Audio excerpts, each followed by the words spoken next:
We've got to have money.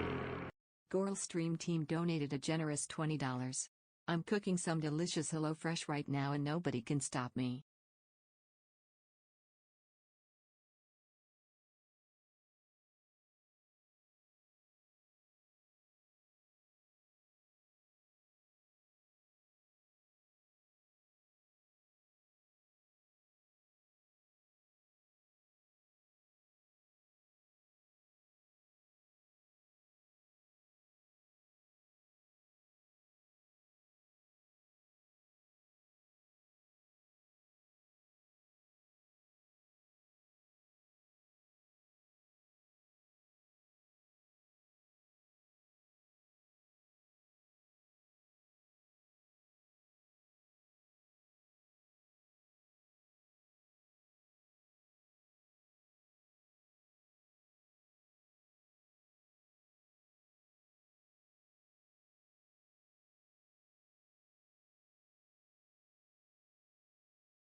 everybody! How's everybody doing? Welcome to the stream.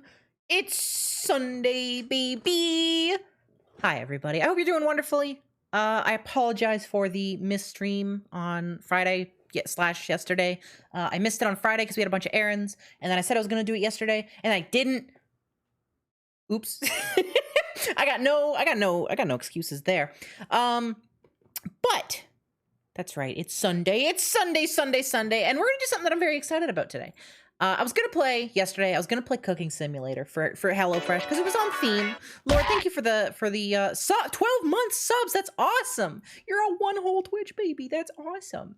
I was gonna play Cooking Simulator yesterday because it's on theme with HelloFresh. By the way, this stream is sponsored by HelloFresh. Thank you so much to the HelloFresh folks. And then I thought about it, and I was like, I don't want to play this game. Because here's the thing, Cooking Simulator is fun, but like, it's not scratching any itches for me. It's, you know, I'm an itchy gal, and it's not going to scratch nothing for me. So I am instead going to be doing a fun little challenge today. I'm going to be playing some Escape from Tarkov. It's been a little while. I did miss it. I haven't played it even off stream in quite a while. But I miss it. I like me some Escape from Tarkov, believe it or not. I know I've played probably this might be the game. This might tie for Spelunky for how many streams have been exclusively dedicated to it. Pretty close. Also, Walter White in Fortnite. Oh my God, Walter's my best friend. You just followed me and now we're best friends, Walter White. Oh my God. Thank you for the follow, Walter White in Fortnite. Excellent username. But today with Tarkov, we're going to be doing this stream with a bit of a little bit of a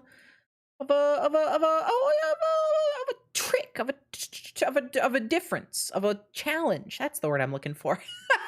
I actually had a lot of trouble finding that. I am going to be playing Escape from Tarkov with the goal of finding one of every food item in the game. Tarkov has about 30 to 40 food items. I don't remember the exact number off the top of my head. There is a lot. Some of them are far more rare than others. And we're going to be finding them all. We're going to find out. Does it compare to a delicious, yummy HelloFresh meal? A HelloFresh box meal delivered to your home that you cook and you delete. It's delicious and you eat it. I tried to say delicious and eat at the same time, and it's delete. You do essentially delete it once it's done eating, but then it's not deleted all the way because you got to poops it out still. I am very excited. Gender inequality, no girls. Well, that's because boys, they're the boys, and we got to pay tribute. And I'm paying tribute to girls every day of my life. So I've got a spreadsheet here.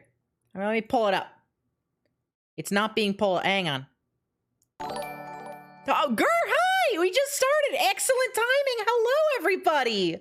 What up? What's up? I hope you all had a wonderful stream. We literally just started. So excellent timing. Let me start from the beginning in that case. Nurse TV, thank you for the follow. I will turn the clock back. And I'll say it again. First off, welcome everybody. I hope you had a wonderful time, and I hope you're all doing wonderfully today. We are going to be playing some Escape from Tarkov today with a twist. We're going to be looking for one of every single food item in the game. Escape from Tarkov has about 30 to 40 food items, some far more rare than others. If you don't know Escape from Tarkov, it's a sort of like a roguelite looter shooter type game. Sort of like a Milsim type thing. We are going to be looking for one of every food item to see if it compares to a delicious HelloFresh yummy meal. Today's stream is sponsored by HelloFresh. They are very sweet. It's my best friend HelloFresh. Oh my God, HelloFresh. Oh, bestie, HelloFresh.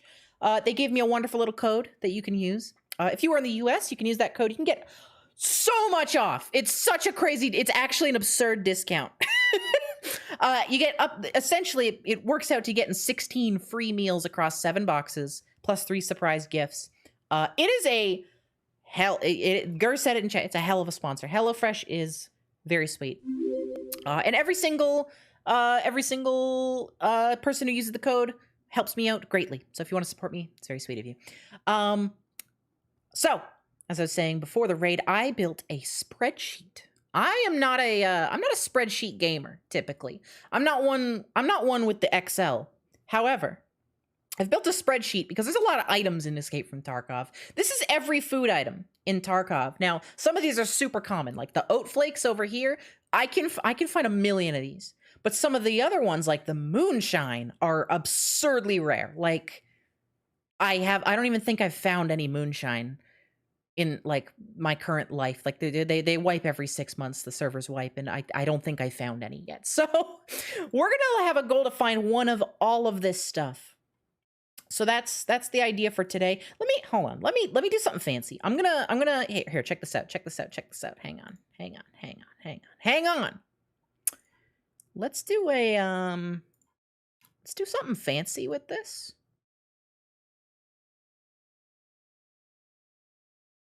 So when I pull up the spreadsheet, oh, it's broken.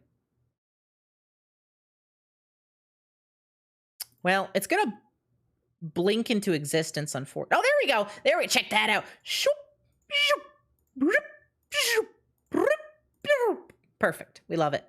Do I have to eat it or escape with it? I'm going to escape with it. So let me boot up the game. Let's just get into it. Let me close our spreadsheet. You've heard this Tarkov mini items, big item. It's a big item game. You know, and generally people, you know, they look at games and I think, you know, if you're working at IGN, if you're working at PC Gamer or whatever, I think typically you're rating games based on how many items they have. You know, if I was making a game and I wanted it to get really popular, I'd probably put a lot of items in it. Escape from Tarkov has a lot of items. They got quite a few. They made sure to do their homework on items. So we're gonna play some Tarkov. Look at that. Zoop! I don't always do the transitions. The thing about okay, so the OBS has these built-in transitions, right? Where I hold on, where I shroop, and I shroop. I love it. Here's the problem: if I boot up a game, I have to like hide the capture in OBS. Like I have to say, "Oh, you don't show up right now," and then I have to boot up the game, and then I have to bring the capture back up. Sometimes I just want to leave it on, and then it just blinks onto the screen. It doesn't matter. Personally, you're looking if it has Mario. That's fair. I think that Nintendo owns that guy. So if I were to make a video games, I don't work at Nintendo. I work at home. And so I couldn't do that. Constantly asking this at trade shows. How many items does your game have? Give me the item count for my... Yeah, no, for sure. I think if you have Mario and you have items, it's a pretty good game. But I'm not a game developer, so I wouldn't know. So anyways, back to what I was saying. We're going to be collecting the items. Now, you may notice... I already have the super water. Whoa, Sophie, that's cheating. You already have this one? Here's the thing. This is the only food item in the entire game you cannot just find in the world. It does not spawn. It doesn't have a spawn location. The only way to get the canister with purified water here, the super water, the only possible way is to craft it in your hideout. Now, here's the thing. On top of that was the thing. I said, here's the thing, and that was the thing. Here's the thing on top of the thing. To craft it, you need to have a level 3 water purifier. I don't have that. And it would take me like weeks to take me at least days to unlock it. And even if I did that, it would take 5 hours to craft this thing. Like 5 full hours. I don't have time, so I just bought it. I cheated with this one item. I went to the flea market. I typed in water. And I clicked on it. It's not here. It's not. It's not here. But I bought it off this game's Grand Exchange, and here we go. Here's the thing. Should have just grinded it on stream. It literally would have taken me days. I appreciate the thought. Literally would have taken me like days of my life to do that. So I'm cheating with the super water. I know. You're so sad, Sophie baby. I can't believe you would cheat. I can't believe you would cheat, Sophie baby. That's so rude of you. But I did it. So we check off the super water right off the bat. Also, I can't, this is Google Sheets. I can't make, does anybody know how to make it not highlight stuff when I don't want it to like turn blue. I just want to use this because like, even if I check a thing, it turns blue. I don't want it to turn blue. I don't know. I don't know how to do spreadsheets. I made this. But yeah, let's get started. I'm going to close the spreadsheet. So that's one already complete. That's one off the list. Let's count these out, actually. We got, let me pull this back up on stream. We've got 1, 2, 3, 4, 5, 6, 7, 8, 9, 10, 11, 12, 13, 14, 15, 16, 17, 18, 19, 20, 21, 22, 23, 24, 25, 39, 30, 31, 32, 33, 34, 35, 36, 37, 38 items that we have to find. That's crazy. It's crazy talk. I can't believe they even got that many items in this game. So that's what we're doing. So my thinking is I'm going to probably go to Woods because Woods, I know this map very well. And I know there's a spot that has just a butt ton of food. There's a large quantity of edible material there. So that's where I'm going to go to first. It has been months since I played this game last. I don't know what like what's going on, like what the meta is. I don't know what people are doing lately. I don't know what the wait times are going to look like. I brought a night vision only laser into this by accident, so that's literally going to be, this is just an expensive, useless thing that's attached to my gun because that's an infrared laser. I don't have night vision. Fingers crossed. I don't have any armor on because I'm poor. Because last time I played this game, I made a huge purchase and spent all of my in-game money, and then I was like, okay, that's good enough, and I turned it off. And I just stopped playing for a while, for like several months. Last time I played this was also the last time I streamed it. So you can put those things together. You can't, because I'm pretty sure that stream's long gone on Twitch. I don't know what date it was in. God knows I didn't upload it to my YouTube the same day I streamed it, but that's okay. I have no idea if we're going to be able to do all this today. Like, I am confident we can get at least half this list done in like a couple hours. But stuff like the moonshine, like I said, I haven't even found any moonshine lately. I know where some spawns. Like, it's rare. I know one moonshine spawn off the top of my head. And it's not like it's not there very often. So we're going to have to look around. For a little bit of context, the way spawns work in this game, there's a bunch of maps. You load into the map. Everybody joins in at the same time. All the players. There's also NPCs in the game. All the players load in at the same time. There's a time limit that you have to be in the map for. A few minutes into the match, more players will start loading in. They are as scavs or scavengers, and they have like randomized equipment. I am a PMC. I get to choose my equipment. And across the map, it is all just it's you know, it's semi-randomized. There's places where loot spawns, and the different spots have different possibilities of what it can spawn.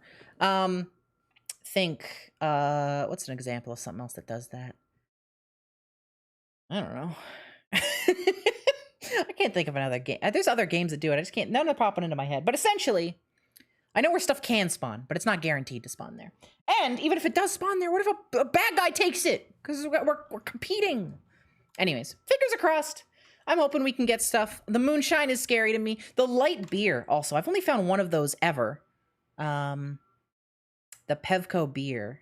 Like, let me pull the spreadsheet back up. Okay, please pull up. There we go. The beer, which is like it's this one. That one's pretty rare. The whiskey's fairly rare, but I found a decent amount of those. I think we can find the whiskey. Vodka's pretty easy. Everything else is easy. But this moonshine is the scariest thing. We'll see. We'll see how things go. We're about to get into the game here. Let's put it up. Simply club the bad guy over the head and take their moonshine. I don't know if they got it, though. I would love to take it from somebody. Last time I streamed this, I killed a guy who had like a fucking like he had a dryer in his pocket. He had like a washing machine. Where are we? We're at a lake. There's no food here. Actually, there might be. Apparently, okay, so this is apparently a place where moonshine can spawn. I have no fucking clue where, though.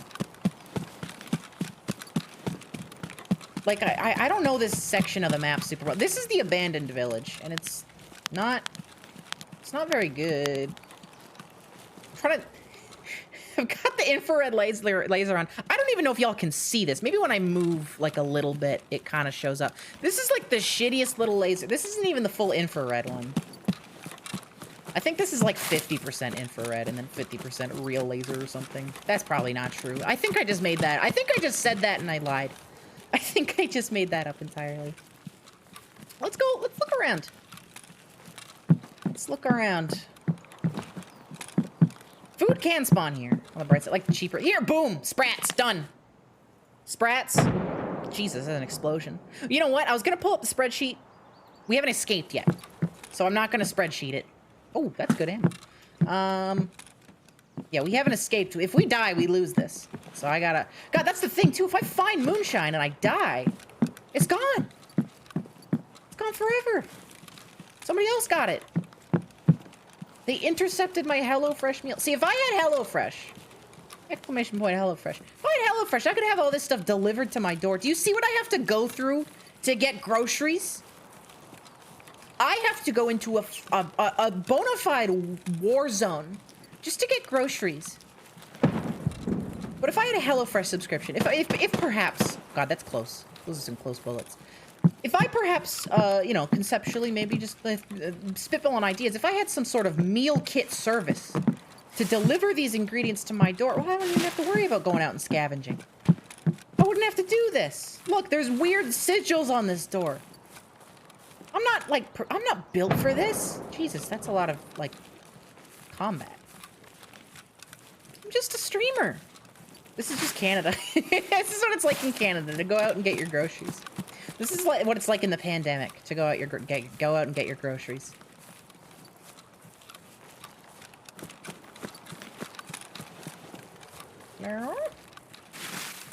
See, if we're really lucky, we'll find somebody's house and they had HelloFresh. They just had a HelloFresh order.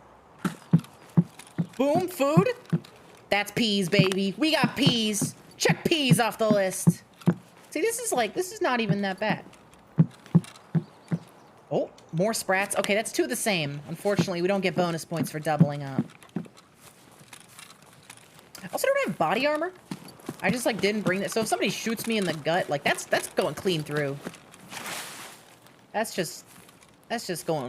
going right through the body. I thought that was a snack. I thought that was a little packaged meal, but no. It is bullets.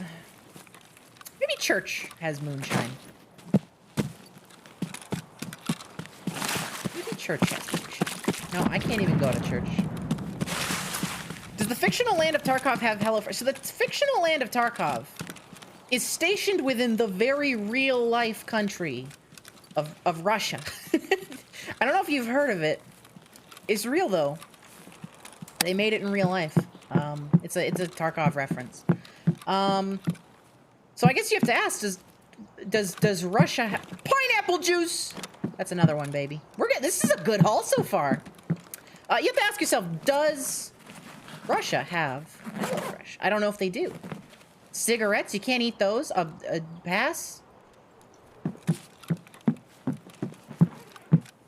I mean, you can't eat cigarettes. Just HelloFresh doesn't serve that. Am I sure? I'm pretty sure. I heard about it in a book or something. Now, I don't think HelloFresh would deliver here. Because the code I have only works in the US. Now, HelloFresh does exist outside of the US. However, I mean, if they don't have a code, if they don't have a Sophie Baby code, something that sounds like POG HF 119...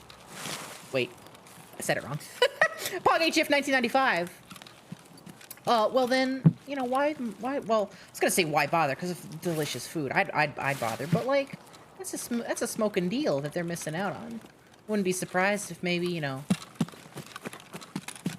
they're saving rubles. They can't afford that kind of transit. That's a big explosion. That was a big explosion.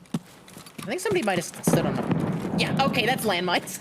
I'm like 80% sure somebody just walked on 2 landmines and they are dead. No, that's a grenade sound. And the only reason I know that's a grenade sound is because I used that for the Sonic dub. For the Shadow dub, rather. Squash! This guy! Oh, a little cowboy. A little... Look at this little doohickey. This is the saddest gun I've ever seen. If somebody pointed this at me, I think I just laughed. That's the year Days was born from Fortnite? That's awesome. I didn't choose that, by the way. The 1995 is just, like... That's just happened. I have no affiliation for the year. I wasn't even born yet. I was born in 1998.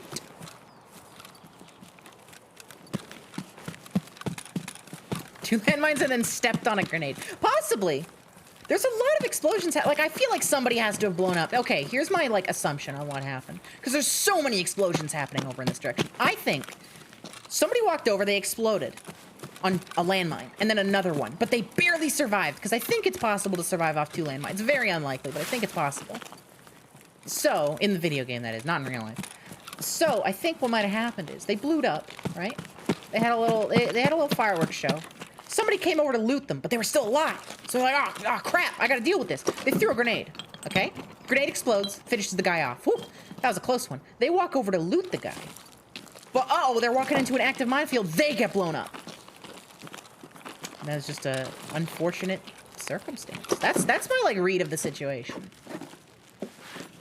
All that to say, I think there's a bunch of free loot over there, and oh my god, I need this, like, really badly. Oh god, I need that for a quest. Not even, like, about today's challenge. I need this item. I've been looking for this. It's, like, very rare, and I need it for a quest, and I've been, like, stuck.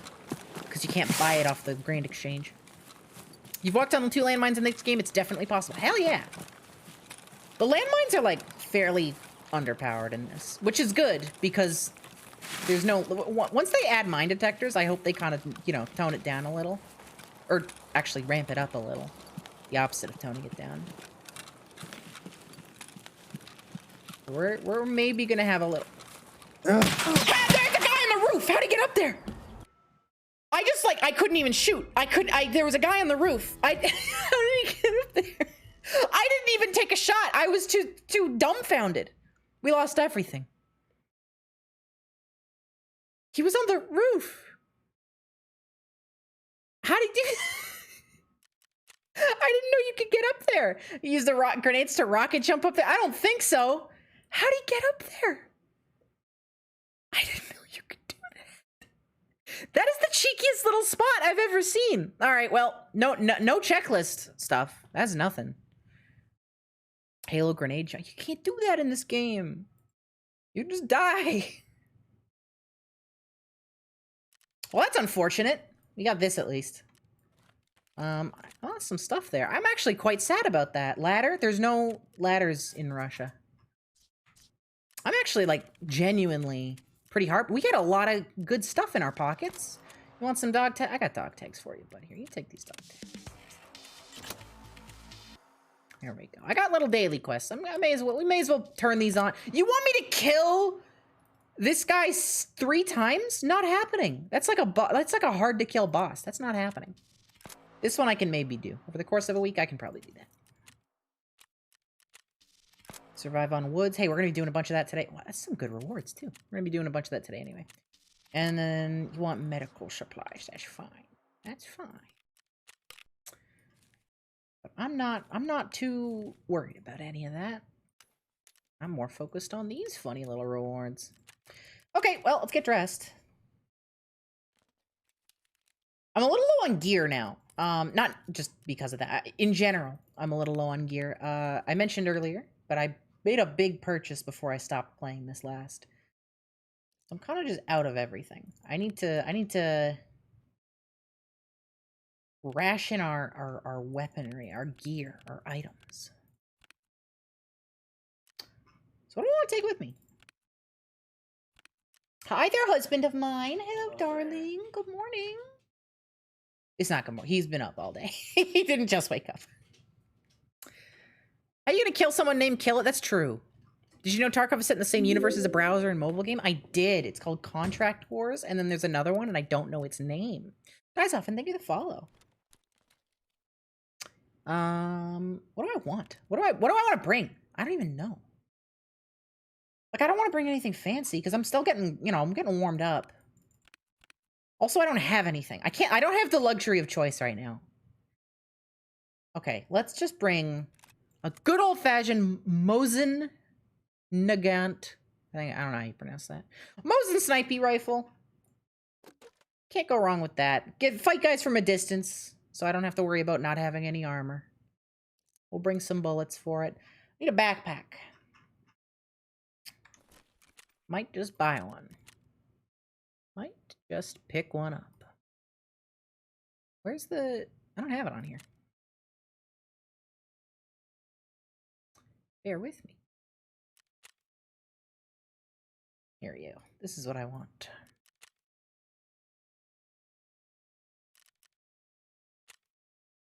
Great. I'm remembering how to play this game. It's been so long. I don't normally... That's not true. I was gonna say normally I don't take breaks. That's not true at all. I don't, when I come back after a long break, I'm always very rusty. I mean, I feel like that's true of literally anybody on the planet, but I feel like myself especially. I have to relearn everything. Starting from scratch, essentially. What am I doing? What is my goal right now? I'm flipping through stuff. Let's just jump in with this. This is fine. We'll just jump in with this. Make sure I take off the front sight. I don't think it has one. And also it wouldn't matter because this is raised.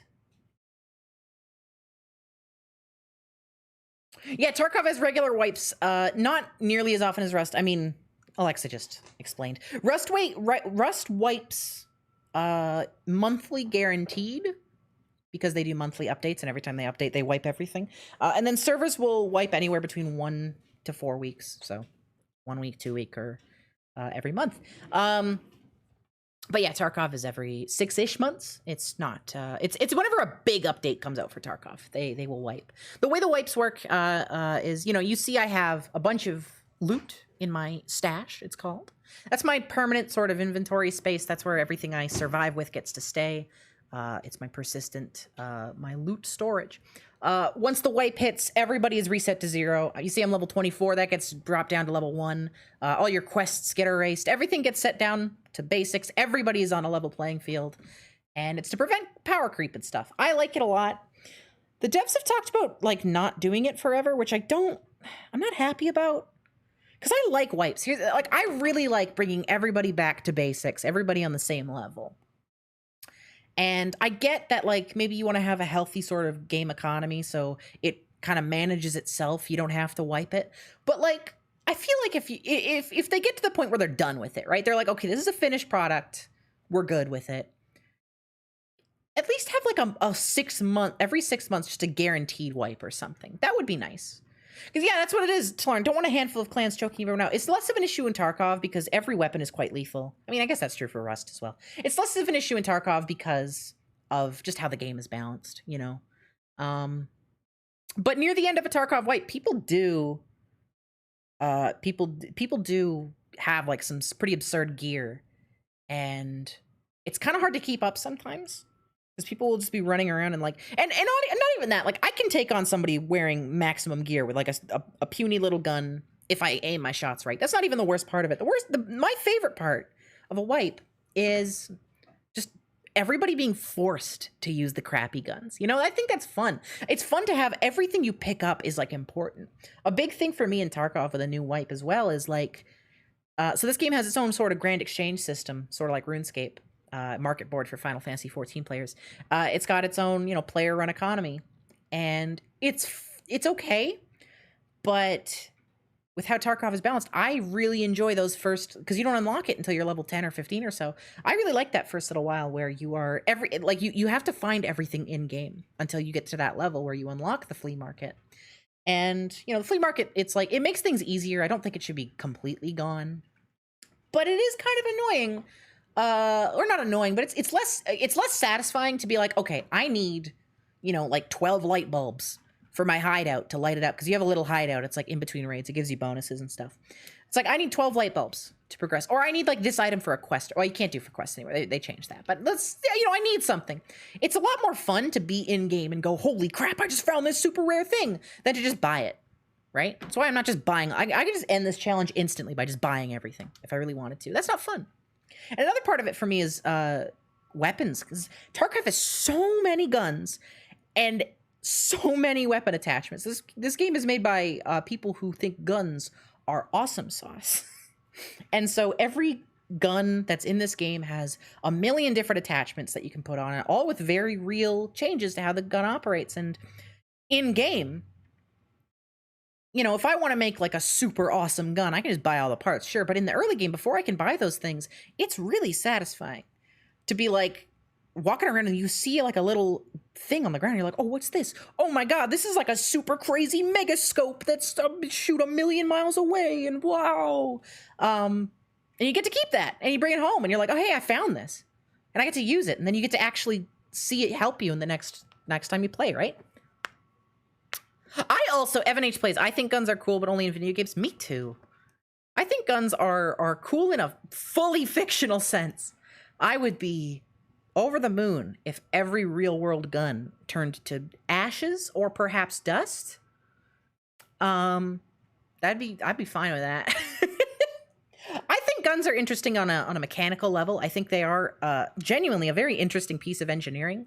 Like, it blew me away when I was like 10 and I learned that guns had no electricity in them. I know that sounds weird, but like the fact that this thing can very efficiently fire, like you can get weapons that fire like 1,000 bullets per like whatever, 1,000 a minute. Like you can get absurd fire rates, and it's all mechanical. It is a really neat feat of engineering to make a thing that goes bang cycle and stuff. But like, it's also, guns are kill people. That's not awesome. That's not awesome at all.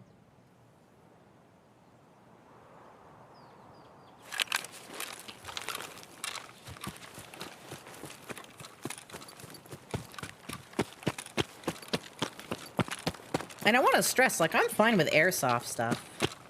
Like, I just you know what? Okay. Guns don't have to disappear. Fireable ammunition. That's what needs to go. You know, guns don't kill people. Bullets kill people. Yeah, okay. But I mean, like, because, like, airsoft can be fun. I would love to have, like, a paintball game or something with a bunch of friends. Because, like, video games are fun. And you know what else is fun? Is taking the concept of a video game and making it work in real life. I would kill for like a real life capture the flag game with like paintball guns. That'd be a blast. But like, I think if a person points something at somebody and pulls the trigger and that guy's gone forever, that sucks. Hot take.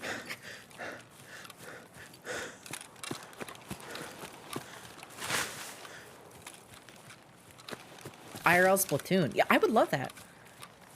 I would kill Sophie. Okay. Oh, you got me. Oh, subliminal messaging, and you saw right through it. Oh, you saw right through my ruse. The truth is, I love killing and destroying everybody when they die. That's Sturman. I could go for a Sturman kill. I might run up and try and kill Sturman. I don't know. We gotta focus on the task at hand, which is getting a yummy full tummy. Video games cause violence. Oh, food. Video games do cause violence. Because when I click my mouse, I see a guy die, and that's violent, I think. Oh, geez, I don't think the video game caused that. I think I clicked. I think Sophie causes violence. That's vodka. That's two food. I'm not gonna get excited about seeing the food just yet, because we have to escape with it. The way I phrased that was funny, because I said it like how a gamer would say. What did I say? I said, oh, I talk quick. Which part was funny? I hope lots of it.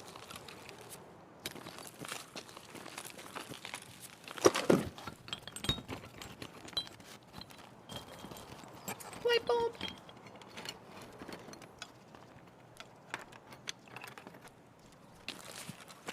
Oh yeah, Tarkov's inventory management system is great. There's been a lot. You shoot a guy and he's gone forever. Oh yeah. Right, but I was gonna say, yeah, Tarkov's inventory stuff is actually really fun. I've seen a lot of people on like I guess like the Tarkov like in the community, which, oh hey, I'm not particularly close to, purposefully. A lot of people who play this game are like, oh, Tarkov, you know, it's a great idea, but it sucks so bad, and I just wish a competent developer would come around and would actually make something good. Personally, I think Tarkov is fucking awesome. Like, I don't know where these people are getting this stuff, but I think this game is like, it's a lot of, we just got crackers, herring, beef stew, herring, coffee beans. I didn't actually put the coffee beans on the list because it's not edible, but I could. That's a lot of food. Escape from Tarkov having a rough, unpleasant community? Surely your jest. Yeah, no. Believe it or not, I know it's crazy. I do like this game. Like,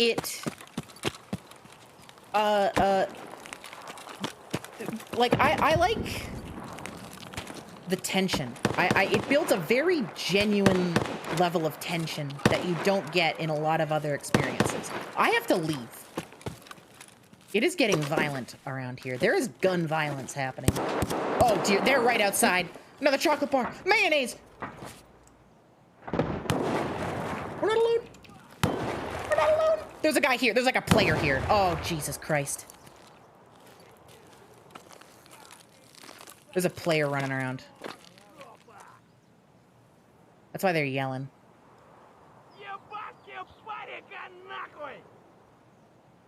На, блядь, жри, сука! I hear them. They're on my right. Ты что-то вопишь, хмырь? Опырь! They're right under there. They have an SKS, I think. Хуйло, вот хуйло! They win? Конец тебе! The player died? I heard 2 gunshots and then I heard the NPC yelling. I think the player might have just gotten bonked in the noggin.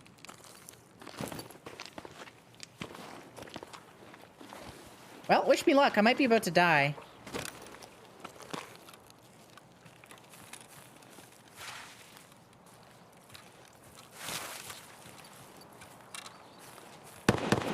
No, player didn't die. They're around still. I don't know where. That's scary. They killed this guy.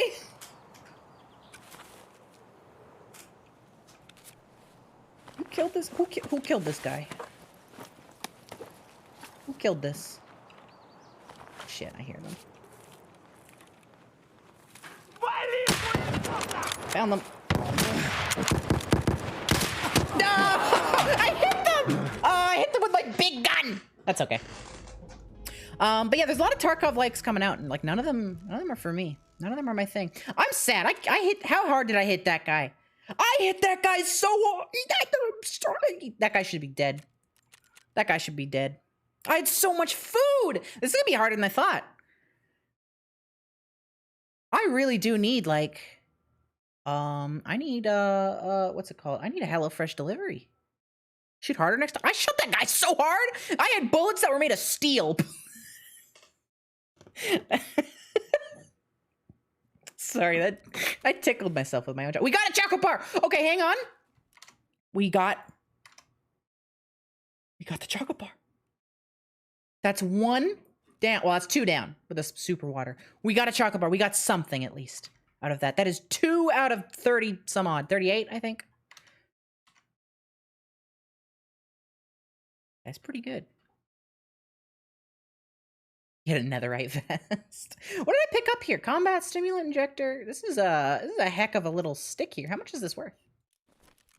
Get us some of the money we just lost back.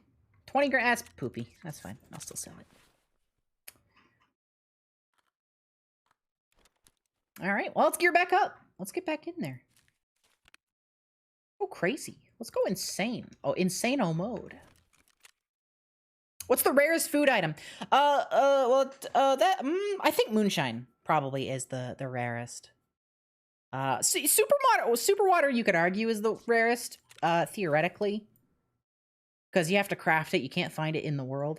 But no, moonshine is probably even then rarer. Yeah, moonshine. Also, I'm not I didn't say this earlier. I'm not counting any food I already have in my stash. This stuff is not, we have to find this stuff. The only thing I bought preemptively is the super water. Because like I said, it would be physically impossible for me to acquire that within like this week. So if I eat a food item, does it make it to count toward the list? No, I want to have everything in this. I counted it out actually. And this is more than enough space to have every food item. So I want to stack my inventory with it. And then what we do with it after that is, well, then we'll figure that out. But I need it all.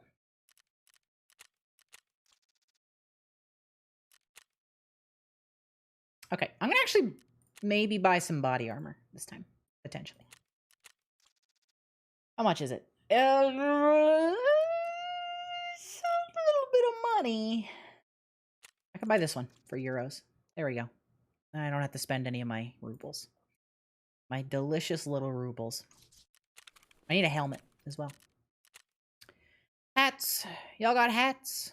I don't have any hats on here. Let me also buy my drip. I'm dripless at the moment. Okay, let me look at helmets. Need something to protect our head. I'm tired of going down in one shot. That's not tactical. Need something a little beefier than that. Like a level 4 helmet, if possible. I could get this sci-fi looking thing, but that would cost me $1 million. Oh yeah, how much is this? It's a bit much. I don't have enough euros either to do it with that. Okay.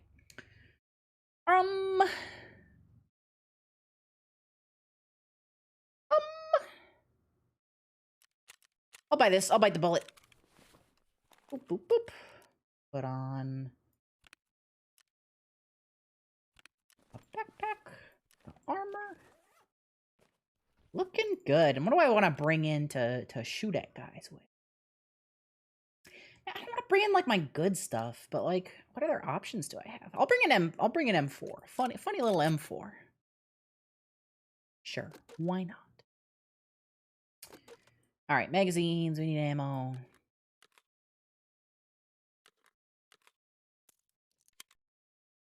Oh, what's in here? I'm like out of good ammo, or not good ammo, but more ammo. Okay, made it work. Yeah, 3 magazines is fine.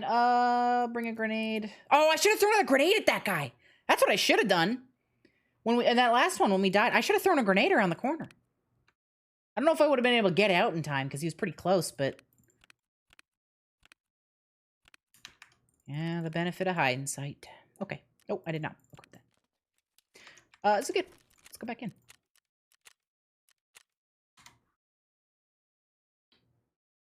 We're almost at 1 hour? Oh, no kidding. Well, then that means I gotta tell you about my freaking best friend, HelloFresh. My bestie, HelloFresh.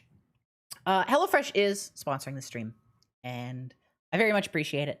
It is a huge help to me. If y'all want to get in on this yummy, yummy food, I had a code there. It is like it's an absurd discount. It is a lot. It's a lot. It's a lot.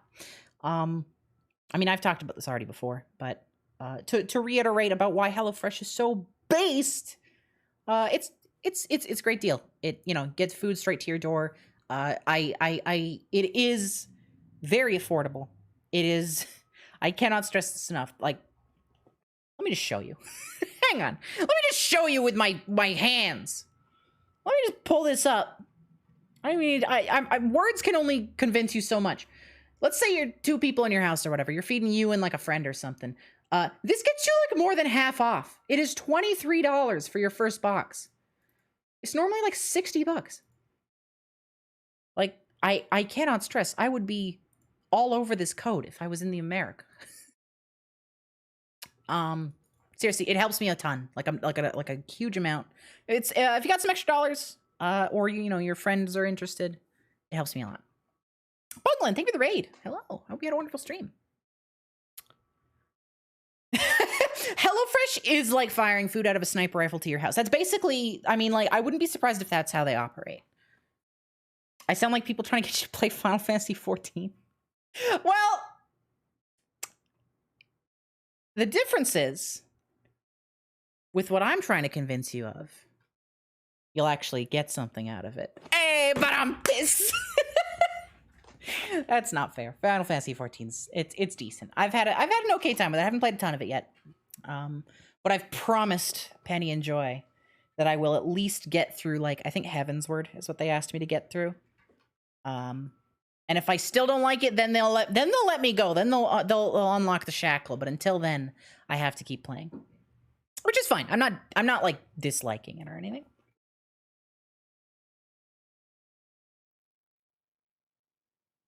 Oh yeah, what Alexis said. Yeah.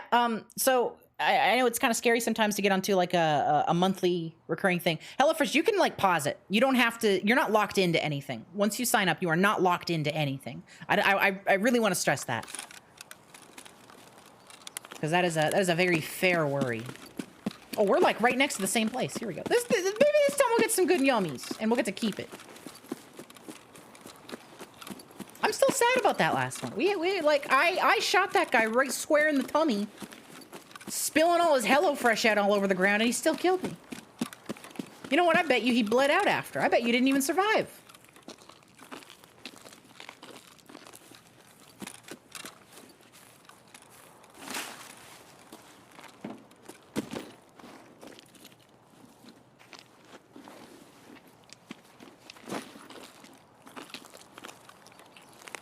Hello, is there delicious quality ingredients here, pre-portioned for the meal I would like to make that I've chosen? There is! Well, that's so sweet of you.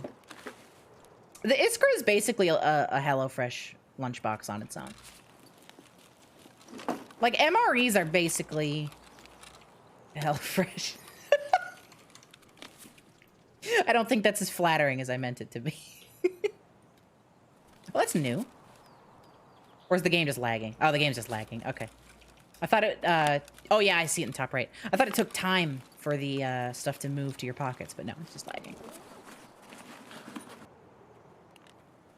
HelloFresh bento box? I mean, I'm sure they've got, I know they've got some seafood options. I mean, I know you're joking, but like... Milk! Wish you could have gotten that player's reaction realizing I was full of food. Yeah, God. I wish, like... Sometimes I wish I could beam myself into people's brains. Ethics aside, I just think it'd be really funny. You know, for the bit. For the bit. We got some tissues. We got some paper to what? Oh, what is this pattern? Are you wiping your ass with an MC Escher painting? What is this? This is absurd. That's like $1 million toilet paper. Why does it look like that? I would like to get out of at least one of these. I keep dying. Maximum grip. That looks like the bottom of those like socks, like those like the grippy toe socks that your parents get you for Christmas. This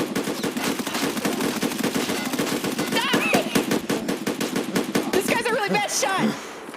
Alright, goddamn.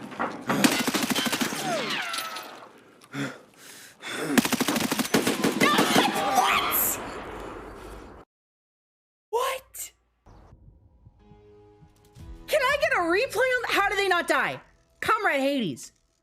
Excuse me? I did 348 damage to their individual limbs. I think every limb of theirs is broken. Somehow that all just got spread around. Like the way death works in this game. Let me show this off. See how my health is on all my body parts? It all adds up to your total health, but here's the thing. I'm so mad that didn't kill. No, the sound design is in this is amazing, Just Average. They missed so many They did do the TF2 demo man clip of missing every shot and then winning anyway! Hold on. I need to talk about how absurd that was. 348 damage out of 440 total, okay? This is not your total health. This is your total blood. So what this is every part has health. If they go down to 0, they're broken, they're blacked out, they're dead, they're done, they're gone. Any more damage that goes to that body part then gets spread to the rest of your body, right? So if this goes to 0 and you still take damage, it gets spread to every other part. So what happened is and I should also mention, if either the head or the thorax hit 0, you're dead, you're done, you're gone.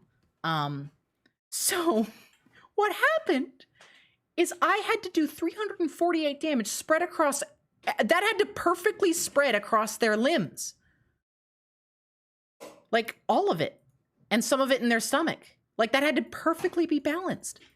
They are probably looking like paper mache. I'm so angry that didn't... I've got gamer rage about it. I cannot believe they survived that. I think it's funny how many like shots they missed. Okay, well that sucks. Can I get like one? I'm like, oh hey. Girlbird is here. He wants to say hi. Girlbird, can you win HelloFresh? He wants the controller. He wants to game. He's he wants to bet. He's backseating. I've lost like a lot of good guns. I'm falling apart here. I'm not gonna lie. This is kind of a big L. I need that gun for, like, a quest. I don't want to, like, bring my good stuff. Okay, we're gonna... Do I have any ammo for this? I'll get some ammo for this.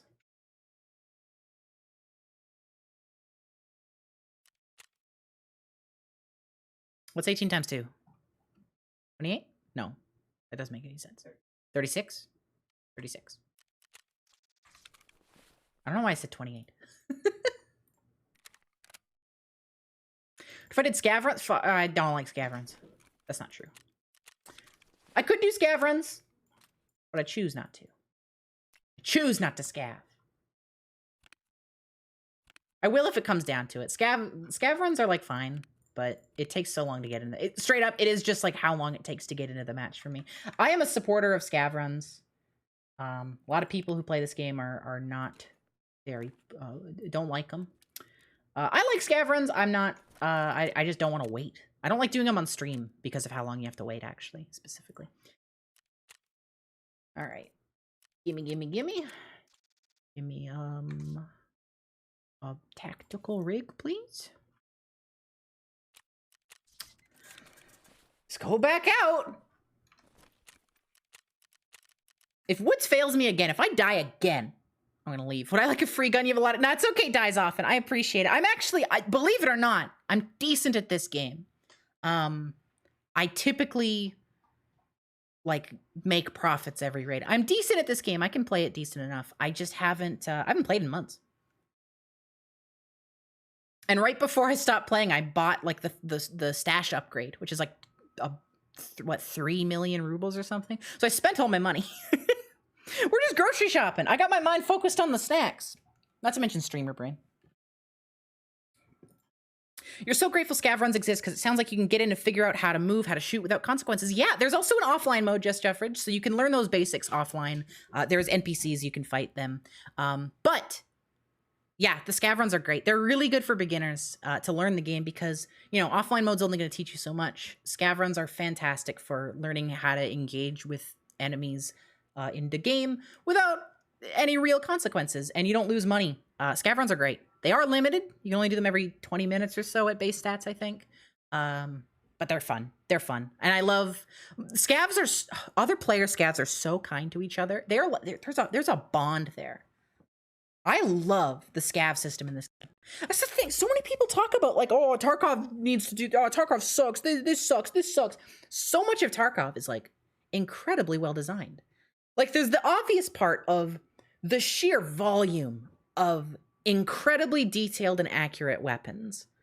Accurate in their depiction, I should say, not in their firing. Although they are accurate when you shoot them typically, too. The sheer detail in how those guns work and how they operate and, like, how many... Like, it's the amount of customization, essentially. Because it all boils down to player customization, player freedom. You know, you get to use weapons that you like. Or you get to be limited to weapons you don't like. And... the actual gameplay of it, the moment to moment, like, moving around, it's slow, it's steady, I like it. It's very tactical. It is essentially a roguelite FPS. It's great. I like this game a lot. And I just get so baffled when people are like, oh, they need to pass this IP off to some respectable devs or some decent game devs need to take this idea and run with. Like, no, like, Battlestate Games has done some incredible stuff. Encoding overloaded. I just got an encoding overloaded. Oh, I hope the stream's not hiccuping. Stream's not hiccuping? Okay, that's good. Duke says it's fine. Duke, could you give me a drink, my darling? Give me a drink, a sody pop. Thank you.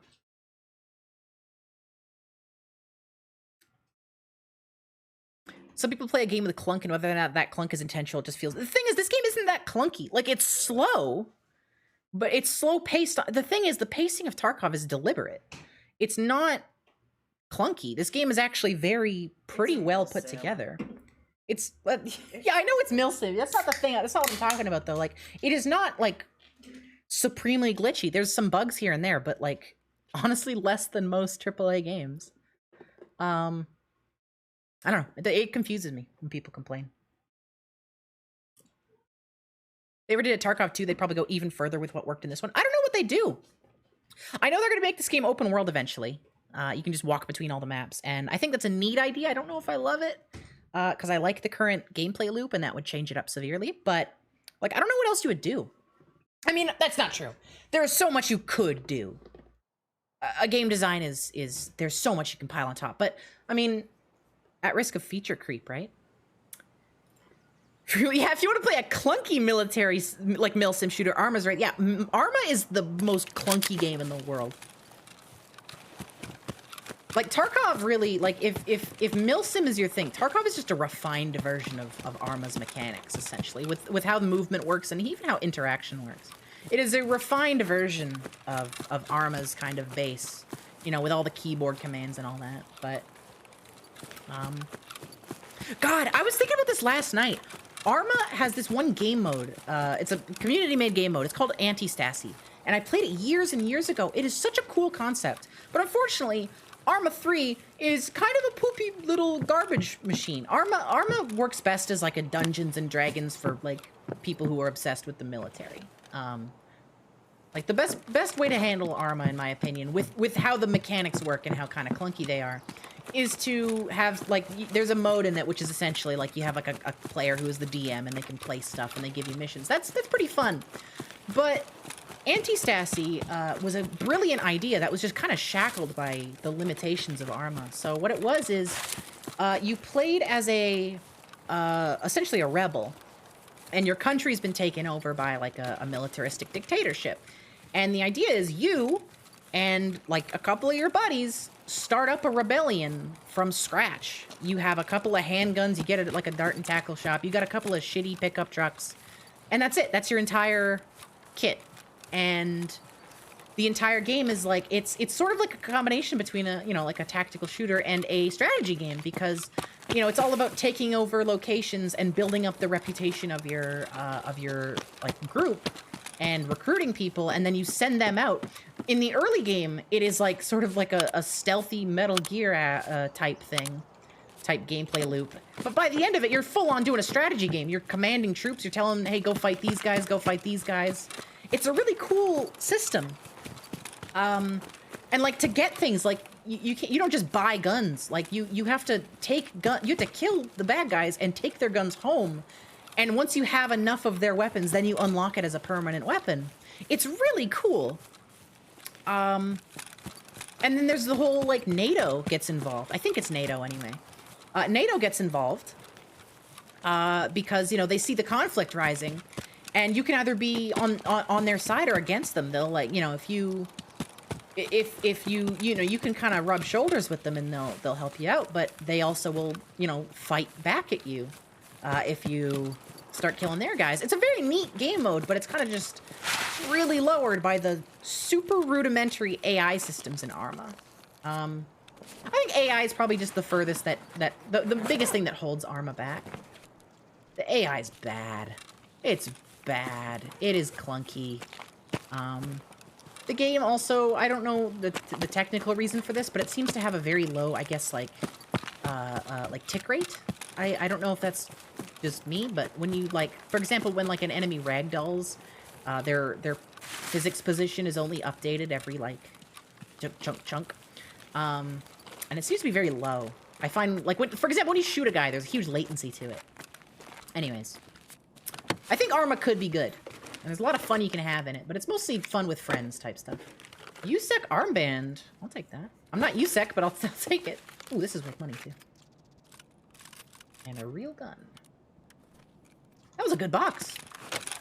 Lots of loot in that. How much ammo? Nearly full? It's my birthday! Give me a gift.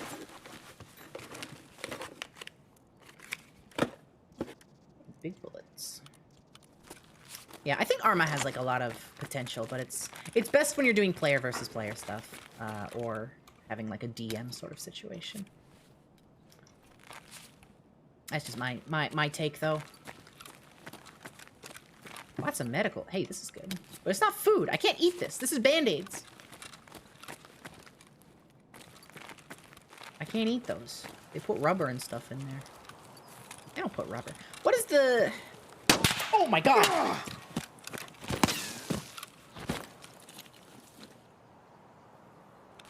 I watched that whiz past my head. Okay, my arm's busted.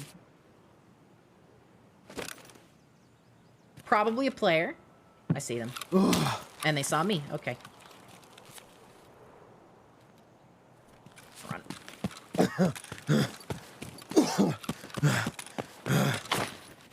Okay, we're good. We're good. We're good. We're good. That was scary. My arms are both broken.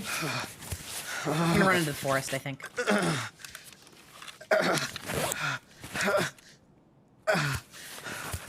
I think they're coming for me.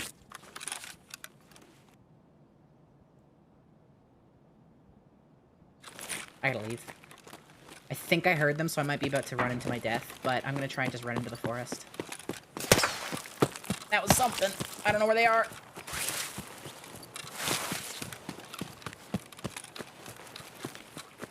And into the bushes.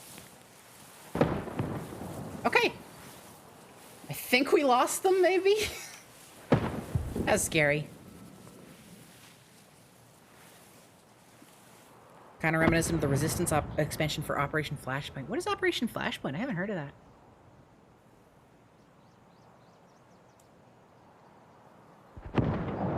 I'll start patching myself up. This is a scary little... Oh, we're fine, actually. I mean, our arms are gone, but otherwise I'm fine. You can see what I mean about the damage system. My arms are gone, but the damage carried through and damaged everything. It doesn't damage your head, I guess. I'm just gonna hide in this bush. It's the predecessor to armor. They rebound. Oh, neat. Oh, God. That's a pop. Yeah, so Cal F10, the ambience is great. All of the weapon sounds, they actually record in studio. They record them indoors and outdoors. They record them at different distances. And it's for every single gun in the game. It's crazy. I think one of the Arma games might be called renamed Operation Flashpoint. Is that a DLC, maybe? Or something? I don't know. Oh. They're on my right. Hopefully they don't see us. We're pretty deep in the bushes, but...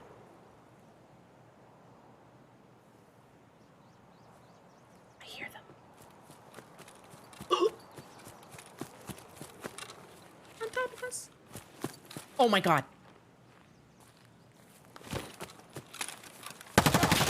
Oh, they saw me. God damn it. They heard me. They heard me get up. Damn. Should have let them pass.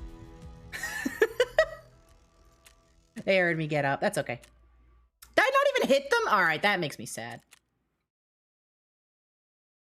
God, all deaths. I'm so sorry, everybody. Death after death. Over and over. It's crazy. Try again. It's okay. But yeah, God, this game's sound design actually is so fantastic, and it is so held back by the implementation of it. It makes me really sad, because I'm not too worried about it, Califton. I know, I know it's been a bit. The implementation it makes me a bit sad because so the sound doesn't have any vertical, I guess, simulation, and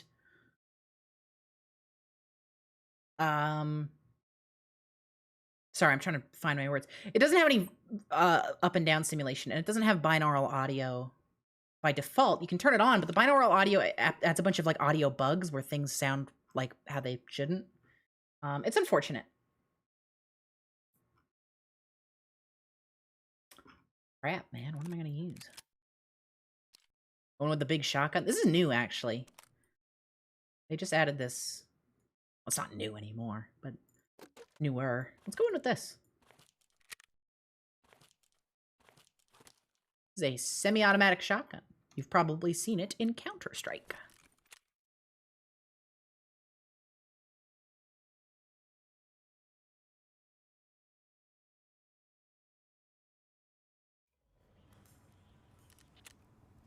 Just gonna test it out in the gun range real quick. I've been like scared to use this thing. I don't know why. Yeah, all right, I'll take that out. Whoa, Counter-Strike crossover. That's right. I don't want this nipple sight on it though. I don't like this nipple sight. We're gonna replace that with something else. How about that? Much better. A traditional red dot. There we go. Okay, let's gear up again.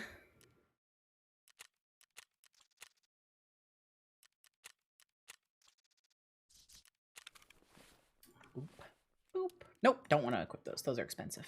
We save those. We save those for when we're confident again. I need some headphones. I need some headphones so I can listen to MCR. I need headphones so I can listen to MCR. Do I not have any headphones left? No cheap ones? Uh-oh.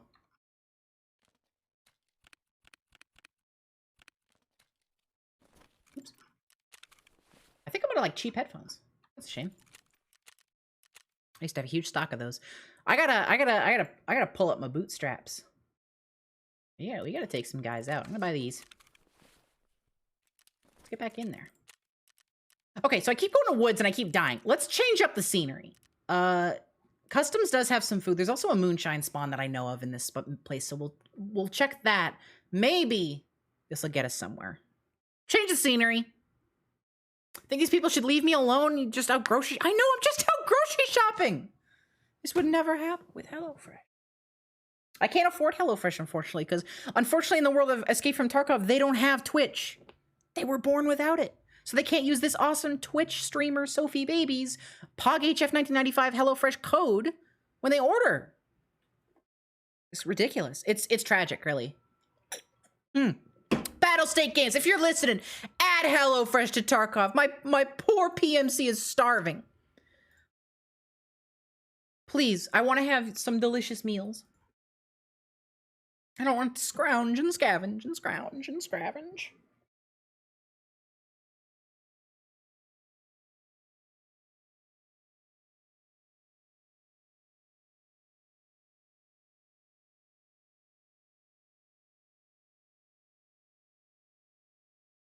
HelloFresh supply drop flare. They did add they added like flares to call in like loot drops lately or recently, excuse me. There is one that just drops food. That's basically HelloFresh. Maybe we'll find a HelloFresh flare. That'd be actually that's maybe that's the game plan. We find a flare that gives us an airdrop of food, and that's our HelloFresh delivery. So we have to build the fiction. That's what we're doing right now.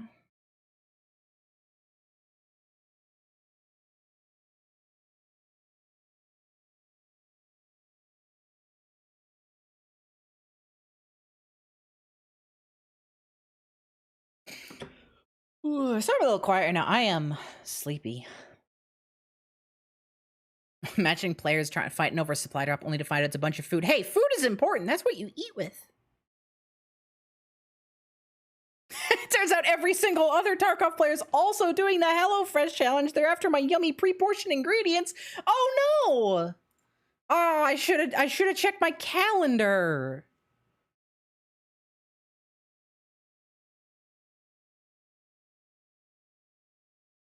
What the heck?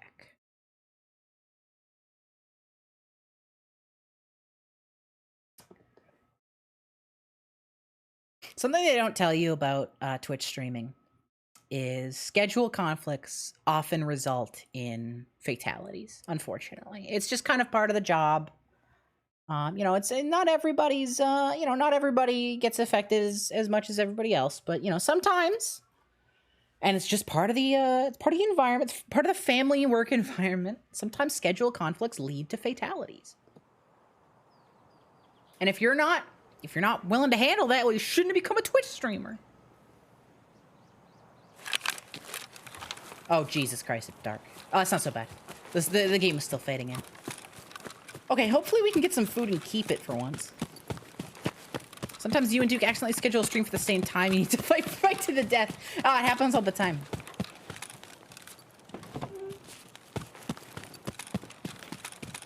I can't wait until we get separate offices. I mean, like, separate-ish. So the game plan, because I love having like my computer in the same room as Duke's, because I love being able to turn around and see the husband that I married, and I'm so smiling. However, I can't stream at the same time as him, and I always feel like I gotta be quiet when he's streaming, and vice versa. Ooh, sandwiches. Baddie, what? Wait a minute, this is broken. This is the right. Hello, I've never seen this glitch before. I got a sandwich on my mouth.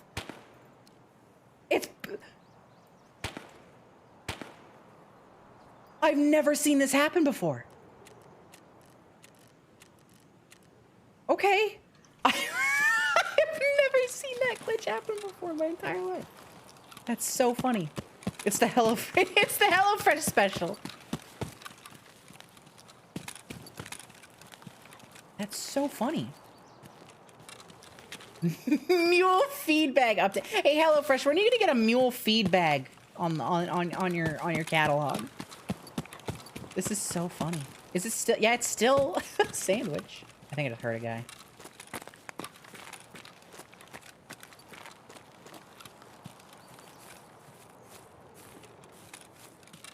Okay, well, hopefully we don't run into that person. God, I shouldn't just run out to them. I'm gonna get myself killed like that. But, you know, I was thinking, you know, maybe I'm quicker on the draw. Clearly I'm not. I gotta hold angles more. You know, if this was a few months ago, I was in my prime, maybe I could have just run up and bang, bang, that guy's dead. But not now. I gotta pace myself. Also, I think I've been, like, overworking my eyes lately. Because, like, I feel like my eyes have taken slightly longer to, I don't know, to process the work in front of me lately. I gotta blink. You know, they're drying out. I gotta get some eye drops or something.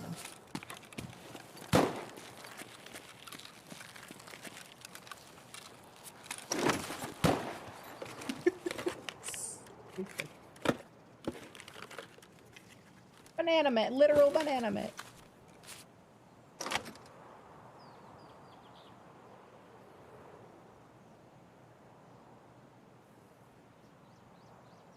I thought I heard somebody. I could have sworn I heard somebody. It might have been the looting sounds, but it sounded different. It didn't sound like normal looting sounds. Sorry for just going like silent. I just really thought I heard somebody. Oh, you're right. I am using eyes from 1998. Oh, they got a new model? Okay, here's this. Okay, Cyberpunk writers. I got a joke for you, okay? So, like, everybody has cyber eyes, but this one guy, well, he doesn't think cyber eyes are good. He hates technology because robots killed his mom, okay? So this guy, somebody walks up to him and says, hey, what year your eyes from? Mine are 2074. And the guy says, yeah, 1990, idiot. This guy's 80 also.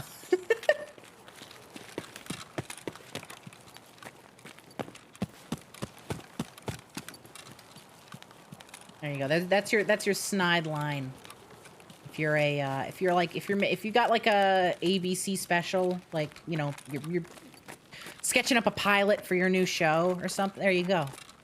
Hey, Cyberpunk anime, season 2 script here. I'm literally feeding it to you. Oh, this is open. Guy still inside? Thank God, no, they're gone. They left a backpack, though. I could use a backpack.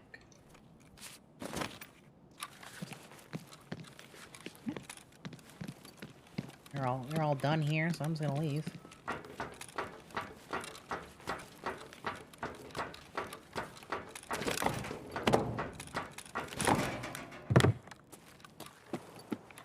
So full from scripts, yummy. That's not a HelloFresh meal. That's not on the HelloFresh menu. You can't eat that. I'm a little nervous. Somebody looted like all this stuff. I don't know where they might be. Oh, they didn't loot this place. So they left, I guess, after. Ooh, the light! Oh, it's shining in here. That's so pretty. Haven't found much food. We got an MRE. That's not much. I came to Customs for a change of scenery, but there's really not a ton of food here. Oh, well. I'll be damned. Hey, Cyberpunk Anime ABC. Cyberpunk _anime_ABC donated $5. Thanks for the $1 sucker Ah, smile. yeah, you're right. Oh, jeez. I could have sold that idea for $1 trillion.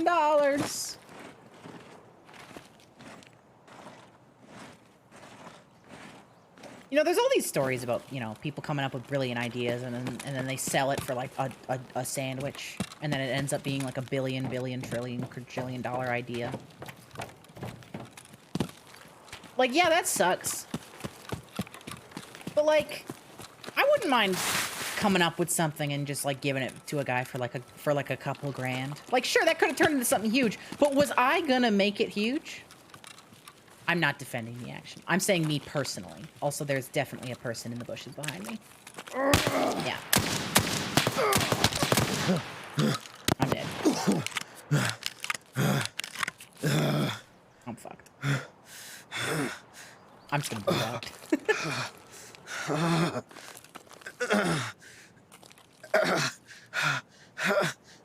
I'm fucked. I'm done. I'm done, skis. Oh.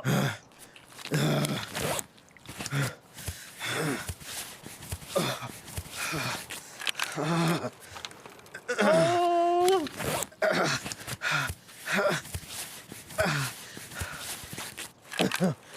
Oh, I got a light bleed. Yeah, I'm messed up. Yeah, I'm I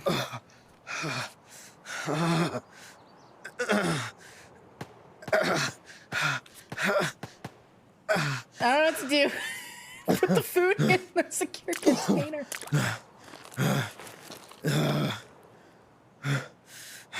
Ah! They threw a grenade at me. I got the food! I saved the food! It was victory in my eyes. Oh, man.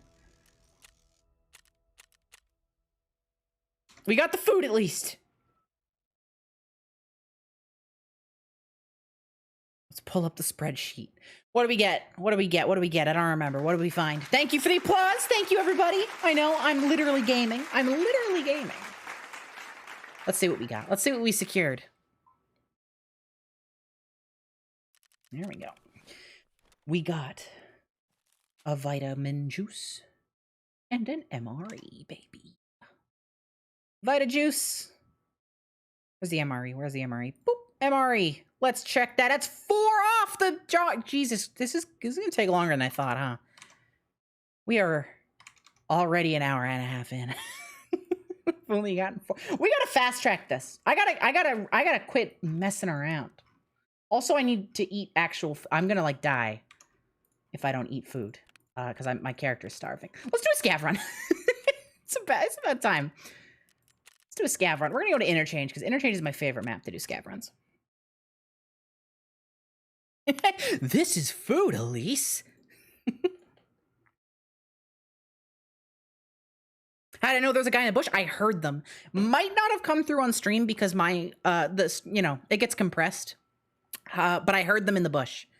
I heard them moving, and I kind of just accepted my fate because they were thick in the bush. There was no way to see them. I saw their muzzle flash, and that was kind of, I could kind of shoot at that. But yeah, no, I just kind of had to accept my death there.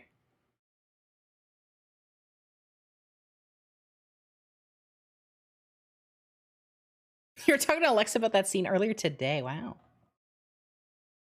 I watched the Sonic 06 dub at work. I used to work at a call center, and I watched it in on my computer. So let me talk about my old call center job for a minute. I hated that job. I despised that job. Very soulless, very soul-sucking, terrible experience.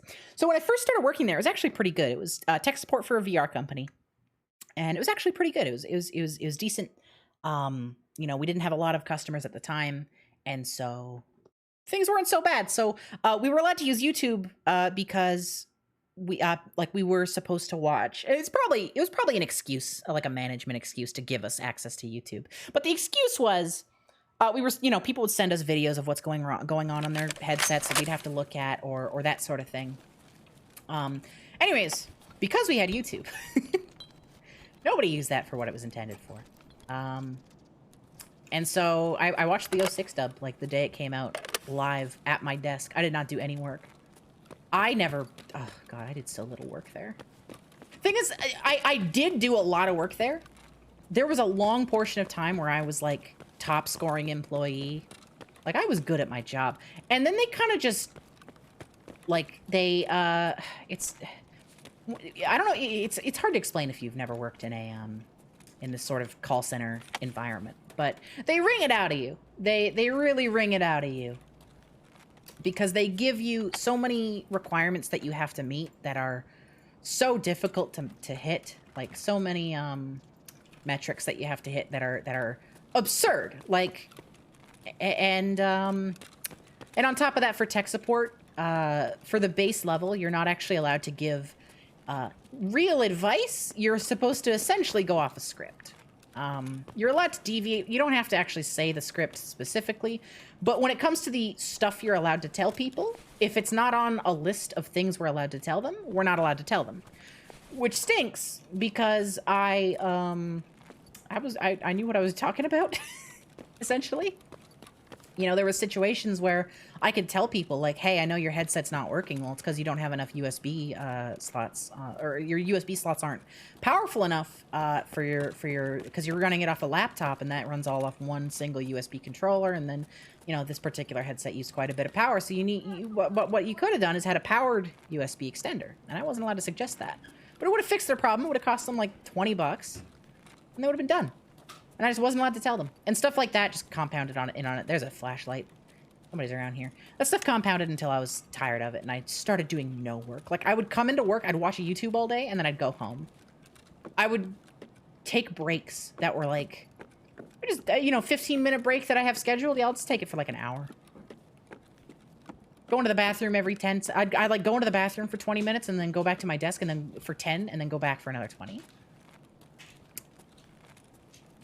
Didn't I go rogue and just tell them anyways? Oh, yeah. So the going rogue thing, I definitely did tell them that sort of stuff fairly often. I just wouldn't ask.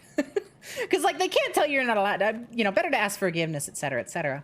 I did that. The most I went rogue, though, was at the same place. They had multiple contracts. At the same place, I worked for a telecommunications company. They did internet and home phone and cable stuff. That one I went rogue the most. Because you're supposed to, on every single call, upsell them, essentially. You're supposed to say, hey, do you want to buy this thing? And if you don't, you get dinged for it every single time. The problem is, our department was customer service. It wasn't like, it was customer service. And 80% of customer service calls are people saying, hi, my bill's too high. I want to lower it. Like, and I'm not, oh, hey, that's food. I'm not exaggerating when I say around 80%. Like, most people are saying, hey, I'm paying too much. I don't want to pay this much. So I just wouldn't. I just, like, no, I'm not going to tell this person, hey, I know you're trying to lower your bill. Would you like to buy more things? Like, no, that's stupid. I was good at lowering bills, too, though. That was like a very rewarding job until the limitations were too much. Because, like, again, I was good at that job. But I wasn't good at the parts they wanted me to be good at, right?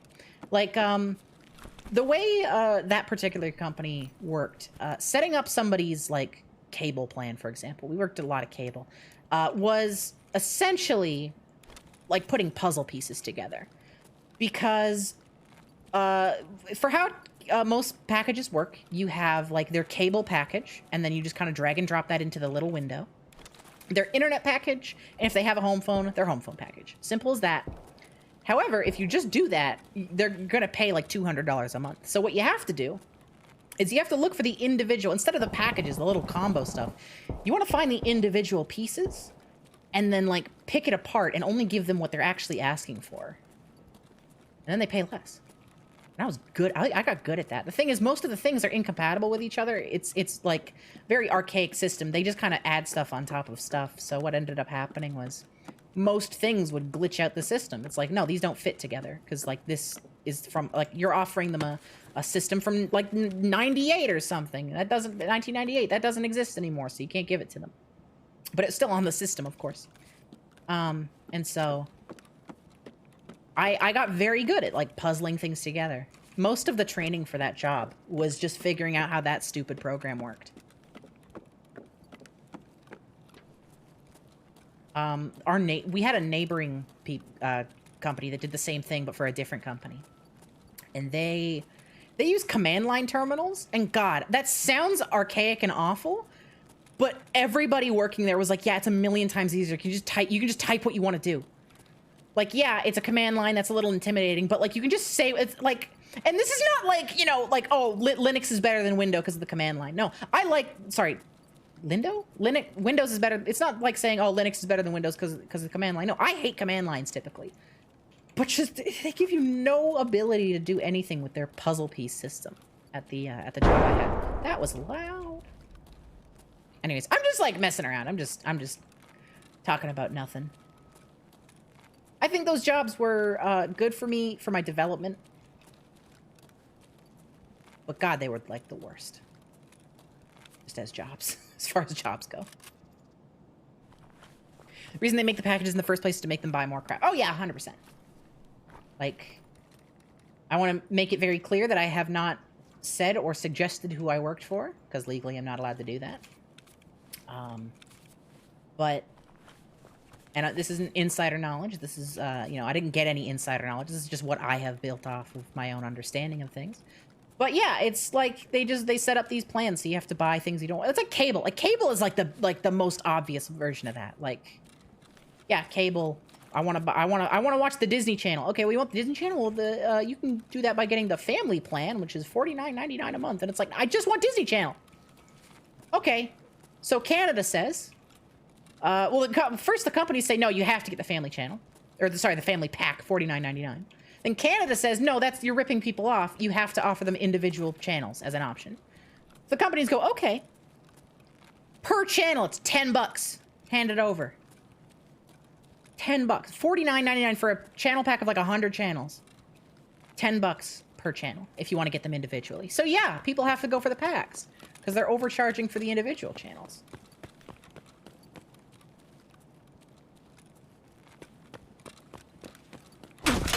What killed me? Okay, I'm dead. What are the telecoms jobs you worked for? TV, you would just give people a month of Cinemax for free at your discretion. Oh yeah, we had lots of that sort of stuff too. I got donked in the... I didn't get to do any Tarkoving in that run. I found basically no loot, and then I died. Yeah, you know what doesn't have upsells and confusing bundles? HelloFresh. It's true. HelloFresh is like... I am particularly... how do I put this? I am critical of all corporations. HelloFresh is fairly good about that stuff. I mean, as far as... You know, it's like it's a good deal. It's a good amount of money you're paying for food. And they don't have a billion different bundles. It's just like how many people you're ordering for, what kind of food you want, here you go.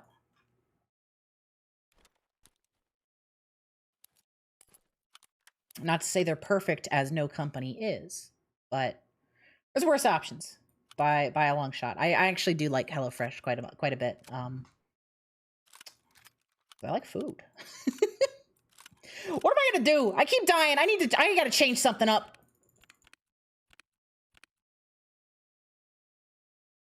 All right. I'm gonna do something risky. I have 200,000 rubles to my name. I'm about to go broke. But I'm not gonna mess around. I'm not gonna get myself some garbage. I'm gonna get myself some real items. And I'm gonna go in there and I'm gonna win. That's the plan. That's a lot of HelloFresh codes in chat. I'm sorry. So, just seeing Gore Stream Team type it and then like the command typed in twice. That's a lot of HelloFresh in chat. I've heard about aggressive marketing, but this is ridiculous. I'll take that. Kind of broken, but it's cheap.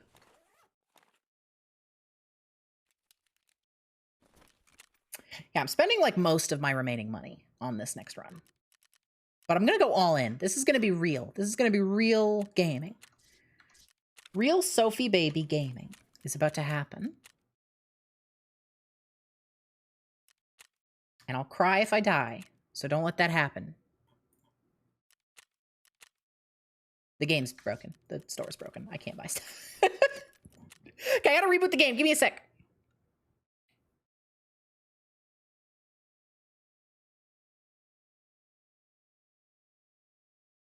We're gonna try that one more time.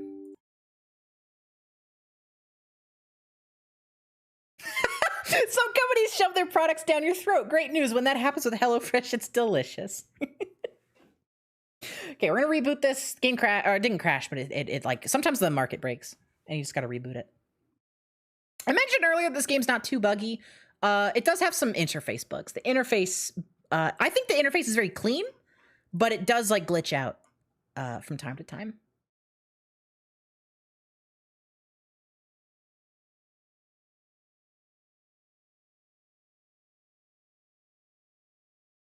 Come on. There we go. A lot of people are complaining about Tarkov. Sorry to go back to this topic. A lot of the people who are complaining about Tarkov keep complaining about the recoil. They're like, you ever fired a real gun? Guns don't bounce up like that. Here's the thing. In a game like Tarkov where one bullet puts you down, I think aggressive recoil is a really smart balancing choice. Because the way Tarkov's recoil works, there's not a lot of compensation you can do manually. You are really just running on the mechanics of the game. You know, you can't just bring your mouse down like you do with a lot of other games. You can, but it's not nearly as effective. And that's on purpose. You know, the lead developer's gone on record saying that, you know, he hates that sort of idea. And I think that that aggressive recoil keeps things balanced. Because, like, literally, you just, boom, you're done.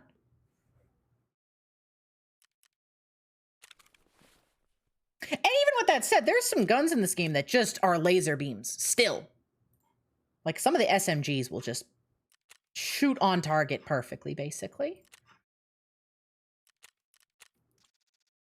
There we go. Things are working again. Let me turn the in-game... Oh my god, the in-game music's off. I was wondering. It's, like, kind of quiet. That's loud!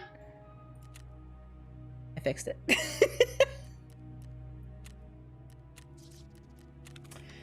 Okay, backpack rig. Let's get a gun. Let's get a decent gun. Let's get a nice 7.62 gun. This is a nice gun here.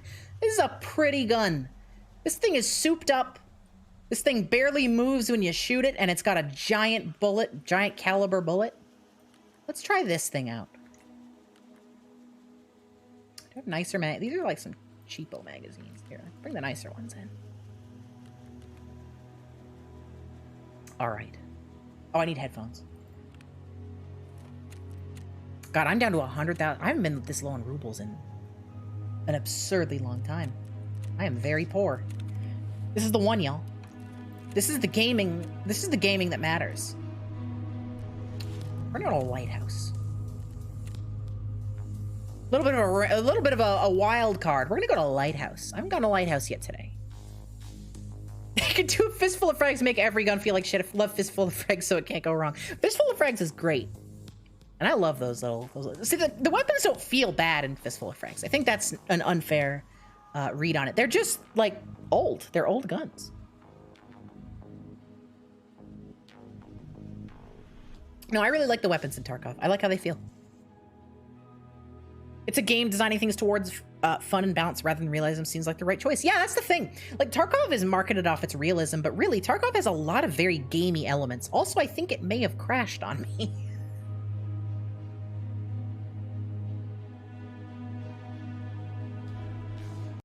Yep, yeah, there it goes. Okay. Oh, wait! Oh, it's back from the dead!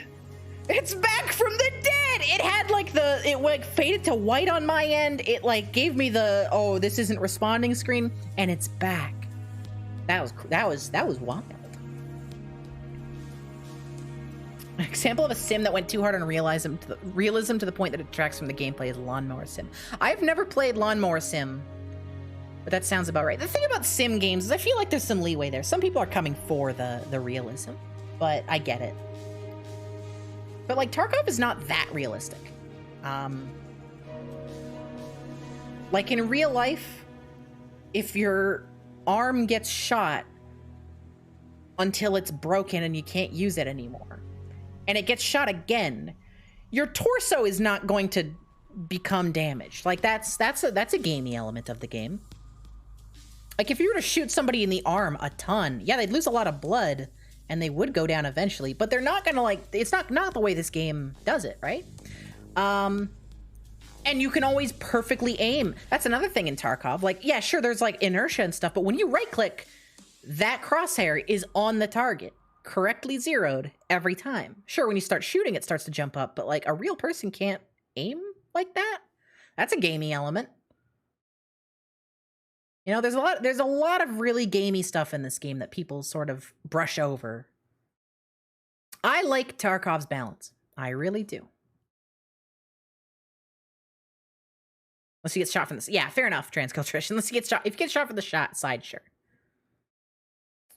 Real world sights that are set for specific range. Well, that's not what I'm talking about, Talarn. This game does have zeroing as well with the specific ranges.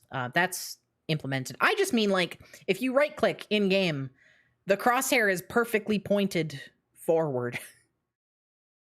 Like in real life, you know, if you've ever had a Nerf gun, for example, and you try and shoot something, like, outside of, you know, Nerf darts' tendency to go off, like, it's hard to point. Trans girl Trish. Oh, I'm sorry. Just some trans girl. I'm sorry. I said the wrong thing. Listen, you both have the word trans girl in your name. I brain blast. I'm sorry. I can't help it. It's like camouflage. You're wearing Twitch chat camouflage. Listen, I am, as a streamer, I'm basically I'm reaching blindly for popcorn that the person sitting next to me is holding. You know, I'm not all the way here. Have I ever modded any Nerf guns? So I used to collect Nerf guns. I worked at a thrift store for a few months, and even before that, I loved Nerf guns, and I would buy even the cheapo ones, like off-brand Nerf guns. I'd get a bunch of them, and I had a my bedroom, because I was around 17 at the time. My bedroom at my parents' place, it was in the basement, and there was a tool rack, and instead of putting tools on it, I used that to hang up all my Nerf guns. And so I had a good maybe 20 Nerf guns, all set up on my Nerf gun wall. I did not mod any. I attempted to once. There's a very simple mod you can do. You get rid of like a little safety piece of plastic in there. I forget the details. I tried that, but I wasn't strong enough, and I didn't have the tools enough to break it off, the little piece you had to break. And then I didn't know how to put it back together, and so that Nerf gun was broken forever. That Nerf gun's gone. But yeah, I had an entire Nerf gun wall. I might have some pictures laying around if I can find them. I still have most of those Nerf guns boxed up as well, because some of them are nice. Some of them are actually quite nice Nerf guns that I got for cheap at the thrift store. Because I don't know if y'all know, Nerf guns are like... Oh, for God's sakes, no. Lie down. I'm dead. I don't have any bandages.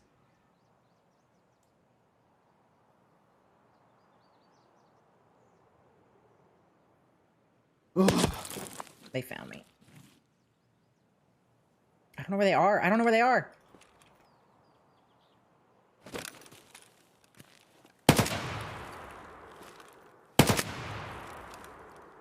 I don't know where they are. I'm just shooting blindly. I don't want to die this quick.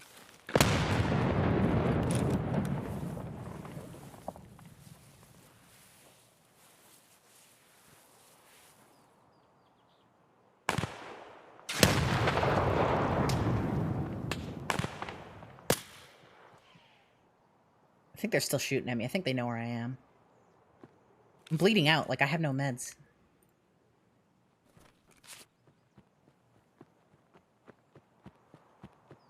Hear them.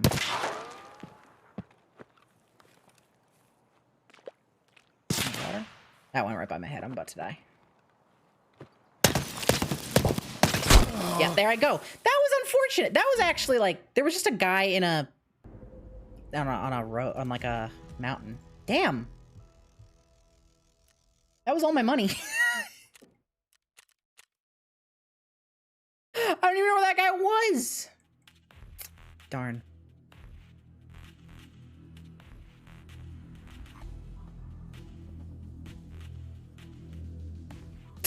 God, this is that Half-Life level. Yeah, I had a whole Nerf ball. Funny thing is, I had like no actual darts. I had like a couple. This music is too loud. I had like a handful of darts, actual like Nerf darts to shoot. I just had the guns. Hey, we got one. I got condensed milk. I got hair conditioner milk. No, I got condensed milk. That's another one off the list. There we go. Small victories. It's the little victories that keep us going. I have to sell some stuff. I have to sell things to live. How much are these worth? A lot. Oh my God. Those are worth a lot of money. I might just sell these. Because we're kind of in that position. I need to go to the pawn shop and I gotta make some money back.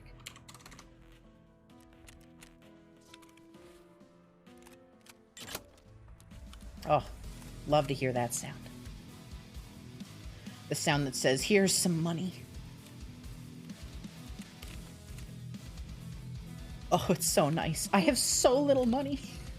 I don't know if I haven't had this little money since I first started playing Tarkov years ago. I'm flat broke. I'll sell this key too. Why not?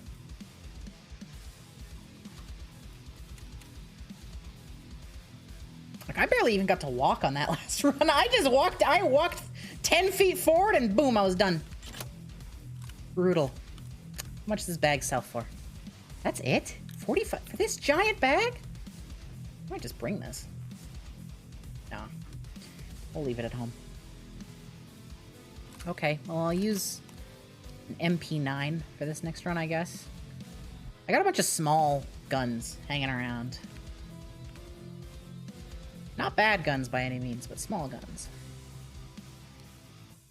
What are magazines for? None of these have magazines! This one's got a magazine, but I don't think this is the same. Yeah, it's a different caliber. I'm gonna bring this instead, actually. Yeah, here we go. This is a 4.6 something or other. I don't know what caliber that is, but it sounds good to me.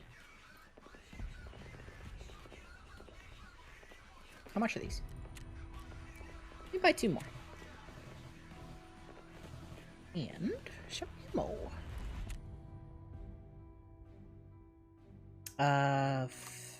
40.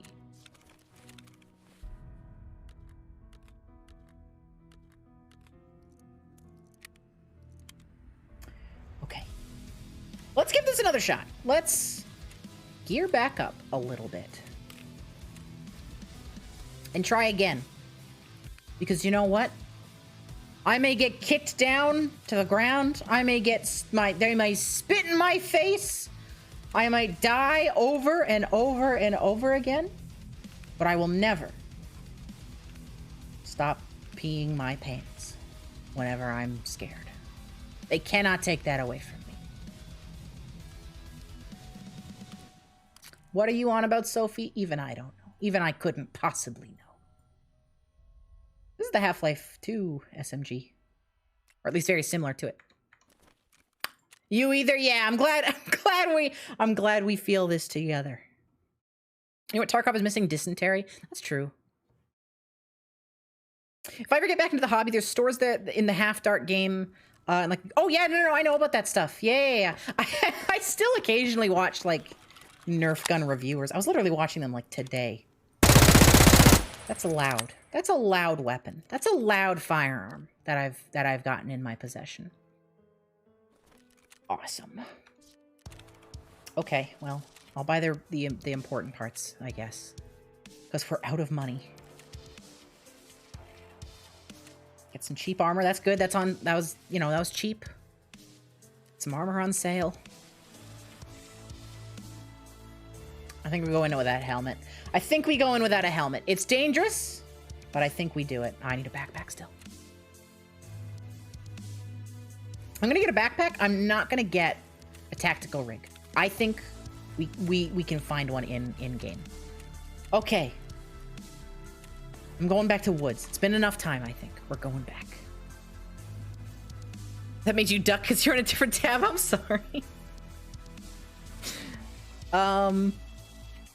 What if they take your bladder? I mean, I'd be sad about that. I don't know where to go with this. I don't know where to go with this conversation. Lately I've been, because I would like to get into game development, I think. I think I'd be good at it. And I would like to. One thing that I've always been interested in, though, is I've never fired a gun in real life. And I'm not super, like, diehard interested in it. But, I don't know, I've always wondered, like... I feel like a lot of game developers have never shot a gun. And so I feel like...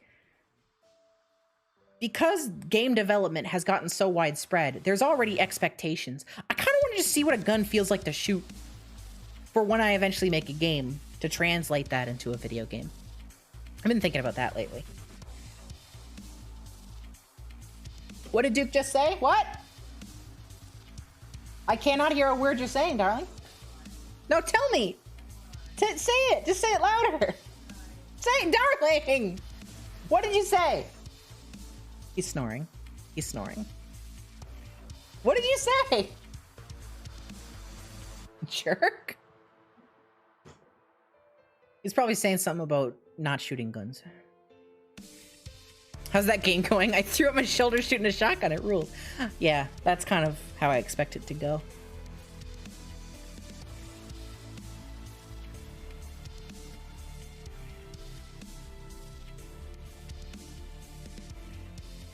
This is such like an overdone sight for this gun. Most of your shooting experience is shotguns and 22 rifle, pigeon shooting is fun. Heck yeah.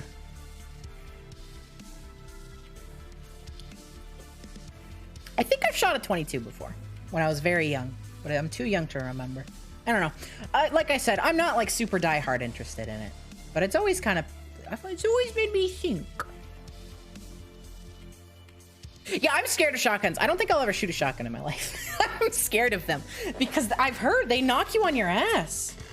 That's frightening to me. I don't want to get knocked. What did you say before, darling? Hi. They're knocking the right elbow down.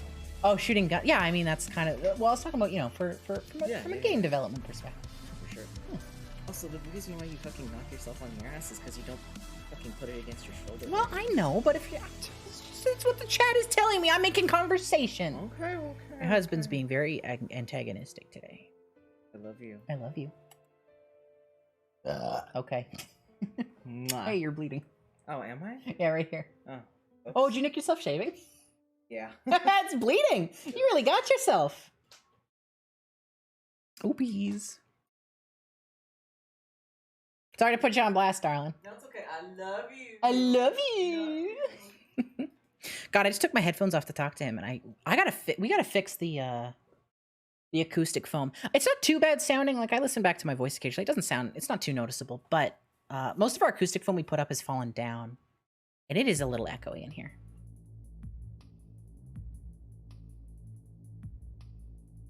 Wait, you fired a muzzle loading shotgun, Goral Stream Team? What?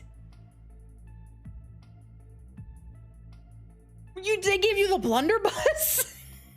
Come here, you 14-year-old whippersnapper. We're gonna hand you this old Bessie from 1846.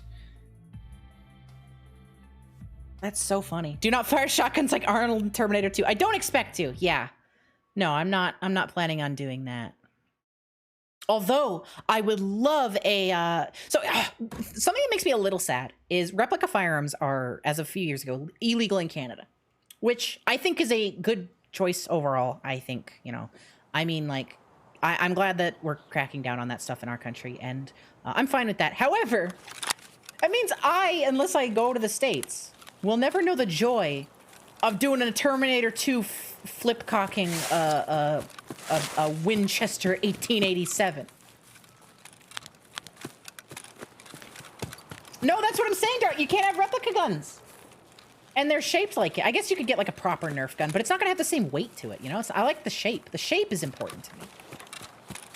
Fire a crossbow for a near gun experience. Have I fired? No, I haven't fired a crossbow. I don't think. I don't know.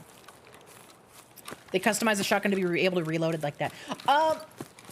Did they? Because I know that is a real reloading technique. The idea was that, you know, you're on horseback, you fire it, and it gives you the ability. However, you had to modify them with a larger charging handle. I think that's what it's called. I could be wrong. The cocking thing. You had to make the handle bigger, the guard. You had to make it longer to accommodate it, or else you'd break your fingers. The story I heard was not that they did change it, but that they didn't, and that really messed up Arnold's fingers in filming. Because you are capable of doing that. It's a real thing. It's a real, you know. It's just, it's mostly for style points, but the idea was that you could fire it off horseback without having to, you know, use both hands. But Кепка! oh, finally we kill somebody.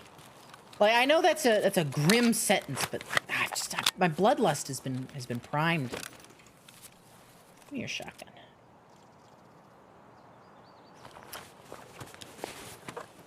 See, I told you we get a tactical rig. Got any food in your pockets? Heard they had to get a different lever. Tried to flip one of the shotguns that didn't have the special lever. Yeah, I heard that they didn't make the modification. I don't know. They probably talked about it. Maybe they did. I'm not saying they didn't for sure. That's just the story I heard. I also could have gotten wrong information, believe it or not.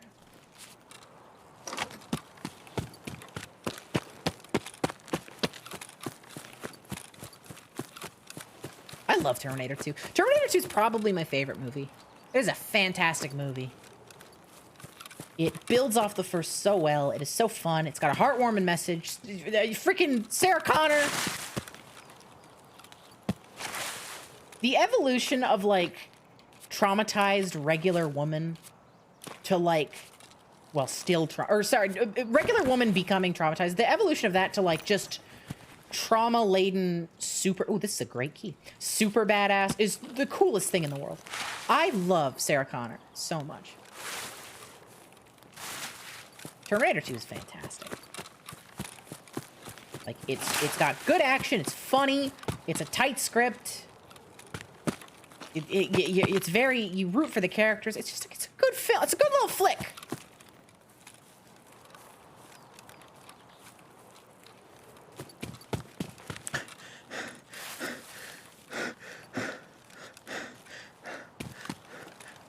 The Ask the Dog's name scene is a fun meme. Yeah, I'm sorry, I had to remember. I mean, I knew the scene. I was just thinking... For some reason, I thought that was in the first one. But no, it's not. I just love how tense the movie gets. Like, it's like they really nail tension. And oh, peas! I like Terminator 2. I might convince Duke to rewatch it with me soon. No, you know what we'll do is we'll rewatch it when we start the podcast. As a, that'll be our reasoning. There's another chocolate bar. We already have... Oh, there's food inside, too. We already have this chocolate bar, but I'll pick it up anyway. Oh, and vodka! Awesome! I feel insane putting the oat flakes into my secure container, but here we are. We gotta secure them.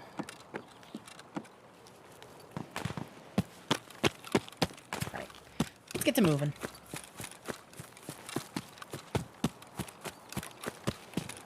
Surprisingly good writing, good action. Yeah, no, it's a good movie.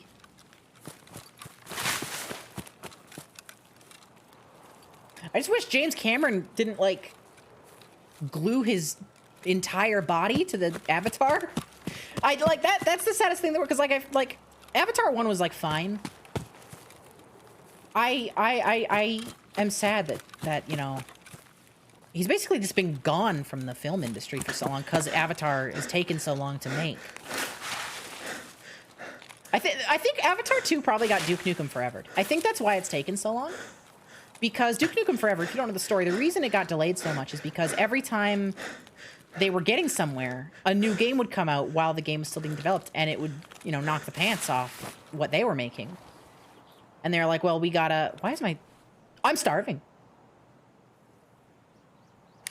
It would knock the pants off of what they were developing.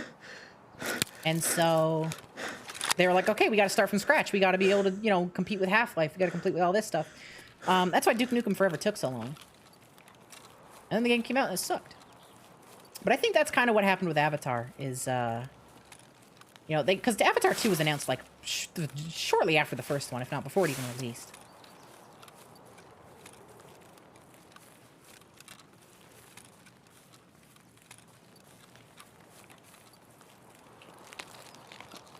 He did release Alita. Was Alita Battle Angel? Was that James Cameron? No kidding. I didn't know that. I had no idea. I heard pretty decent things from them. I heard it was like, okay. I didn't hear like amazing things from Alita. Most people couldn't get over the eyes, but he produced it. Okay, interesting. I did not know that. I think a part of the reason James Cameron probably isn't around so much too now, though, is on top of like obviously the Avatar stuff. Never mind. I was about to talk out my own ass. I just think I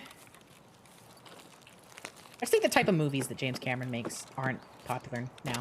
Is kind of what the general idea of what I was gonna say. Not popular, but aren't financially popular. I'll put it that way.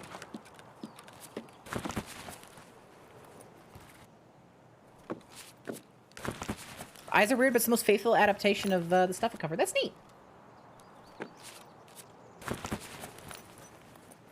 He's stuck on an uninteresting franchise. Oh, hang on. I'm gonna need you to take Alien out of the uninteresting franchise list. You can say what you will about the recent Alien movies, but you gotta take that out of the uninteresting franchise list. Socks, hi. How's it going, everybody? Thank you so much for the raid. I hope you had a wonderful time. Watch out for my goblin bombs. Oh God, you're gonna turn me into a skeleton, like what happened in the hit movie Spider-Man, directed by I don't remember his name. Thank you so much for the raid, Socks. I hope you're doing wonderfully. Oh, those are examples of great stuff he did. Oh, excuse me. My eyes glazed over a little bit, and I saw uninteresting, and I saw Alien, and I just bit you. I bit you with my teeth. Sam Raimi, thank you. I don't know why I couldn't remember his name.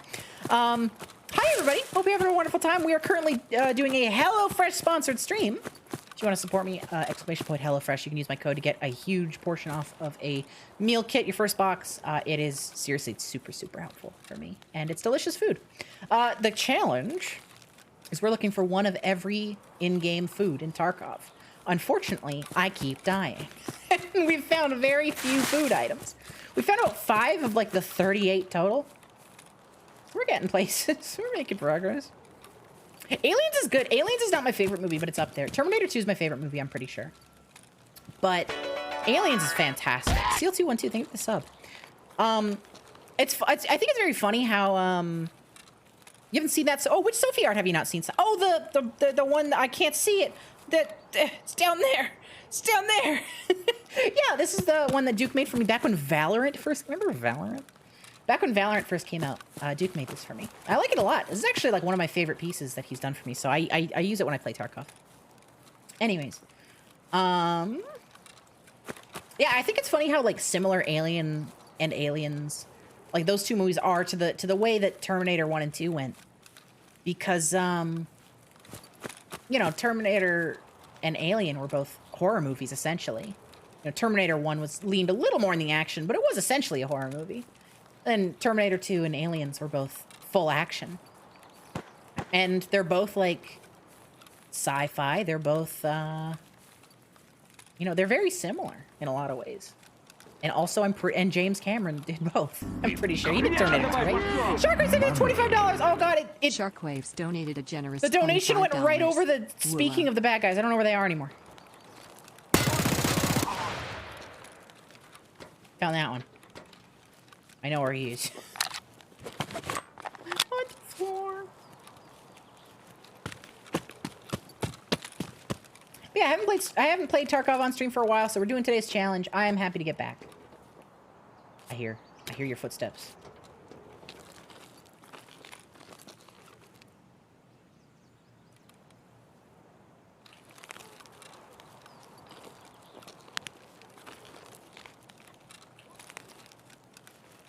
I have a fucking sun lamp on the end of this gun. I'm gonna blind them if they look at me. They saw me. They saw me. Just NPCs. We're good. Are you? Where are these guys? Oh, water. That's a rare water bottle, too. Oh, there you are. Oh, you just did an instant transmission. Jesus. That guy can take a hit. Did I just drop him? I've been dropping magazines. That's not good. These haven't been empty. Okay, that's fine.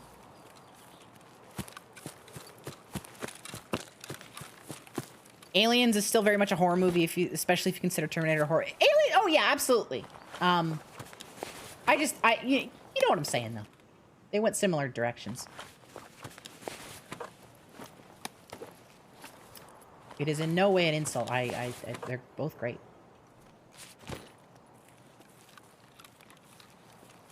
It is bright. It's so sunny right now in game.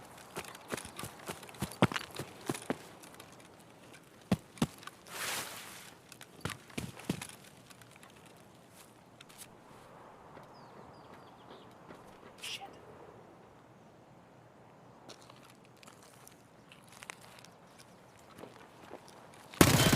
Nice. Okay. Whew. Little stressful, but we did it.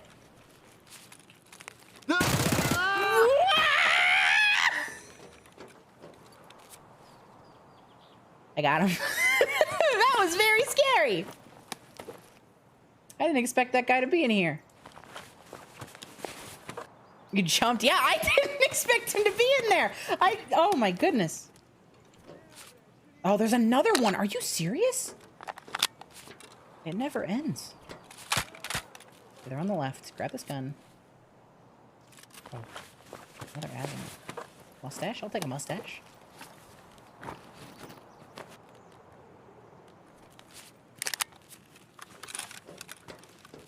Okay, it's full, half decent ammo.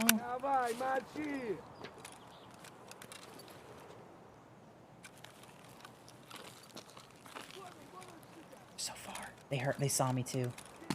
I don't want to stick around here. Like, this is scary. It is a lot of scavs. Yeah, I'm panicking. Just a wee bit. I'm letting them come closer. I need this house.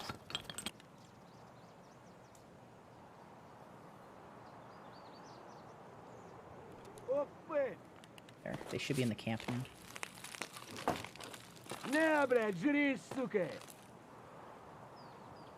There's something else.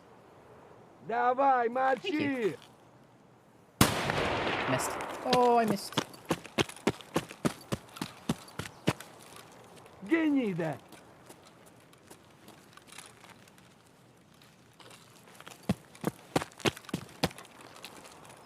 Where is he? That was scary. That was a frightening situation we found ourselves in.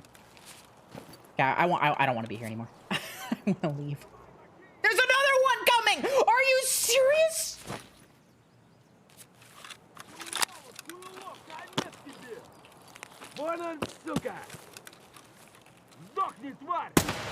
Okay, done. Oh my god. Oh. How? How many?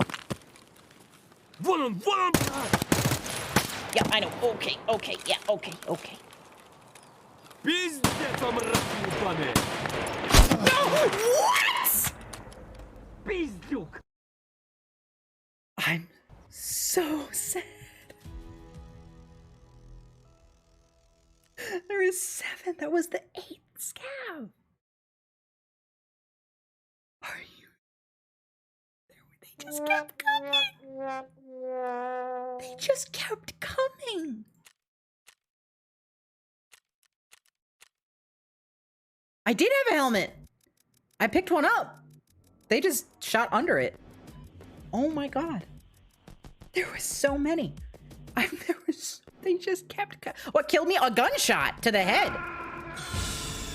The guy I was shooting at shot better. I'm sorry, I'm like a little bit aghast right now. That was... At least we got these. Okay, well, we got some stuff. Let's go ahead and check off vodka. That's a rarer one, so that's a good get. And the oat flakes. There we go. We're getting there. Would I recommend TARKOV for somebody who loved getting items in games? Just the thrill of gathering things, having stuff, obtaining possessions. Absolutely, Space Junko. If you're okay with the hardcore nature of the game, because it is, I mean, not to use a buzzword, but it is a little, there's a hardcore type game. But yeah, absolutely. I mean, there's a lot of fun doohickeys. Like, I got this parrot that I love that's always in my stash. I got lots of stuff. Very good collector's game. There's a lot of items that are like streamer items, which you can collect. There's that are like made for specific streamers. Lots of good stuff. Thought I was only wearing a hat. No, I took it off and put a helmet on. Regardless, it doesn't matter. I died. Helmets ain't bulletproof. They're just bullet resistant. Okay. How's my scav? Let's do another scav run. What do we got here for our weapon? Nice, actually. Pretty good scav. I'm gonna try interchanging it. I know this didn't end well last time, but... Oh, look at our beret! Oh, look at us! Oh, please, sir, I just want a little bottle of moonshine, please. Please, if you don't mind, you know, my part, you know, we don't have clean water at home, and my part, he passed away not long ago from the influenza. I was hoping you could maybe spare a little bottle of moonshine, please. Please, it's for my mum. It's for my mum. She can't afford the HelloFresh subscription, please.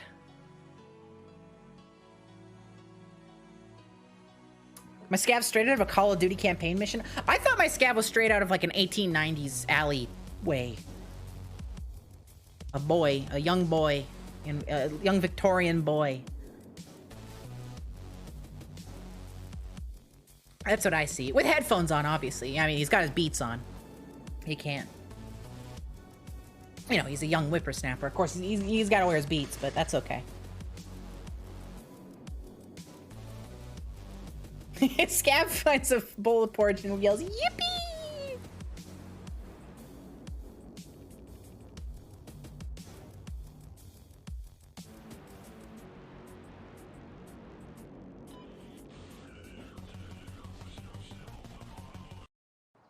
Oh shit, we're in. Okay. Whoa! I just saw the Matrix load in front of my eyes. I just watched as the world built around me. Wow, this cheese slice only has 13 uses left. And by uses I mean percent, because it's not 13 uses. All right, how much longer in the? Okay, 20 minutes left in the round, so most people are probably out and about. Most of the PMCs are probably extracted by now, except for the sticklers.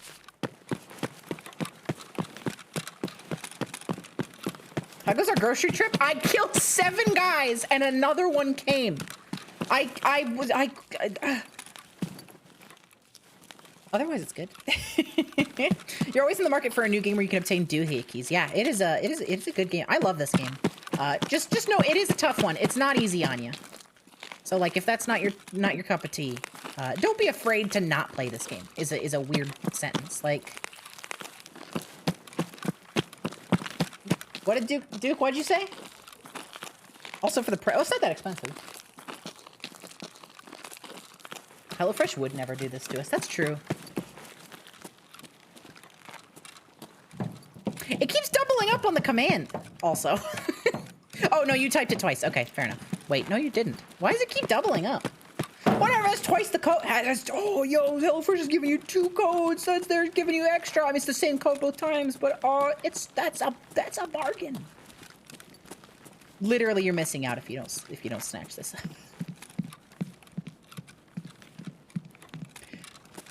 Let's go to the grocery store for food.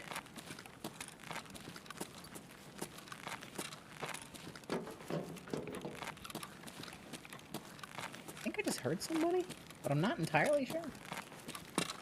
I'd rather not find out. Okay, pineapple juice. That's good. I don't think we have that yet. Let me check our... Hold on, I'm gonna check the spreadsheet. Do we have that yet? Pineapple, pineapple, pineapple. No, we don't have pineapple juice yet. Okay.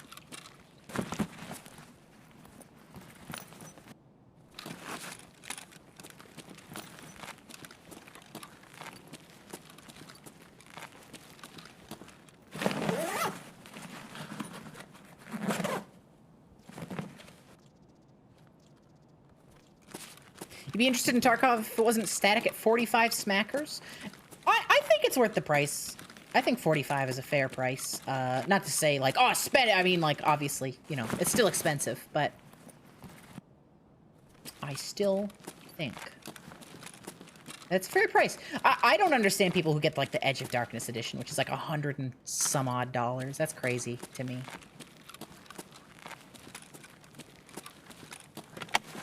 It's only, yes, the code is only US, unfortunately. I apologize. I don't make the rules. Duke and I have actually asked for a Canadian code. They haven't been able to provide one, unfortunately.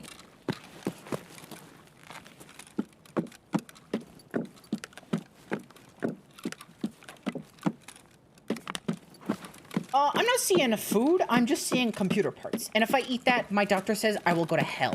So, can I have some snacks, please?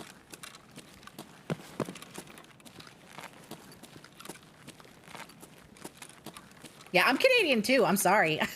Seriously, like, I mean, HelloFresh, if you're listening, if you're reviewing the stream or whatever to make sure I follow all their rules, I got like 5 guaranteed more subs for you if you can hit me up with a Canadian code. I'm just saying. One of them being myself. I'm hungry. Yeah, so in Tarkov, you don't make a base. You have what's called the hideout, which is just as like, it's the, I'll show you when we die. I'll show you when we die. There is a, that's, yeah. You don't like build. There's no building in this game or anything. But there's sections that you upgrade over time to improve it. Hello? You good? Yeah, you're good. What are you standing on? It's like on the shelf. Good? He's stuck! Somebody get this man a ladder. A step ladder. This poor scav's afraid of heights. They forced him to climb the boxes.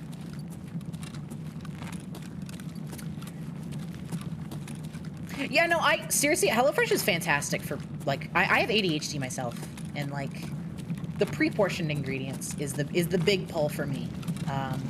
Because I let so much stuff go bad in the fridge. I yesterday threw out half a tomato that turned into a mold, and then, like, a bag of salad that melted. Salad, like, melts if you leave it in your fridge.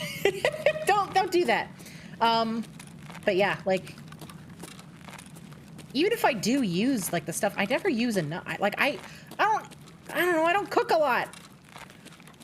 Going to the store, buying a whole thing, so much goes to waste. But with HelloFresh, it's just pre-portioned. It's nice. Do become squishy. It literally melts. It turns black and melts. It's gross. It's not even the first time it's happened to me. I have executive dysfunction.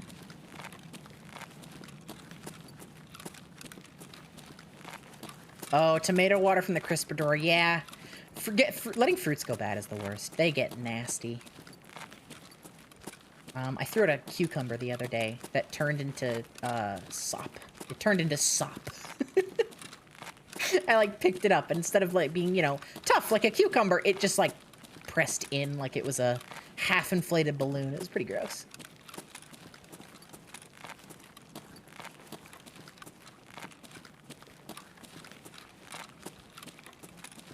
Oh, there we go. I knew if I looked around and not long enough, we'd find something. Some soda. Here we go. This looks like a deli. This looks like where we could find some food. Oh, it's a neat little thing. Might sell that for a couple rubles. Might be worth $1 or $2.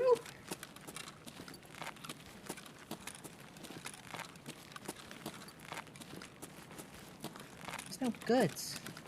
Please, sir, there's no goods here. Grocery stores are empty.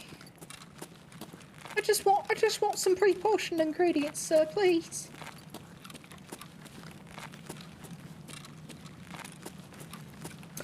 If I don't get something soon, I'll be forced into a life of crime. Me ma don't want me to join the gangs, but they promise they'll be giving me lots of HelloFresh codes. Yeah, they promise.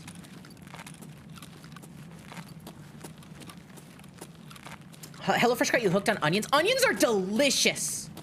Onions are so good. You real? No, you're an NPC. You're chugging along.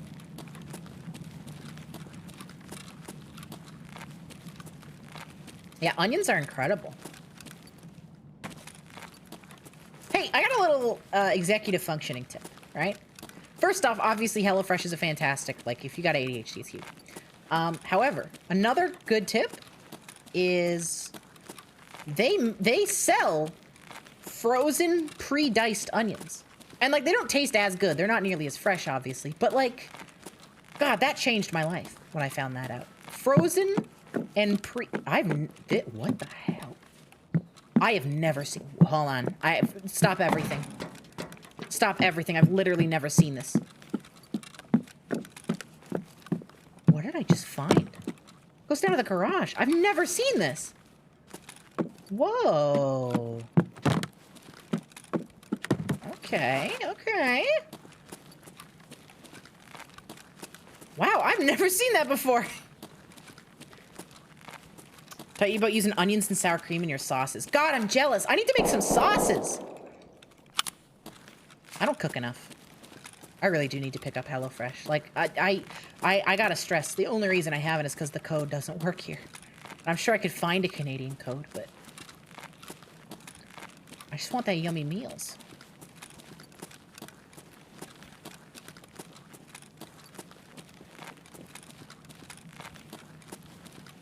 I've also been watching that one show, the amateur versus pro chef thing where they swap ingredients. You know, they shop for themselves and swap. That's fun.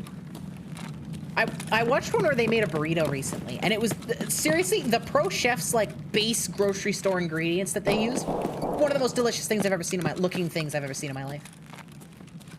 Just the way everything came together. So yummy looking. Your fry sauce is one to one ketchup and mayo, and then you add Logon Ma chili crisp oil in it. Interesting. I never thought about the chili crisp oil. However, the ketchup and mayo combo is delicious. Very big recommend. Also, barbecue sauce and mayo works too. That's another good one, slightly different, because barbecue sauce and ketchup are a little bit similar. My old roommate had me eat that with like an egg sandwich. It was actually really good. Only time I enjoyed eggs, mostly because the sauce was, I was tasting the sauce more than the eggs.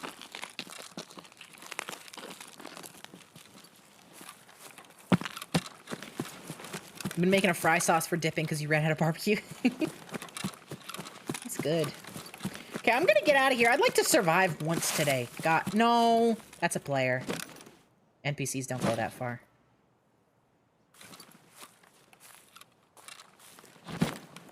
They're gonna come this way. I'm gonna shoot them when they get here.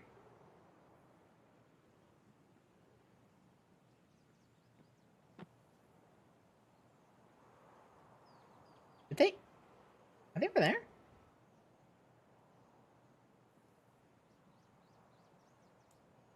Can they get there? I thought they had to go this way. Oh, there's a scav. Wait, I'm not a... Wait. Also, the progress on foods is good. I'm on your team. We're both scavs. They won't shoot me. Don't shoot me.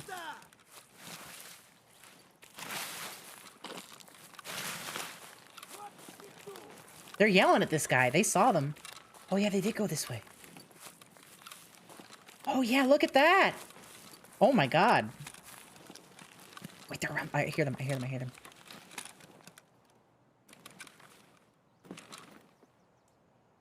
I just heard them.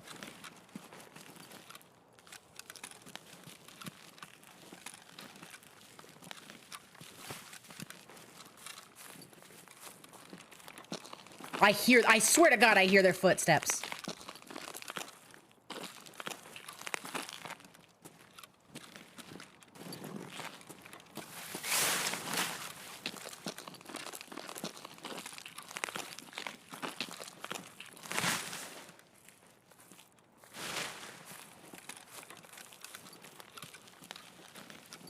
I don't like this. No, your scav doesn't do callouts like the NPCs do.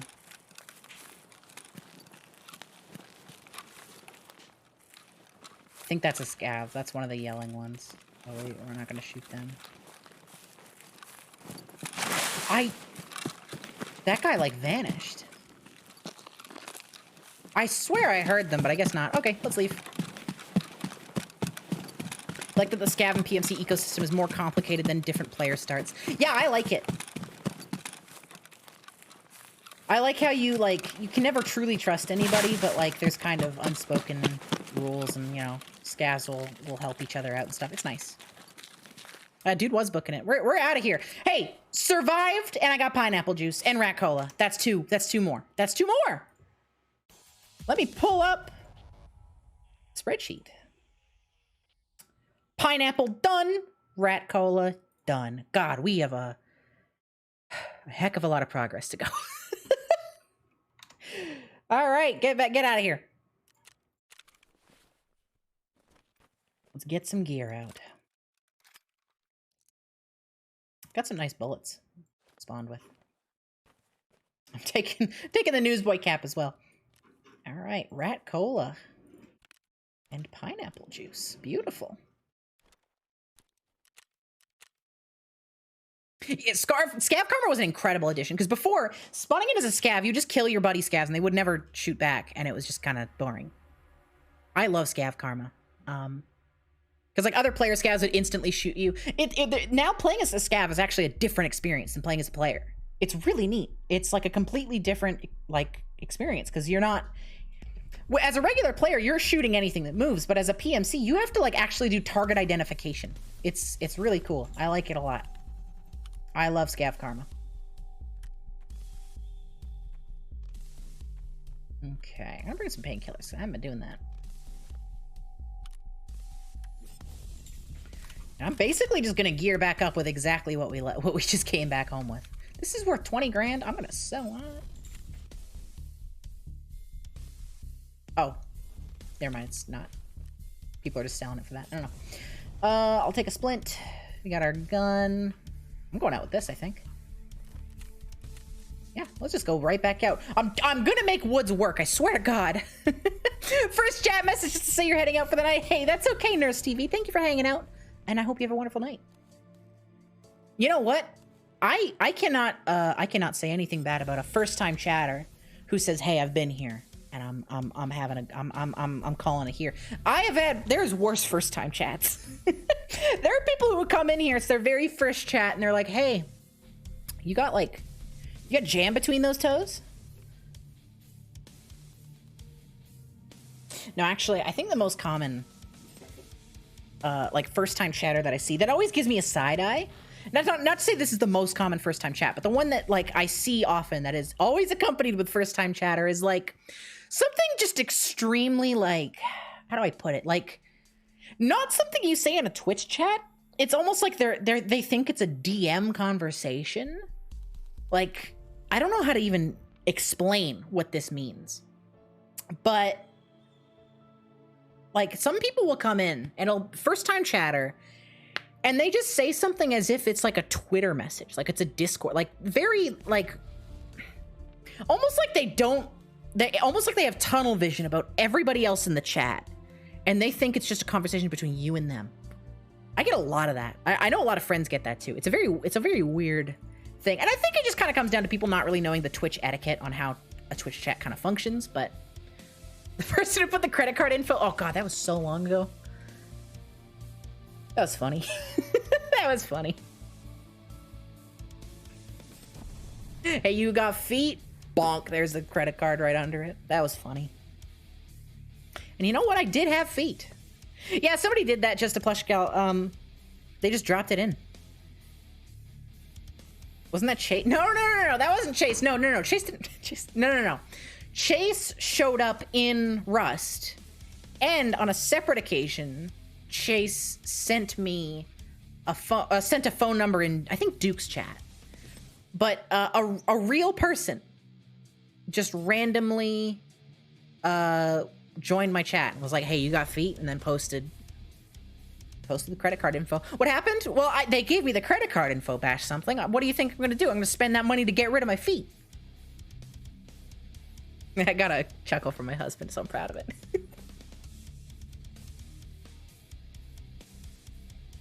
You don't know if you were here for that? Probably not. See, that was like ages ago. That was all the way back when I was playing thing. I mean, it was before, I think before Duke and I were dating. Maybe.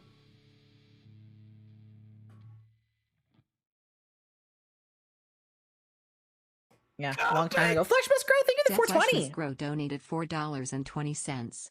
Thank you for the Gumby. I very much appreciate it. Ryan, don't talk about that, actually. I'd prefer, like... sometimes streamers make mistakes, but it's best not to call attention to them because you don't want people to go out looking for that stuff. So... You do that for the bit. Don't put your credit card info into somebody's chat. No. That's how you get your money stolen. That's like one step closer to getting your identity stolen. Like, no, don't do that. It's all good. No eyes and blindfold. I get it, but it's also, I got responsibility. All right, spawned in a place that has food. Not a ton, but some. Typically, I don't know if it. Vodka. That's unfortunate. I mean, any other day. Oh, hey, sugar. Any other day, I'd be happy to see the vodka. But we already have that. These are incredible attachments. Wow, that entire table was just full of good stuff. Actually. Yeah. Wow. Okay, we're taking these. Oh, I really want that hammer. Actually, I think I like the hammer more than the Bravo 4. Wow, that was. I would like to leave. First time chatter, full IP address. I've seen that. Although typically I think the person is trying to dox the streamer. Although usually it's a VPN or just a fake. A lot of the time I see people put in a fake IP address as like a scare. They're like, it's to scare them into thinking that they've doxed the person, but it's just a fake IP. I've seen that. Don't do that, by the way. That sucks.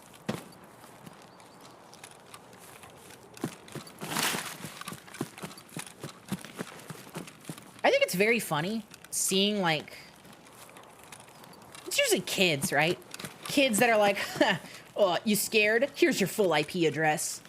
I gotta be real with you. Getting an IP address is the easiest thing in the goddamn world. Your IP address is how you... Oh, hey, more food. Your IP address is just how you connect to the internet. Like, yeah, there's some identifying general information. You can kind of get, like, sometimes the city somebody's in, but more likely it's just kind of the general... range. Even then is kind of a stretch. It's so funny. Like, yeah, somebody who's very talented, if they can get your IP address, they can usually get more, but the IP address itself is not that bad. Let me put it this way. Every time you play a video game, your IP address is being showed to the server owner. Like, you got your identity stolen yet? No.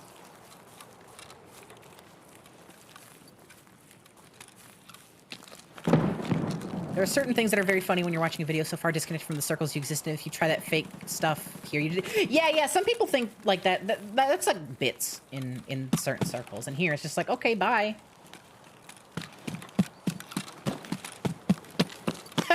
Oh, you know my IP address so well, so do I. So how about that? That's how I feel sometimes.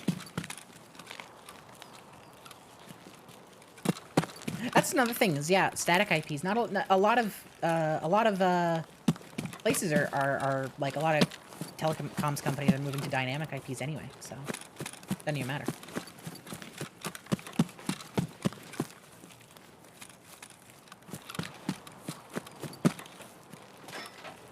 Oh, somebody's out. There's a fight. You can hear the ricocheting of the bullets. Silencer, because I can hear the ricochets, but not the actual shooting, which is terrifying.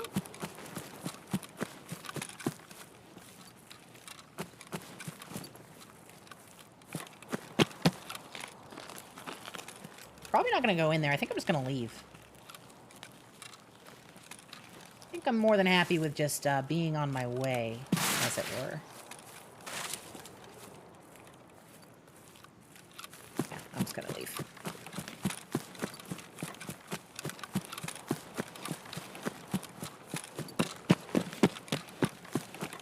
So, fun fact, people are talking about the audio of the ricocheting. The ricochets are actually modeled in the game. It's not like it's not just a sound effect. Bullets ricochet in this game, and the ricochet damage values are different. Armor, like helmets, can cause bullets to ricochet. Bullets have different ricochet values. Certain bullets are more likely to ricochet than others. It's a full system. It's very, very interesting. The ricochet value is separate from the actual armor class in the game. it's totally different. Yeah, they actually added they've had Ricochet in for ages.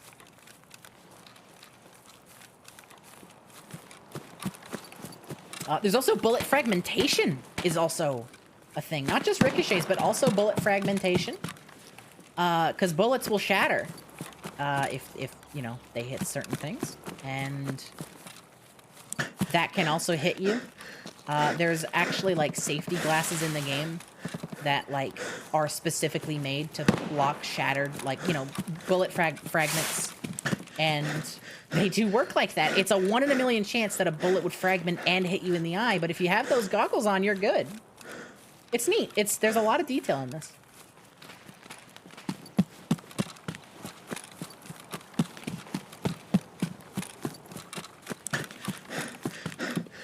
Like, when people talk about the realism of this game, that is the stuff they're trying to model. That is the realism part. Like, there's a lot of gamey stuff in this. But that is the realisms. Like, when they talk about realism, that's what they mean. And I like that. I like it a lot. Because it's fun. Because it's... What it is it's not realism for realism's sake. It's realism in a way that benefits the gameplay. Because all of those things are gameplay elements. And they are interesting, and they change how the game is played, and they change how you handle situations. And we actually survived a round! For once! We survived! Run through! You're kidding me. Run through means you, don't get experience. That's dumb. I got a lot of stuff. That should not have counted as a run through. Anyways, regardless, we're fine. I wasn't going to sell any of this stuff, so that's the only part that matters with run through, so. And you get less experience, but that's not a big deal either. Okay. We already have condensed milk. We already have vodka. Sugar's new. And so is squash, I think. Yep, squash is new as well. Okay, that's 2 more on the list. Let's pull up the spreadsheet. Squash. And sugar. All right, we're starting to actually get some blue here. We're starting to clear stuff up. Yeah, the run-through. I was offended about the run-through. Does that happen if you go too fast? So the run-through is, there's a lot of stuff that goes into it. It is, oh, what is this? Oh, this is the rangefinder.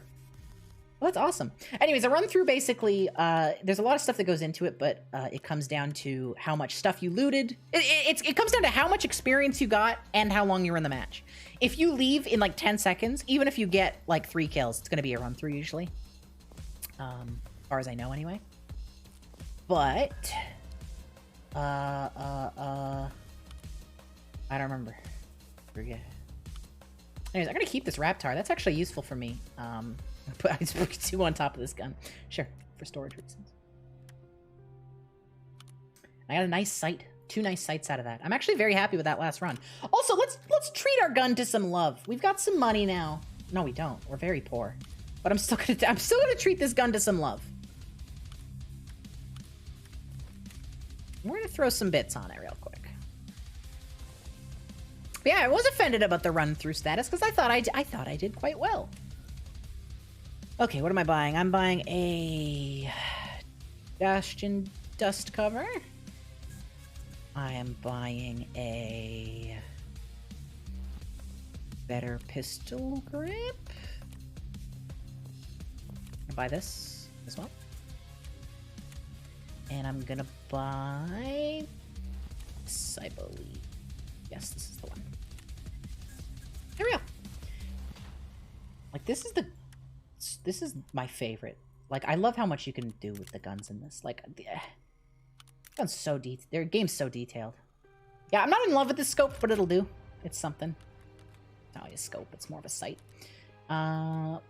Keep that in there. Sell the vodka and the condensed milk. That's still money.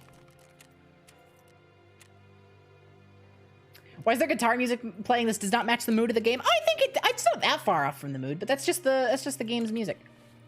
It's not that far off from the mood. Let me see. What other attachments can I throw on this thing? That's built in.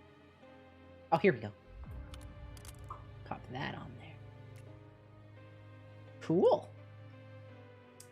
Are there any flashlights hanging around? Yep, there's one. Stick that on there too. There we go. We got ourselves a little toy here. A little bit of a toy here. Like that the sound effect implies that they're giving us receipts for our illicit purchases. Now they're not illicit.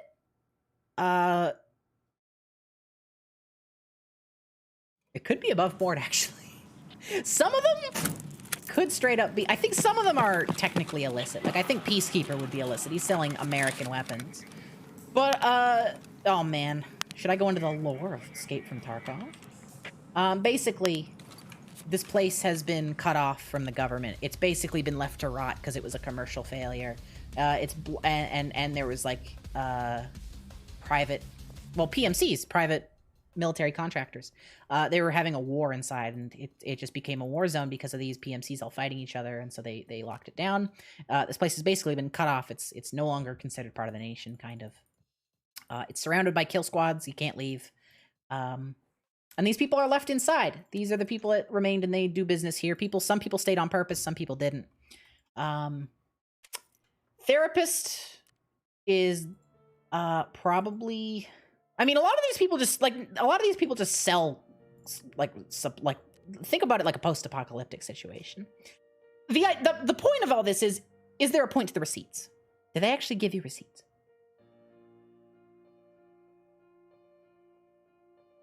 I think Propor would not. I think Therapist would. Fence definitely wouldn't. Fence is actually just full on, straight up like a pawn shop. I think Skier would. I think Skier is full of himself enough. Jaeger definitely wouldn't because he pees in bottles. He doesn't have technology. Ragman would. Ragman's so full of himself. He would. You know what? This guy probably just sells real clothes. Actually, this guy's probably just an actual clothes seller. Yeah, Ragman absolutely would. He worked at a director in a shopping center. Yeah, he brought a receipt printer home, and he absolutely uses that. Mechanic, I don't think so. I don't think he'd be bothered with it. He could, but he's not bothered. And Peacekeeper... What's your lore, Peacekeeper? I don't know. UN Peacekeeping Force Supply Officer. So it doesn't say ex-UN Peacekeeping Force Supply Officer. It just says he is one. So this guy might be above board. I think Peacekeeper might be above board. He might be selling to people that maybe shouldn't have the stuff, but I think he's above board, all things considered.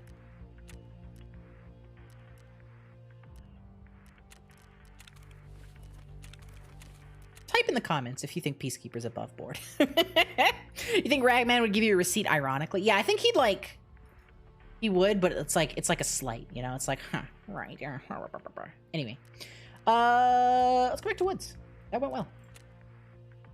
Peacekeeper looks like such a dickhead. They're all dickheads. They're warmongers. They're war profiteers. Therapist is the only person who's not like a war profiteer. She's trying to keep people alive. And even she's kind of a dick.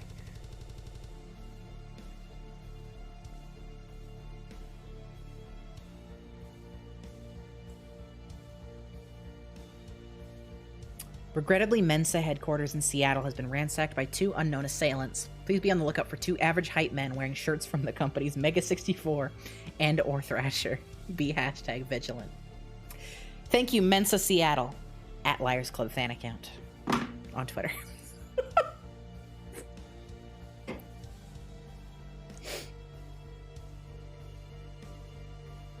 I need y'all to know the Mensa thing is real. Like, Chase's Mensa thing is real. He showed me, like, the confirmation. Like, it's actually real.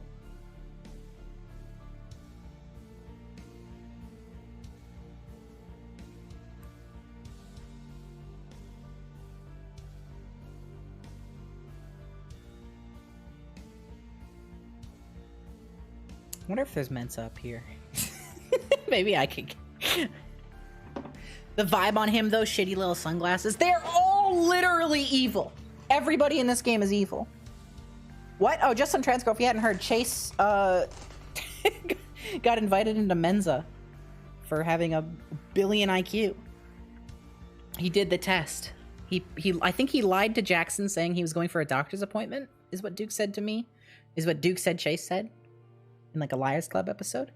What's happening? Go watch Liars Club. Go watch the Liars Club. I think was it on their podcast, darling? Yeah, it's on their podcast. Go listen to the Liars Club podcast. You'll be filled in. What's Mensa? Google it. The High IQ Association, essentially. Little special boys club.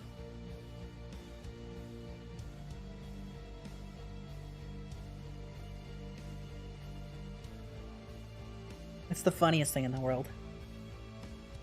Chase were a traitor in Tarkov, I think he'd sell only the funny masks. If Chase was in Tarkov, I think he would still continue to do the Liars Club.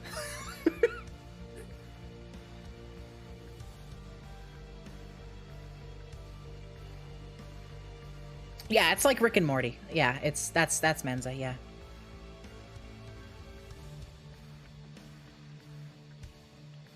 I've been watching stuff on Rick and Morty. I haven't been watching the show itself lately. I've been watching kind of video essays about it because it's really interesting.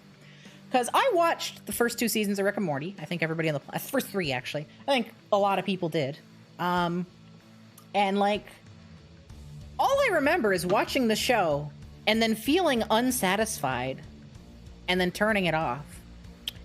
And sure enough, I like watched some people talk about, you know, oh, what's wrong with Rick and Morty? What happened to Rick and Morty? And yeah, sure. Like, I have never seen as much utter contempt for their audience from anybody as much as I have seen from the Rick and Morty team. They hate their audience, every aspect of it. Like, the whole thing, right? They basically dedicated season 4 of the show to saying, fuck you if you want any sort of like plot, like continuing plot, like serialized plot. And that was the whole thing. But like, the first 2 seasons of the show had a lot of continuous plot, a lot of like, they had a serialized story going on. Then when season 3 came around, they did a bunch of interviews and they were like, yeah, we don't want to do this actually. And so they backtracked, and now they hate their audience for being like, well, we were interested in this. Like, yeah, okay, Rick and Morty's, I understand what y'all are saying. Like, yeah, they're bad. But, like, it's different. Like, it is, like... I'm not just talking about the annoying ones. I'm just talking about the people who, like, were interested in the story they were telling. And then they... Like, I cannot stress this enough. Season 4 had an episode where they, at the end of... Like, the whole thing is about, like, the idea of serialized story and basically, you know, saying it sucks. And then the end of it, they get put in a machine that sucks the narrative like potential out of them. That's like the that's the what it says in the thing. And it like flashes to a bunch of scenes of like old dropped story plot threads that they used to have in the previous seasons that people have been asking for conclusions on. And then Morty's like, is any of this canon? And then Rick's like, it could have been Morty. That's the point of the machine. And like, just like the idea that like they wrote a story and then said, we're done with this. And then people liked the story and and then they go, you liked this? What's wrong with you? And they spit in their face. It's insane to me. Like I have never in my life seen anybody hate their fan base so much. Any group of people. Like, I understand they don't want to do serialized television. I get it. That's fine if that's your choice. But, like, you made this start of the story. You can't you can't be angry because people enjoyed it. It is BBC Sherlock writers' level of fan base contempt. It's worse. Wow, Morse Mortis, thank you! Morse_Mortis donated $20.77. I think Sophie deserves to have food in real life and guns also. You just shot my arm out. Okay, you're dead. My arm's broken, which is unfortunate. But yeah, it was crazy to me. Like, they truly, like, no exaggeration, despise their audience. More than anything I've ever seen in my life. I'm gonna keep this, actually.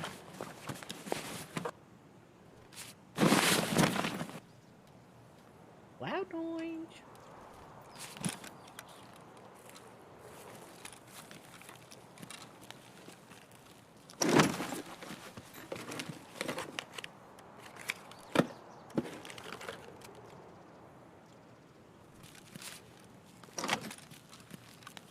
Right. I'm a little nervous. We took some shots there, and now our aim's gonna be all wobbling.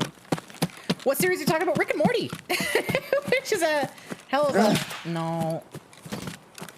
Wait, is that over there? Oh god, I don't know what direction that came from.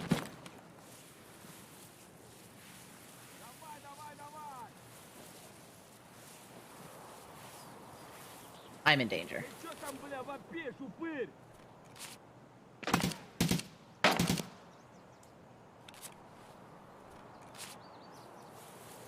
I'm just gonna snake through the grass. I'm scared.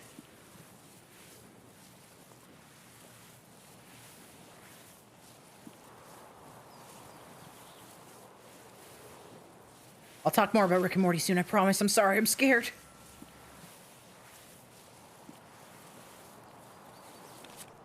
Yeah, I think Rick and Morty did have potential. Like, the first 2 seasons, going back... I mean, I haven't rewatched them, but... As far as memory serves, there was something there. There was a lot of bad, but there was something there.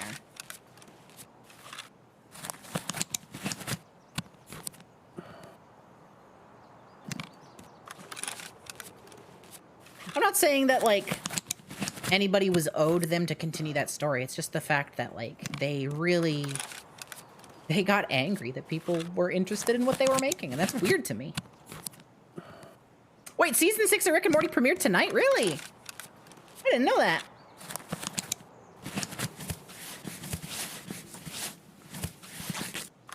Oh yeah, another one of the videos I watched kind of put into words why I didn't even realize it myself at the time. I was like, whatever age I was when season 3 of Rick and Morty came out. But one of the videos I watched really put into words of what I didn't like about the 3rd season that I couldn't really put my finger on. First off, in the first 2 seasons, Rick was the only nihilistic one. And then by the 3rd season, everybody in the entire show is nihilistic, and it's really grating, you know? Like, there's no voice of reason anymore. It's almost like you gotta balance your characters. But the other thing is just everybody's motivations change. Like, they very heavily hint in the first 2 seasons that, like, Rick is, like, very emotionally closed off, and he secretly cares about people, even though he pretends not to. It's a very, it's, like, obvious from, like, a storytelling perspective. And then season 2 ends off with him, like, giving himself up to, like, kind of finally prove that, that idea. And season 3 opens up with, just kidding, I did it on purpose all along, and I did it to take down the government. And I thought, you know, when I watched that, I was like, okay, well, you know, they're still gonna do the story, right? And then they didn't. They just ignored it. And that's what happened. I don't know, it was weird. It was a weird show. And then they just kind of continued on that. Although I heard season 5 had, like, despite them decrying any serialization whatsoever, they keep doing it. Like, even in season 4 that they, like, designed to take down this idea, there was still, like, callbacks and stuff to other events. And then in season 5, they had, like, a 3-episode long finale that was all connected and, like, so, like, what? Choose!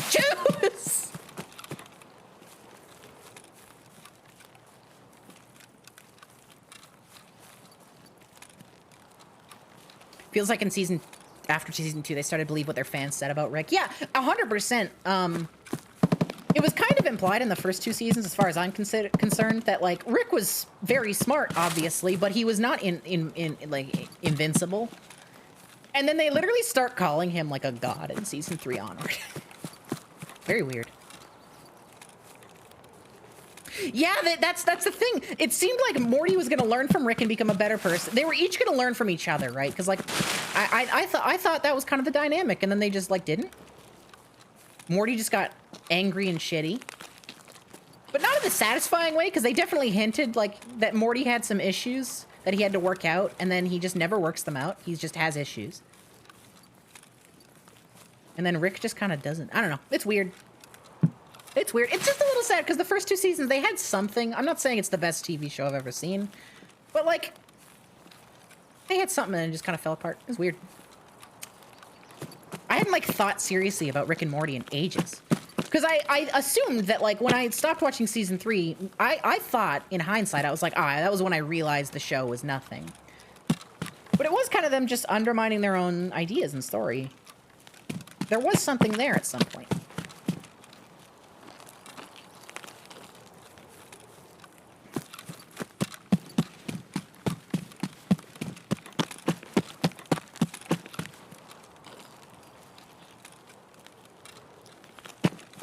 I don't know. Apparently season 5 ended with a huge change, like a massive change, which is extremely against the idea of hating serialization anyways. You know, change to the narrative, that's kind of the...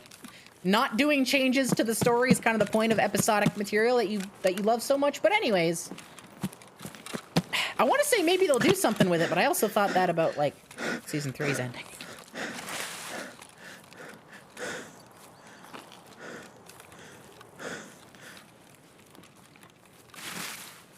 Man. It's like if BoJack Horseman wanted to convince you BoJack was the coolest guy ever. It is! Like, that really is what happened. They fell for their own sauce, I guess. I don't know. Do I risk going in there? No. I've got some decent stuff on me. And I'm shot in the arm, so my aim's gonna be inaccurate. Yeah, let's not go in there. We'll come back. Just refuse to watch it after season 2. Good on you. I'm not gonna watch it. I'm not gonna go back and watch it.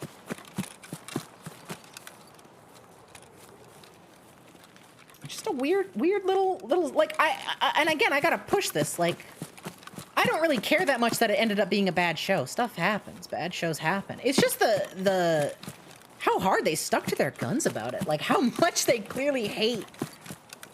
It comes back to the nihilism, I guess. You know, they're nihilistic people themselves. It comes through in the writing, and I guess they got nihilistic about their own work. It went inward. It ate it. They ate themselves. I don't know. If you want a good sci-fi adult cartoon, you recommend the Star Trek one. See, it's not even that. I don't know. There's lots of good shows out there. I just, you know, this had something and they squandered it.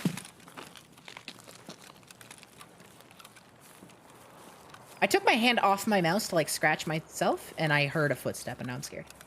But I don't see anybody, and now I'm extra scared. Oh, God. There's no way. I gotta go. There's no way anybody's here. It's fine. It's fine.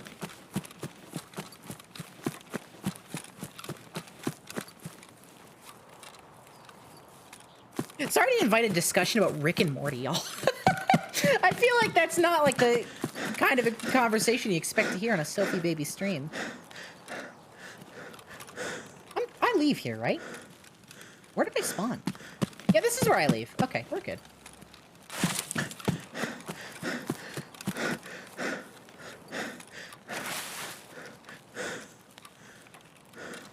It was a good discussion. Oh, well, thanks. Thanks for the pat on the back. Let's get the heck out of here. Let's get the heck out of Tarkov. Jumped in the middle of this conversation. You're trying to detective what show we were talking about. It all makes sense now. Yeah.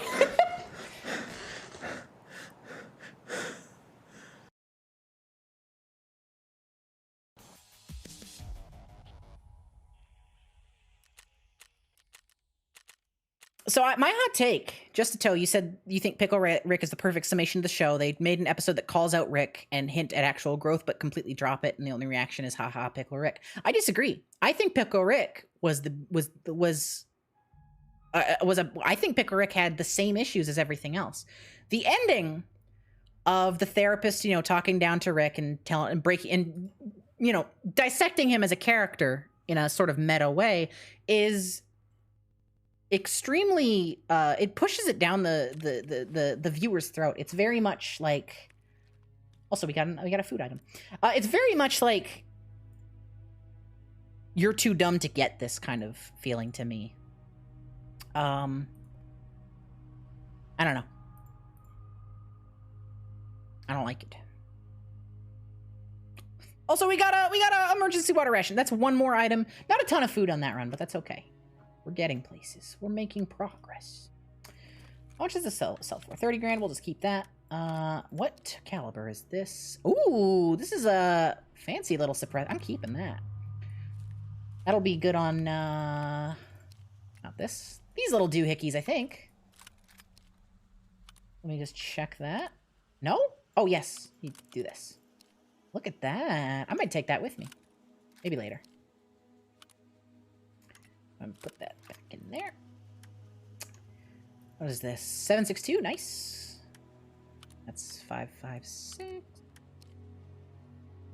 It's an AK. Pretty good. You know what? I'm just gonna sell this. We need the money so desperately. I might actually sell... Yeah, I'm gonna sell this as well. Because we are, like, broke. We are flat broke. I need all the money I can get right now. Let's reload our gun. E9 magazine. Take that home. Put these away. Decent little run there.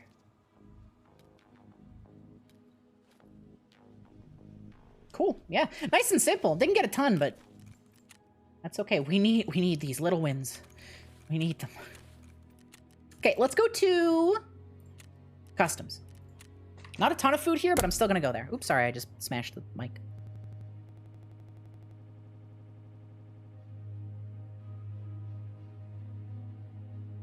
I feel like there's a through line from The Simpsons to Family Guy to Rick and Morty that you're having trouble to put into... Okay, here's my through line. Rick and Morty speed ran The Simpsons and Family Guy, like, journey. Rick and Morty speed ran it. That is my idea.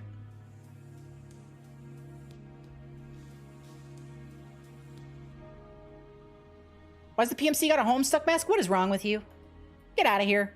What is wrong with you? Get out of here. Banned. Doxed. Killed in real life. Sent to hell.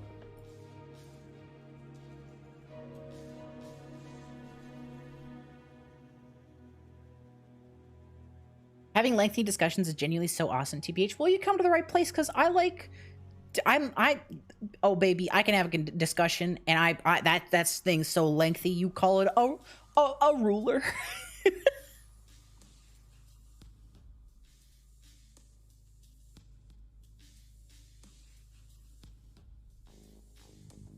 What's another thing I've been like? Because I took a week off streaming. I was back technically the other day on Wednesday for Project Zomboid, but that was a return stream. That was me getting back in the groove. I feel like now is actually I feel like this is the first real stream back. What else have I been like into on my time away? Also, what's up, darling? Hi. I missed my window. Oh, what were you gonna say? No. I'll turn back time. I'll do time travel, and you can get in here. Okay, I did time travel. Hi. So I was thinking about I forgot who commented on, but the Family Guy to Simpsons. Simpsons to Family Guy to Rick and Morty. I'm going to present to you on a silver platter, half thought out. I was half asleep. You're currently asleep. I'm currently suffering from a tummy ache. Level fucking 9. Here's my thoughts on it. I think that Rick and Morty is the deconstruction of the pipeline from Simpsons to Family Guy to Rick and Morty. Hey, fucking video essayists, take your pens out, and collect your sponsors. I'm ready. Because, like, my god, it is the deconstruction of the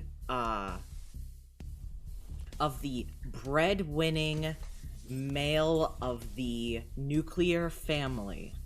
Consider that. Simpsons began Homer Simpson, clueless, harmless, breadwinner of the family, only person who has a job consistently, ignore all the Marge has a jobs episodes. But it is in a family friendly, this is normalized, this is how society is. Family Guy takes that, they put a spin on it. Peter Griffin slowly descends into madness. He goes from playful oaf to actively malicious individual over the seasons. I have not watched Family Guy, do not at me. Rick and Morty takes that a step farther. Not only is this like a playfully rude individual, but this is a man who hates his family, but feels like he has to provide for them no matter what universe he's in. And not only that, he feels ownership over his family and his daughter to the point where he has to be more of an alpha male instead of whoever the fuck the wife is married to, because the wife's Rick's daughter. So this is the deconstruction. It's actually it's a big brain play. It is not just not a purposeful one, but this is like the one to the next to the next. That is the through line. Is like the slow degeneration of the nuclear familial structure and the fatherly providing figure Sure. in media. I have one Sure, what's terrible little gaping hole in your whole thing. up? Fuck, what? Rick's a grandfather, not a father. No, but no, but that's the thing. No, I know, I'm sorry. What'd you just come back to? Hi, Pochi, we're talking about Rick and Morty. Hi, we're talking about Rick and Morty. The progression of toxic masculinity in the nuclear family. Smallest turtle, you took it right out of my mouth. Okay. Bless your heart. Okay. But, like, do you see what I mean? Sure, yeah, absolutely. Yeah, I need you to know. No, I'm nodding. Yeah, I'm with you. I'm with my you. head at Sophie, like, right now. You like my take on it? Thank you. What I'm saying is that in this society, That was a soundbitey burp. That could have been in a Simpsons episode right there. in this society, from God, when did fucking Simpsons start? Oh God. Fucking, I don't know, pre 9/11, let's say. Like, Yeah. Hey, BC and AD are out of here. It's pre 9/11 and post 9/11. look, I was born basically in like 2000. 9/11 is You're my born in BC 98. AD. Yeah, no, I'm saying That's like, not basically. That's 9/11 fully in the 90s. Not in the 9/11 is like my BC AD. I'm saying If you like, were born on like December 31st of 1999, then sure, I'd say you were basically born in the 2000. But no, that's 98. You're fully in the 90s. all right, I love you. motherfucker. I love I'm you. just teasing. Mwah. Before plane. Before. It's T and it's towers and then like after towers. Ew. Excuse me, sorry. You bonked I hit you your bonked kitty my, ears. my kitty ears. So what are your thoughts? I think you're. I'm just saying this is it is reflective of society's for sure. fucking view on On the family patriarch. I guess. patriarchy. Yeah. Yeah. Anyway, I'm that's going back fair. to bed. You are. You're gonna drop that bomb on us, and you're not even gonna live with the consequences. No. Wow, you're just like Rick from Rick and Morty. Anyway, what am I saying? Oh yeah, you're coming back. This You stream crawl is back. sponsored by HelloFresh. Hey, HelloFresh. Oh, thanks for the sponsor. Maybe get a HelloFresh and you get a bunch of food, and it helps me so much.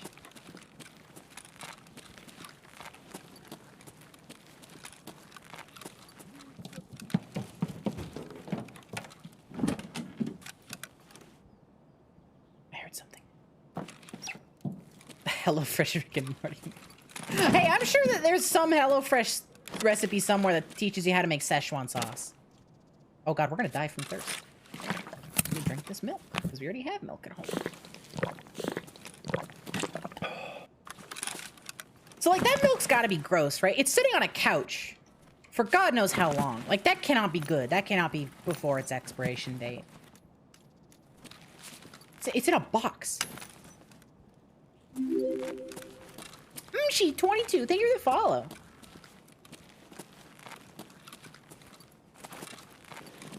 Hello? Did anybody leave any sandwiches in this workshop for me to take home? Take that. Not a sandwich.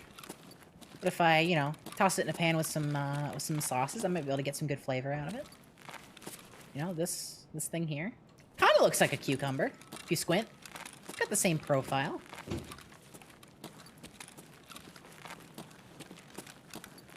Real talk, there are HelloFresh meals that involve Szechuan sauce. Yeah, I mean, like, it's a sauce. I figured. That's why I said it. I figured it was a pretty safe bet.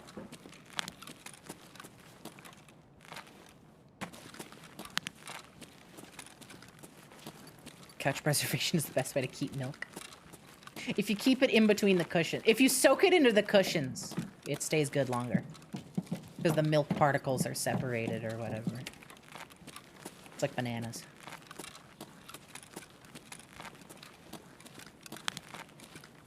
They put salt in the milk to help it keep. Is that a real thing? Or are you saying lies to me? Because that's just weird enough where it's like, I don't see how you could make this up.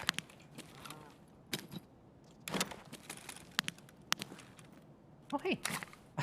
Like a cylinder. Like a... Alright. What if you drank it out of a Webkinz cat? Don't make me think about that. Oh, I'm gonna gag. No. Oh, it's very sick. Oh, don't make me think about that.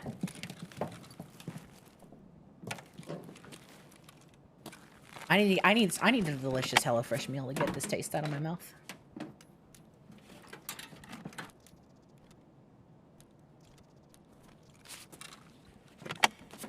The salt and milk thing is not real. Okay, good to know.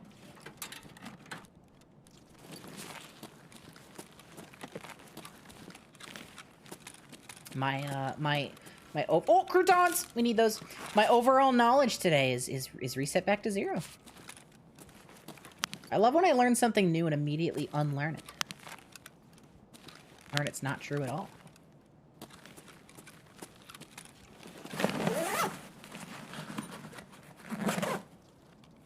Ooh, got some fuel in here. Don't mind if I do. I'll take that home.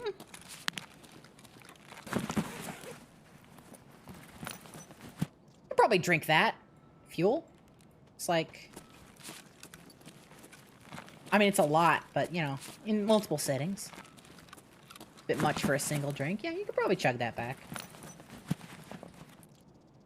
Or 108. I don't think that's a great key, but I'll take it anyway.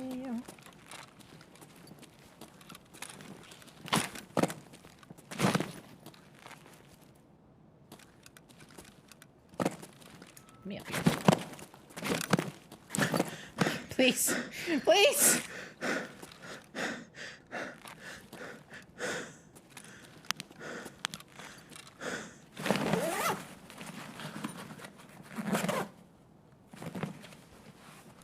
What if you put milk in the meat? Would that preserve it? Oh, oh my god. We're actually getting some stuff. Okay, we gotta like... I gotta get into gamer mode. I gotta game out of here. I gotta morb out of this place.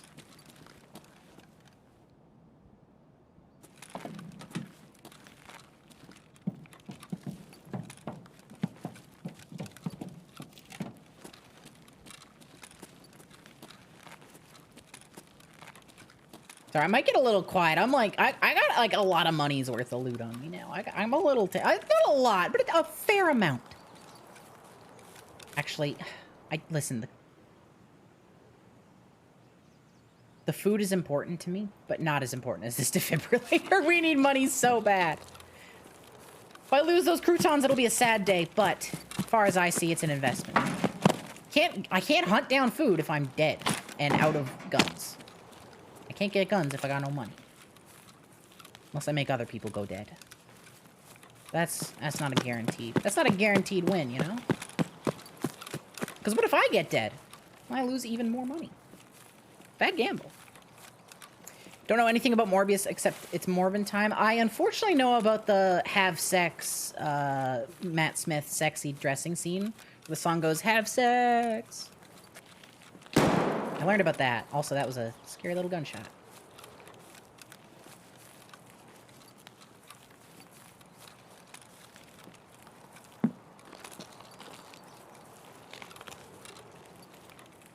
So wait, y'all are talking a lot. What happens when you put salt in milk? Some people are saying it curdles? Is that a thing? That's the opposite of helping it keep.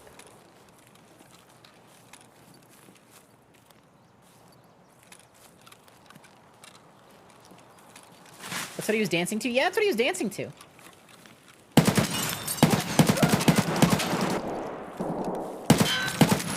Dude, go down. That guy just absorbed those bullets.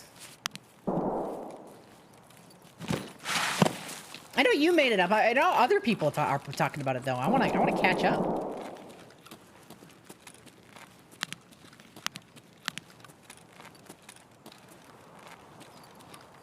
Is that a guy? No. I could have sworn I saw a guy. You know what? I feel like I saw a guy in that corner. I didn't. No? Okay, no guys. This gas station got any foods for us? Any neat little snacks? None so far as I can see. It's a dark day when the gas station has no snacks. I need to leave. I'm nervous. Deadly Skull! What if you were in Escape from Tarkov and you found Deadly Skull?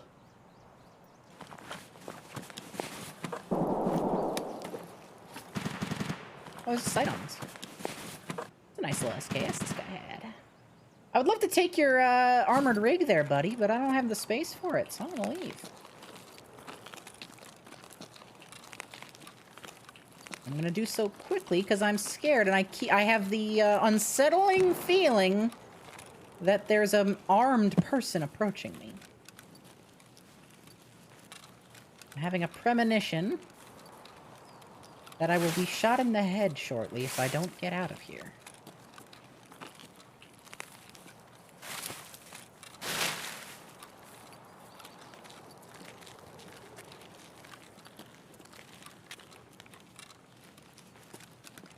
Oh, Jesus. Beginning of that explosion. Hello? That sounded like it was indoors, but also 2 feet in front of me. A weird sound effect. I had to be at the dorms, but it was loud.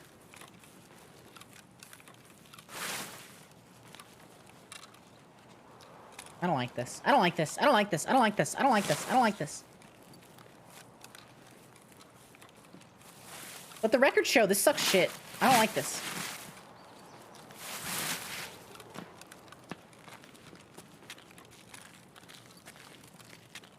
Let the record show this is poopy bad and I don't care for it.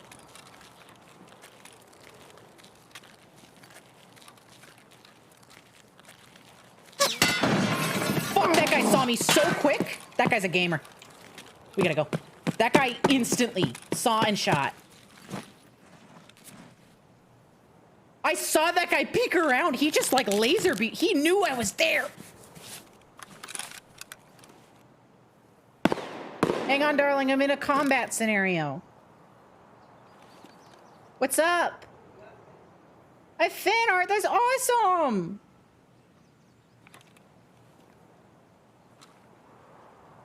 I'm frightened.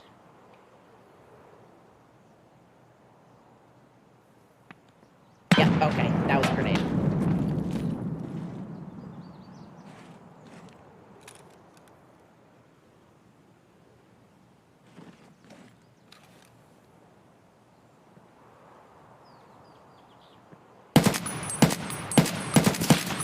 Got him! Woo-hoo-hoo-hoo! Big boy down. Yeah, that's worth a sub. Thanks so much. I'm in like, my fingers are sweaty. Okay. That guy was aggressive. The way they ran up, that guy was aggressive. This guy's got 10,000 hours in Tarkov. This guy drinks coffee for breakfast. That's like a really normal thing.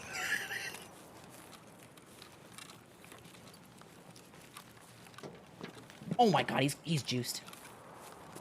This man's full of it's all sorts of juice. Fanta, you know it. Oh my god. Oh, it's beautiful. Oh, it's beautiful. Get this out of here. I don't care about none of this. Yes. Oh my god. Are you kidding me? Are you kidding me right now? I don't even know what this backpack is. I never even heard of this thing.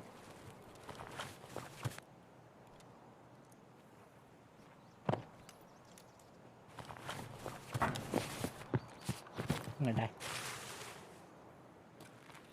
I don't know where that was. I don't know where that came from. We gotta go. No, it's at me. They had a buddy, I think, or something. Or somebody heard the fight. They're like right here. Yeah. Damn it! That sucks. That was their buddy. Damn it! Who is this? Damn. That sucks. I'm sad. I'm sad. That was so much loot and items. I'm like actually truly... Oh, it did scope in properly. Monty Crisply, the way scopes work is think about like a magnifying glass, right? It's not perfectly. It's because it's not an object in the way. It's because it wasn't scoping in fast enough. I was trying to, my character was angling it. That sucks. At least we got some juice. I'm not okay, Colonel. I'm dead. We got some juice at least. Oh, I didn't pull up the thing on stream. Hang on. I clicked it. See? Boop, boop, boop. This is why you can't play games like this. I'm like legitimately heartbroken from that encounter. Holy crap-a-dooley. This does sell for quite a bit of money, though. We still gained more than we lost. We got a lot there, but we could have gained so much more. Oh, it's so sad. Let's go to Lighthouse. I'm a little scared of Lighthouse, but I want to go back. I'm going to try something a little stinky, too. I'm going to try something a little scary. We're going to go in. First off... Oh, yeah. Oh, yeah. No, I know. Okay. Okay. All right. I'm building a plan. I'm building a plan of attack. This is going to be good. First things first. Pick up some freaking bullets for this thing. I want like 80 bullets. Give me linked search. Give me some magazines. 50. Oh my god, these are expensive. Okay, the big ones are expensive. I'm just gonna get the small ones.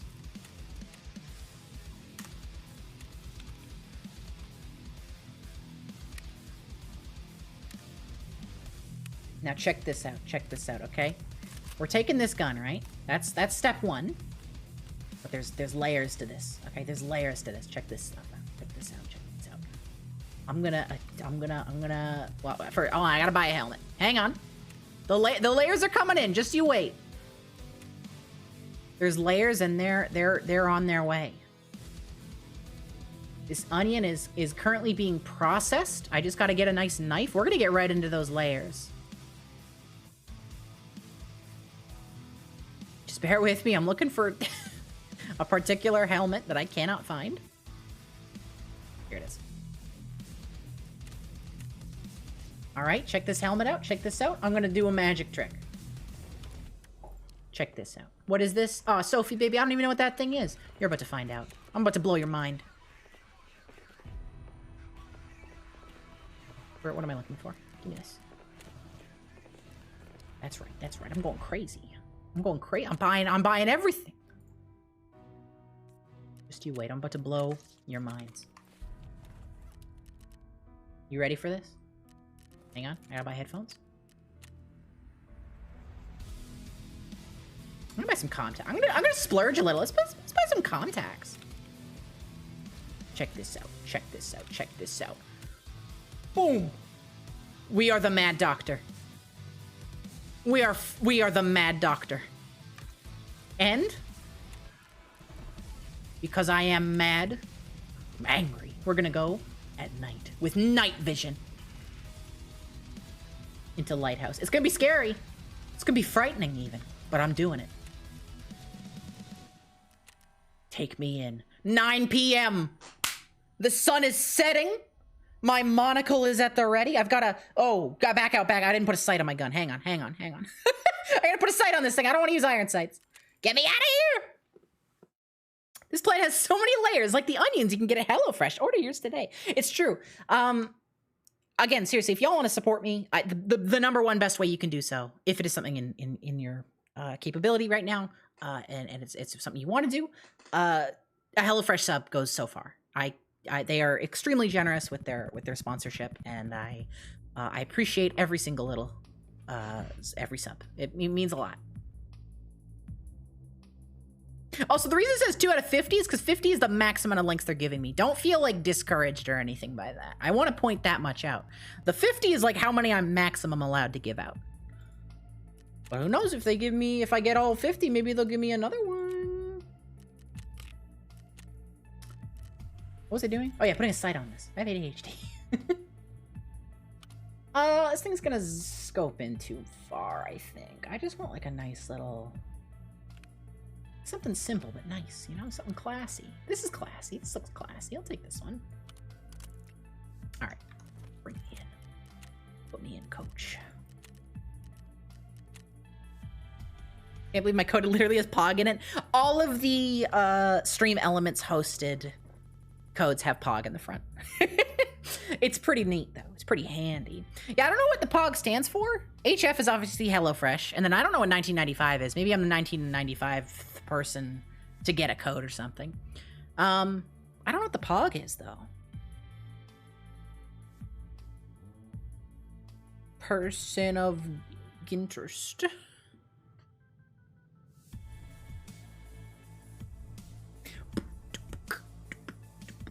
Oh god, my tooth's acting up. I went to the dentist recently. Hey, actually, this is a good question. I'm not gonna get too much into the teeth. Don't worry. I know I've talked about it on stream before. I'm not gonna get too nasty, so no need to tune out. I got fillings done, and they're sensitive. They're very sensitive, and it's been over a week now, and it's still quite sensitive. I get quite a bit of tooth pain. It is. I think today it's been chilling out, so maybe it's going away. But I just wonder, like, how long should I wait until it's like too much pain? Because like sensitivity after getting a filling is normal, but how long is too long of pain? Because it's pretty bad pain. It hurts quite a bit. It's quite the toothache that happens. Very temperature sensitive and like pressure sensitive. Like, how long until I should call them up and be like, hey, did you mess up my tooth?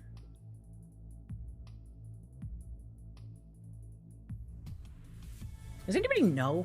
Like, that's a weird question. That's something I should like ask my mom about. Like, this is not something to ask my Twitch chat. But like, how long until it's like, okay, yeah, this is a problem? Because Google says it can be anywhere. It can take time to heal between like a couple days and a couple weeks. And it's like, how long is a couple? Like, how long? How many weeks? I don't know. A week? You got braces, tooth pain never lasted more than that? Okay. It's been a little over a week now since I went to the dentist, so I don't know. But it's starting to act up, so hopefully I won't have to, if it gets bad enough, I might have to call the stream. Because it does get pretty burned. Actually, husband darling, could you pass me some tooth pain meds? When you got your fillings, didn't hurt at all? Yeah, because I've had quite a few fillings. My old ones didn't hurt. This one does, though. Like, they're a little sensitive. Not this bad, though. But like I said, I Googled it, and everything I can find on the internet says, yeah, this is normal. I don't know.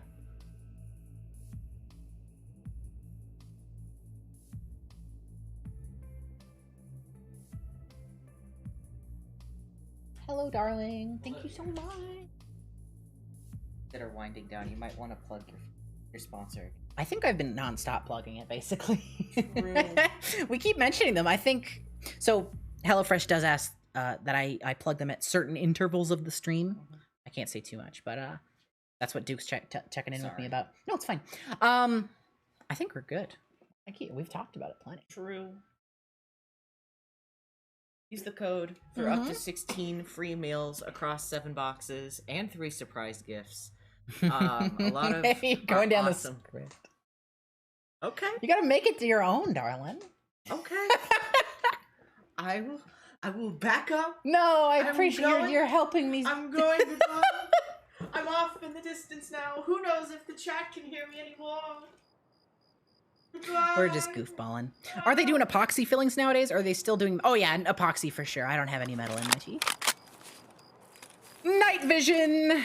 I hope y'all like having 0 visibility. How bright is it without the night? Oh, it's pitch. Oh, this is perfect. Okay, where are we first off? 'Cause I don't know this map super well. Okay, I think I know where I am. Approximately. I have like a general idea.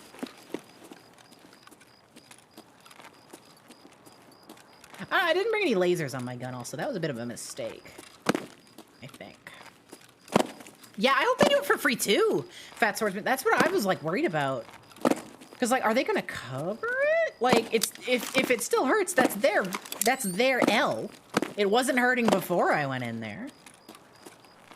But if they charge me, I'm gonna be kind of grumpy about that. I don't know. We'll find out. I'm not too worried. I don't wanna stress nobody out thinking about old Sophie. I'll be okay. I'm not in like egregious pain.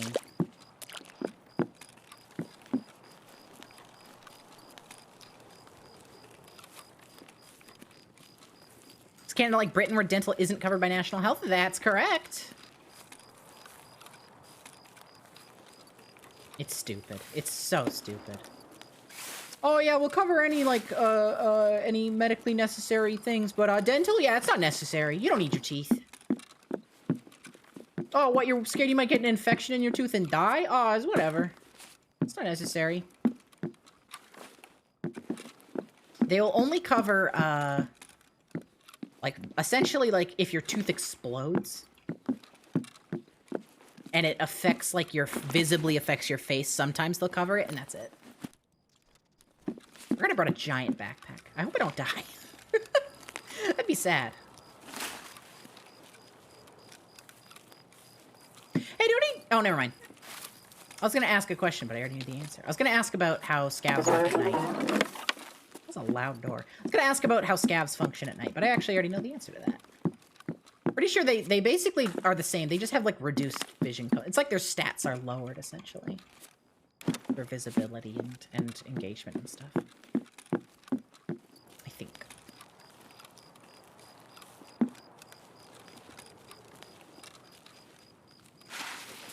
Yeah, Scav AI is very interesting in Tarkov. Ooh, there's a gunshot. Because it's not good, but it is convincing enough. It's not, like, unfun. Like, I think Arma's AI is bad to the point of being unfun. I think Tarkov's AI, it's not good, but it does the job quite well. And they are a legitimate threat at times. Not because of, like, super good AI. Basically, the way stuff works is... I kind of like to explain it like, picture, if a scav has line of sight of you, imagine a Dark Souls status bar filling up. And if it maxes out, boom, that's when the status effect hits. The status effect being, in this case, being dying and being dead. And that bar fills up faster based on distance, essentially. And so if you break line of sight, that bar starts to go down slowly, you know, Dark Souls-y style. So the longer they can see you, the higher chance you're going to die, essentially. And that works for me. Sometimes they can just quickly one-shot you, but that's, like, bad luck. Has there ever been good AI in a game? Not in terms of what AI actually... Not actual artificial intelligence. There's never been... We don't have artificial intelligence. There's plenty of games that disguise it well, because that's all... When it comes to video games, the shorthand of AI is kind of misleading. But what you're really doing is disguising instructions to make it seem believable. Really good example of this is in Fear. F-E-A-R, all capitals. Very good game. That game is lauded for having incredible AI, when in actuality it's very simple. But they mask it with a lot of communication, and the enemies call you out, and they work together in, like, simulated squad formations. And it makes the AI seem so much more alive and so much more genuine that it sells it. It sells the bit. You believe it because they're just they you know, it feels right. But it's not actually AI. And there's no AI in any games. You just give them instructions. A lot of older games, basically, they should actually, maybe even modern games. I'm not sure if this we've gotten past this. But how a lot of games work is essentially NPCs are given paths they can follow. And then they make choices based on what's around them. Half-Life 1 is very... I know this system very in-depth, so I can talk about it quite well. But Half-Life 1, the way they do it is they have very specific paths they can move on. It's called a nav mesh, I believe. Could be wrong. But anyways, they walk on the paths, and then the way Half-Life 1 disguises their AI is by having them only shoot when they're in cover, and if you're far enough away and behind cover, they can throw grenades to flush you out. And so it looks like they're running between cover, trying to, you know, get an angle on you. And it works. It's very, very convincing AI. And I'm pretty sure modern games still use that sort of navigation system where they have paths. Of course, with modern games, there's a lot more alternate choices they can make. You know, like, for example, if you walk up to a melee enemy in Half-Life 1, yeah, they can only walk along the path, but if you walk right up to their face, they can, like, swing at you and kind of follow you. And that simple sort of, like, instruction has been greatly expanded on as games have, you know, gotten more complex. It is a nav mesh? Yeah, yeah. No, yeah, so, yeah, nav mesh, it's a holdover from, probably even before, I was going to say from Gold Source, but probably even from before that, but yeah. The NPC systems in Source and Gold Source are very similar. Gold Source, in my opinion, it's not a step down, it's objectively an upgrade. They can do more things, they are smarter. You know. allegedly. Sort of. Smarter is not the perfect word. But anyways, they appear smarter. But because they can move while shooting, it really changes the flow of things. And it makes the AI not shine as well. Because their choices... they have a lot of choices they can make. But when you are actively seeing an enemy in Half-Life 2 or other Source games, usually, if you actively see them, they're going to be walking and shooting. Whereas, because they can't walk and shoot at the same time in Half-Life 1, whenever you see them, they're doing something else. And, doing something else other than just kind of walking and shooting gives life. It's actions. It's about the number of actions, the different things they do. But stuff like accuracy, totally fudged. It's impossible, NPCs don't aim like we do. They see through walls, and they shoot at you through the wall. It's just how they work. Well, not through the wall. Basically, they're just not allowed to look at you or shoot at you if you're behind a wall. It's like that. They have that information, but they're not allowed to do anything with it. And accuracy is essentially usually a dice roll of just like, are they going to hit? And there's a bunch of stuff that changes that dice roll, like modifiers, like, if you're crouched or slightly behind cover or not. But it's all fake. Because computers don't aim. They just look at you and they pull the trigger. I need water because I'm about to die from dehydration. And these sinks don't have any plumbing. Nav meshes are used at least as recently as Bethesda RPGs, but you don't know if it's like that in better engines. I don't know either. Hi, darling. Can I help you? I'm karate chopping. Why? I don't know. Why would you hurt me? I thought we were lovers. I'm karate chopping you. Oh god, I just saw a flashlight. Hey, stop karate chopping me for a sec. Wait, can you karate chop me more? Actually, it's giving me Yeah, sure. Yeah, thank you. Karate chop me as much as you want because it's gonna give me. Yeah, I'm really karate chopping. You get it. I don't need to explain. I'm also dying from dehydration. Can you karate chop my water? Can you get some water with karate? Is there like a water generation move with karate? I'm sorry, I'm not a water bender. Whoa! Yes! Power Whoa! kill! Like a sack of potatoes! Holy I feel bad. Oh, they just dropped so hard. Wow.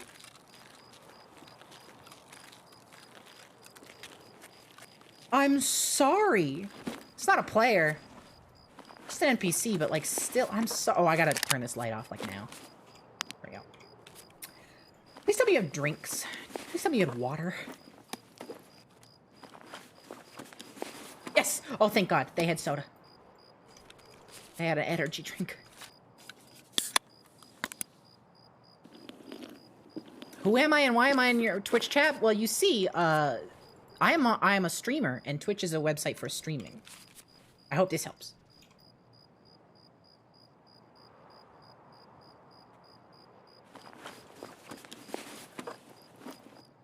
Morphine, I'll take that. Okay, so we're alive now. That's a good sign. Where am I in the grand scheme of things? You never clicked on my stream, it just came up. Okay, that's funny. All right. I take back my snide comment. That's funny. It's Fate. Welcome to the stream. Hi. My name is Sophie. Oh, if you were over on Sock stream, it might have been the raid. That could be it. That was a while ago, though. Or Gur's, if you were watching Gur.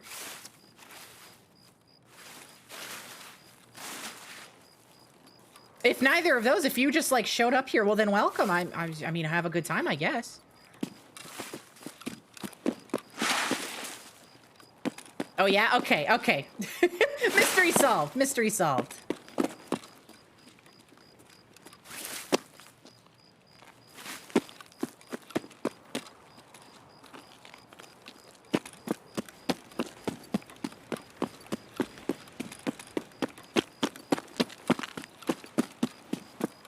Well, welcome. I hope you're having a wonderful day. We're playing some Escape from Tarkov. We're doing a HelloFresh sponsored stream. I'm trying to find one of every food item in the game. And I keep dying a lot. Yeah, I do like the idea that you just, like, Twitch just was like, you're going to watch this stream.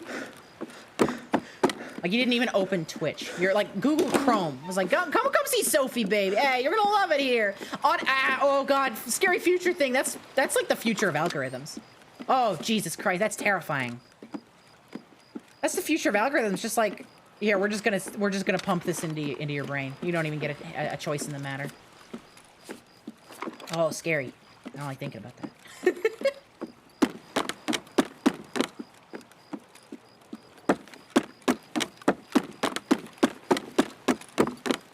I'm a little scared about getting back with my life. We're quite low on apple. I'm saved. I don't know if we have apple juice yet, but if I don't drink this, I'm gonna die. So it's a worthwhile trade, in my opinion. Live to find another apple juice, I always say.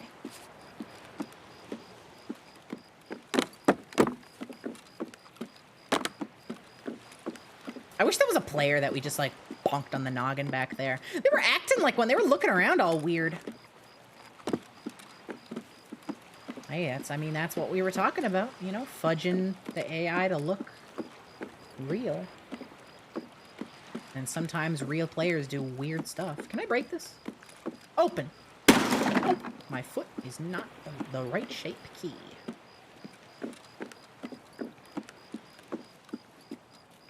Tarkov is an FPS from what you've heard? Yeah, so Tarkov is a sort of like a roguelite looter shooter. You go into a map with a bunch of other players. You have a time limit on how long you can be there. I have 26 minutes left.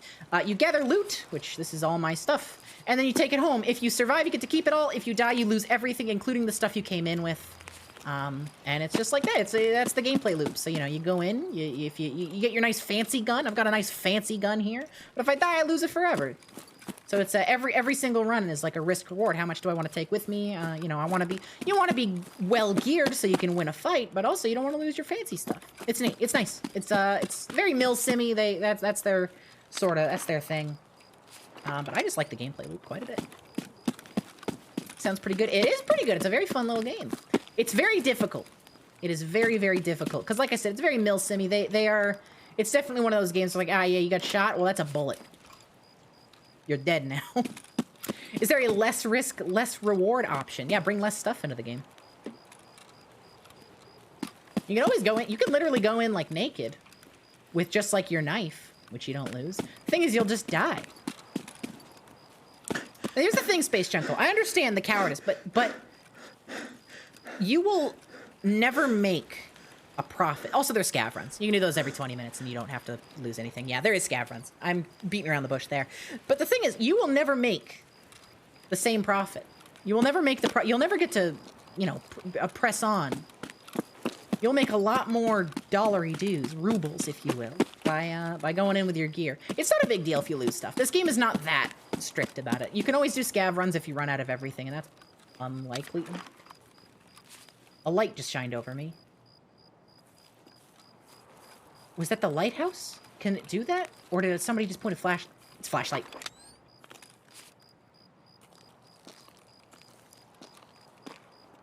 They're there.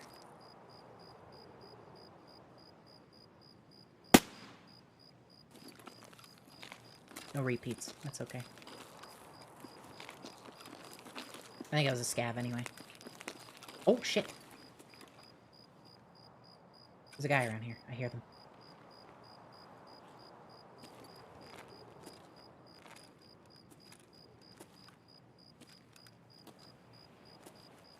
I'm frightened.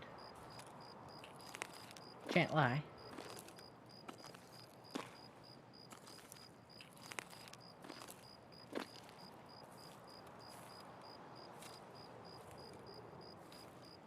Oh, I'm nervous. Oh, I'm frightened.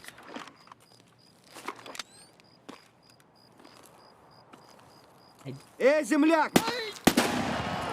Don't shine! He died and shines the light right at me. Oh god, okay, we gotta get out of here.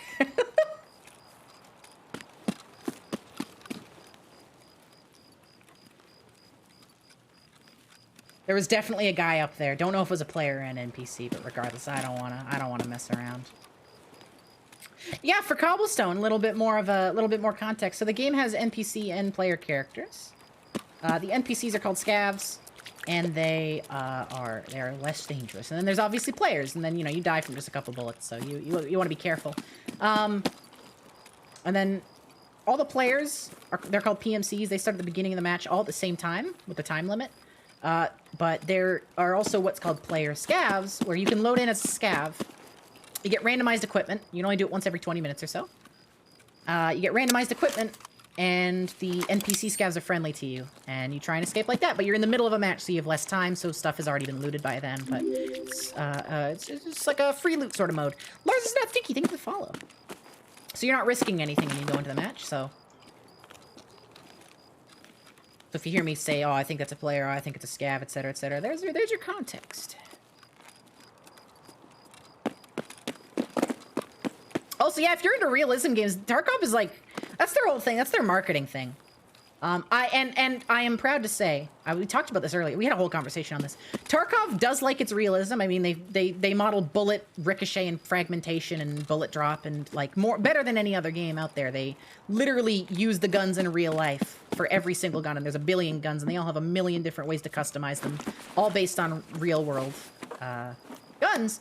However, on top of all that, I personally think that they balance realism with fun. Like, it's not just about the realism. It's not like a sim game where it's all about realistically recreating the thing. The realism adds to the gameplay, and I like it quite a bit.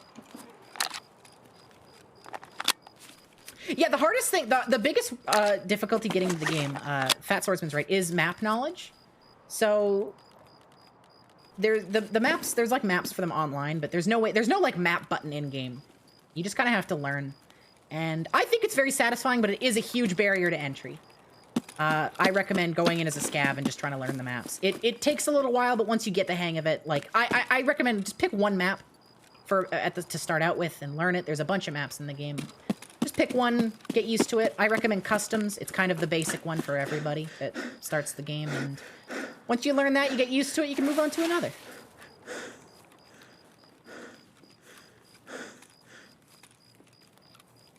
Yeah, the inventory is nice. Yeah, I agree. It's am I okay?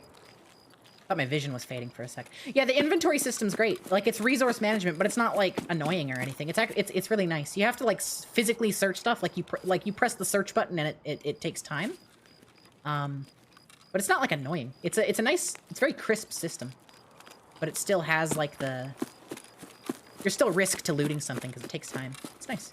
And you can't see anything when you're looting because of the menu that pops up, which is scary. Because if you're in a fight and you kill somebody, you go loot them. While you're looting, their buddy comes up, shoots you in the back of the head. It's a fun little video game. Also, yeah, what Just Some Trans Girl said, it is not an American game, so you're not directly funding the U.S. military in any way. And also, it is set in Russia, but I think it's worth mentioning given current events. It's also not benefiting the Russian military, to my knowledge. It's made in, I think it's made in Russia, but at least the devs are Russian. That's all I know.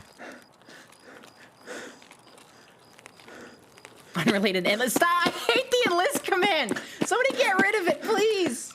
Oh, hey, a propane tank.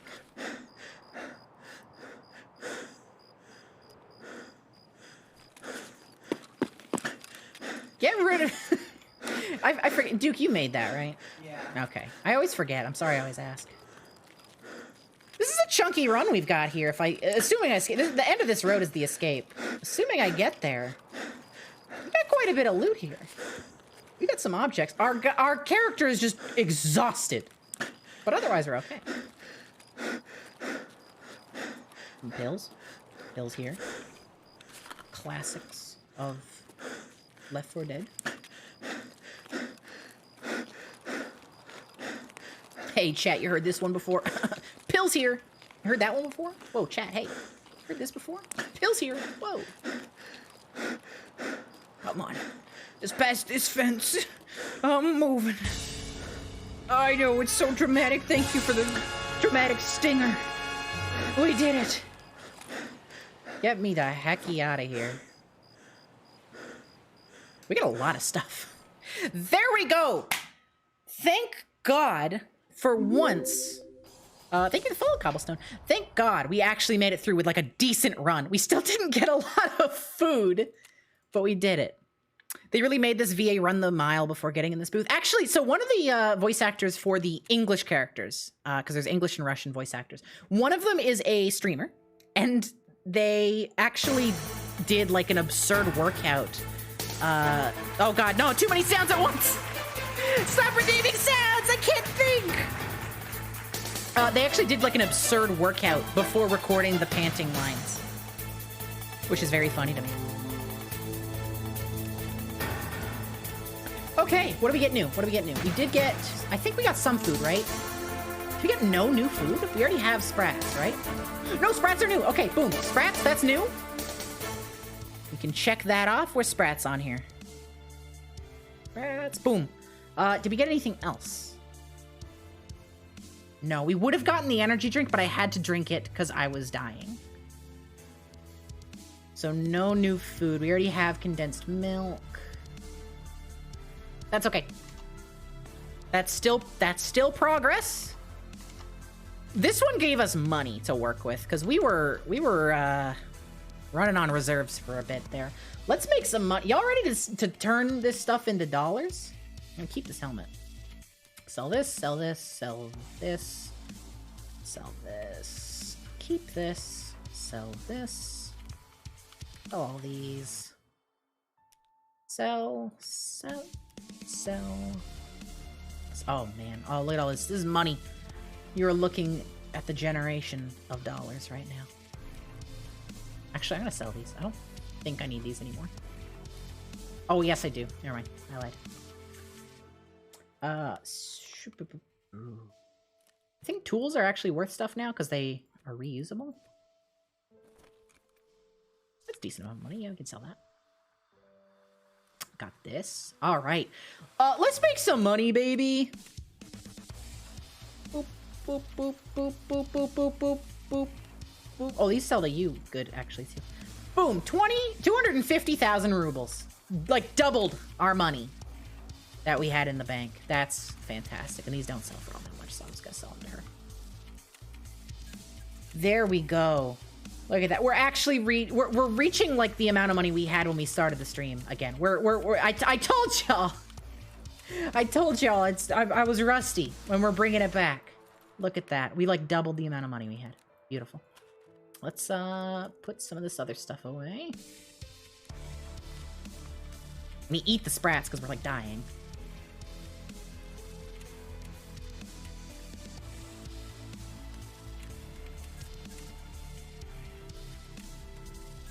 Good night, Monty Crisply. Thanks for hanging out. Okay, let's see. I'm gonna reload this magazine. I need to drink. We are like dying from dehydration, and all of our. I can't drink this stuff. That'd be cheating, or not cheating, but it'd be I'd have to go find this stuff again. I'm not gonna do that. I'm not gonna go through that. Are you kidding? Sounds awful. So, what to do is the question. Okay, we got meds. Are these splints? No, that's okay. I should keep this plexiglass. I'm not gonna sell that. Almost at the yeah, boom, 500,000 rubles again. We are back up to what we started with. Thank goodness gracious. Okay, I'm gonna have the shotgun too. So much stuff to go through. But you know what? That's the reward for a nice juicy run. Getting to put it all away. That's the beauty. Getting to sort it all out. That's a win right there. Okay, I need water. I'm buying this water bottle to drink it. This does not count for the challenge. Delicious. Okay, we're back up to full. I'm going back out to Lighthouse, I think. Yeah, it's 1 a.m. It's perfect for night visions. Let's go back. That worked out quite well. Whew. Oh, so we're 4 hours into the stream. There's no chance of me completing this today. HelloFresh is only sponsoring this stream and the last stream. However, my code will still be active. I'm sure I can keep the box up on there. I'm not gonna call it just yet, but this challenge is probably not gonna get finished today. But I'm probably gonna continue it. I'm having fun with this, and it's a good excuse to get me back into Tarkov. It's a goal, because I haven't played Tarkov in months. I like this game, and I've been having a bit of a crisis lately, because not a lot of games have really been catching me. That's I mean, that's a big reason why I didn't stream last night, is because like I couldn't. I mean, I've been having a rough time in general. I'm not gonna get too far into it, but yeah, no games have been grabbing me, and like that was the big thing for yesterday. Is like, I didn't want to play Cooking Simulator. I didn't want to play that, and like I just scrolled through my Steam library for like hours, and nothing was jumping out at me. But Tarkov, I could play some Tarkov. Oh, I gotta stay hydrated. My throat's giving out a little bit. Ever heard of the Binding of Isaac? Oh, baby, I've heard of the Binding of Isaac. Yes. I have Platinum God on the old Flash version, and I've got about half the achievements in Rebirth, and I've been playing a lot lately. I've been playing a lot in my off time. I probably will stream it again soon, but I don't know. Yeah, so Cobblestone, I mean, it's your first time here. Let me introduce myself a little more. Roguelikes are like my thing. I started this YouTube channel with Spelunky. Twitch channel with Spelunky. I very much like me a roguelike. And yes, I've played quite a bit of Isaac. But I haven't been streaming a ton of Isaac. I just don't have a lot to talk about. I have like hundreds and hundreds of hours in Isaac. I just have like nothing to talk about it anymore. It's kind of just like, you know, it's something to do now. I don't know. Maybe it'll spark a passion in me down the line, and if it does, I'll be more than happy to stream it again. Oh yeah, it's hard to unlock the characters. Do not feel bad. I've got them unlocked, but like only after quite a bit of trial and error. But yeah, I played Binding of Isaac before Rebirth came out. I played it back in the Flash days a ton. I remember watching Northern Lion classic, you know, his billion episodes of Isaac. It's so funny going back, because the Flash version of Isaac seemed so big at the time. It seemed so vast. Like there's so many different runs you could do, right? And then I went back to it. There's 60 achievements in the game. For reference, Rebirth has 600. Oh, good spawn. I want to be the lighthouse. I have the key for the lighthouse extension here. Okay, that's not good. So, despite it being night, this is like movie night. Which means my night vision is not going to be nearly as effective. The nice thing about night vision is, you know, people can't see you coming. But they will be able to, like this. Oh, good luck. What's Tainted Judas's gimmick again? I haven't played a ton of the Tainted characters. I've been trying to get all the post-it notes for all the main characters lately.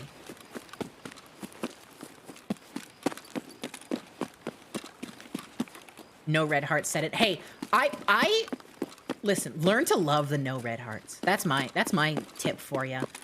I am a firm believer that red hearts are they're just an anchor that weighs you down. Because if you got no red hearts, can't take any red heart damage. Can't take any red heart damage. That's deals, baby. That's deals with the devil, baby. I used to main Blue Baby back in the Flash Isaac days. And I guess early Rebirth as well. My Rebirth journey is I played it when it first came out, and I got Golden God, which is not quite 100%, but like, you know, fight all the bosses. And I was like, okay, this is fun, bye. And then I stopped playing it, and then a bunch of DLCs came out, and I just kept not playing them. And I came back and I did play them. There's a guy in here.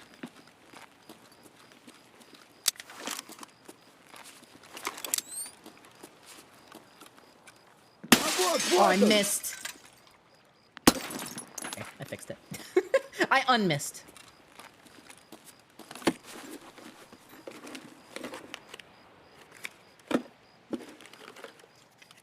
They buffed the hell out of Blue Baby with Repentance. I think it was Repentance. With something.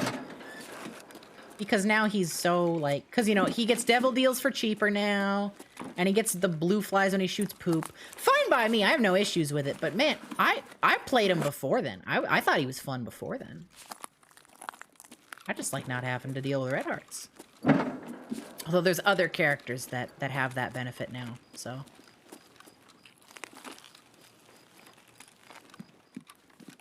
Like the Lost. Hey, you don't need red hearts if you don't have any hearts.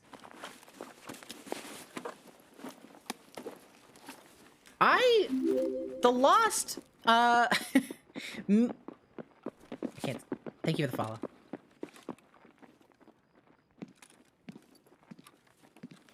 Hang on. That's players. Ish. That's 2 players.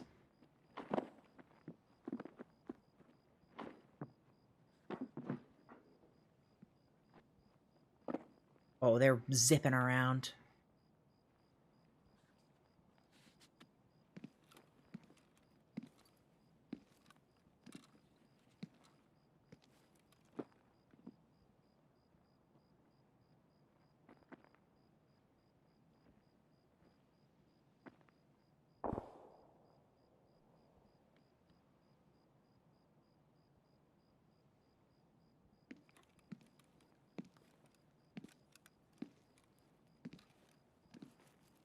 The way they were moving, they had to be players. They were just ripping around.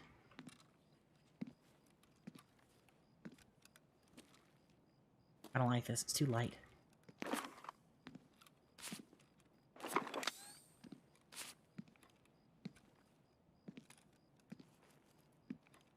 I try getting up to the hill. Try and get height on them at least. Where'd they go?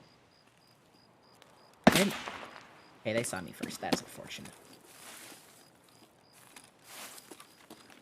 Ah, boom! Found them. Okay. Why is my gun not on full auto? I'm dead. I'm dead. There's 2 of them and they just threw a grenade. I would have killed that guy if my gun wasn't on semi for some reason. Oh, crap. He saw me and I'm limping. I'm dead. He's in that bush. Close the door! No, get out! Get out!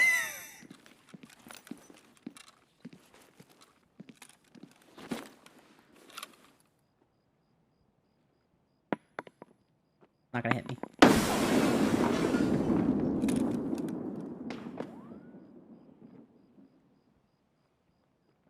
They're gonna see me through that window.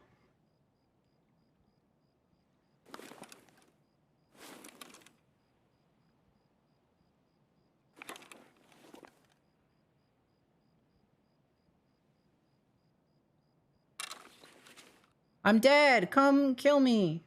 Come loot me!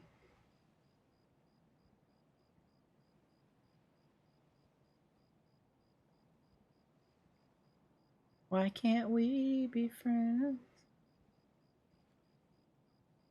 Excuse me. I burped.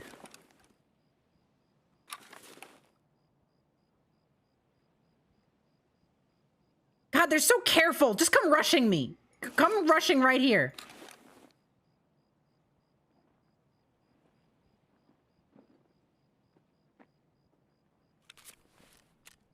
Oh God, we're so fucked up.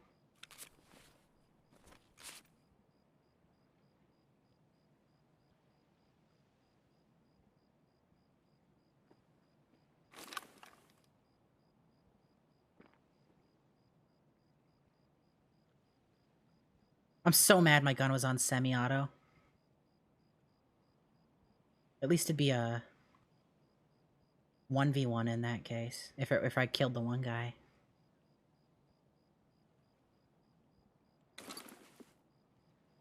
They're gonna come into that window and I'm gonna die. Like, I can't move or they'll hear it. The best I can do is, like, just hope they think I'm dead. But they're too careful is the thing. If they thought I was dead, they'd be here by now.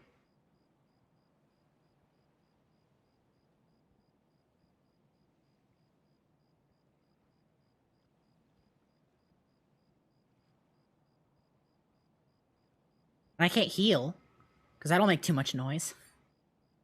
They're on the left. I don't think they can get in from there, but if they can, I'm dead as well. They're just waiting for me to leave. This is evil.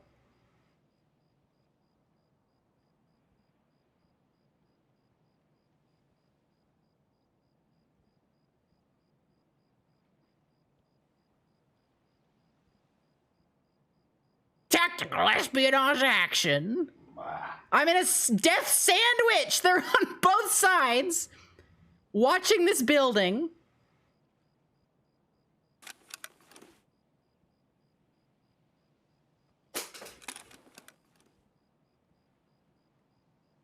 I gotta do something. I don't have pain meds. I didn't bring pain meds.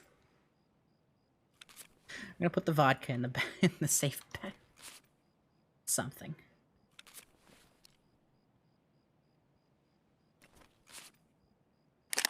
Light on this isn't on, is it? No.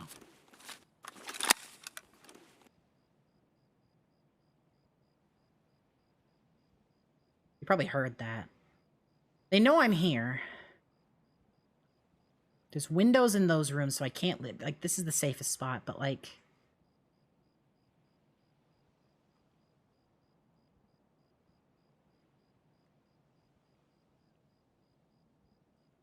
Yeah, guns are loud. They're noisy little things.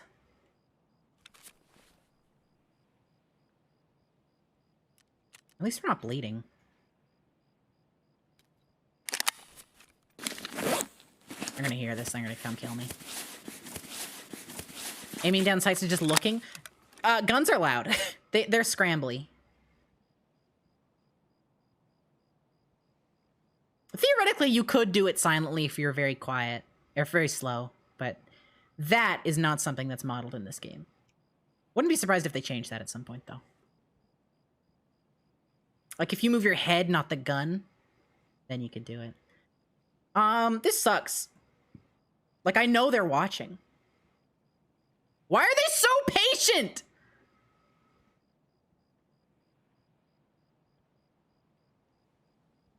I gotta move. I gotta do something.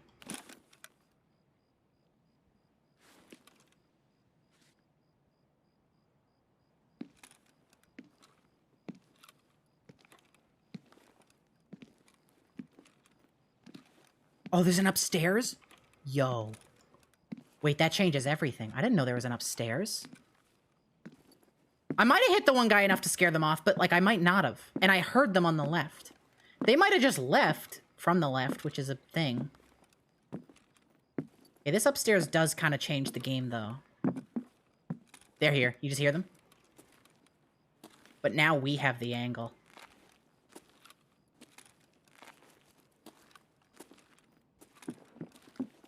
Yeah, they're inside. We've got the angle now, though. Hang on. We've got it like an advantage now.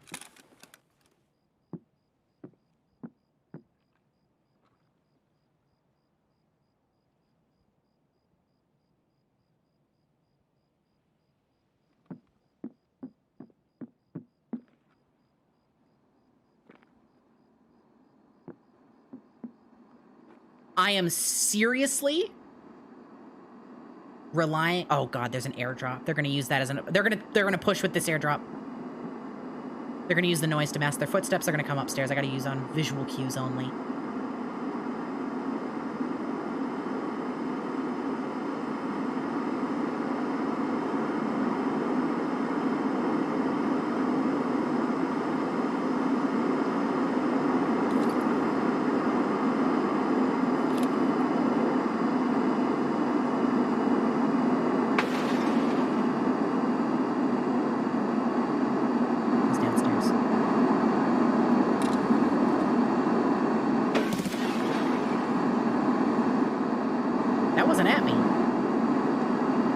Savior.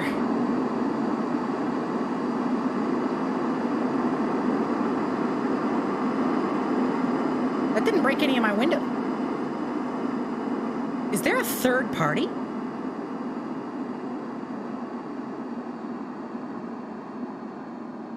No. No more shooting. They broke that on purpose. I don't think they know I'm up here. What if they're on different teams? They wouldn't have been. They were moving together before I shot them.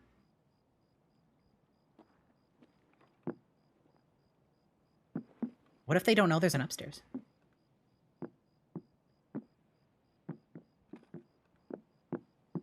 They're moving a ton.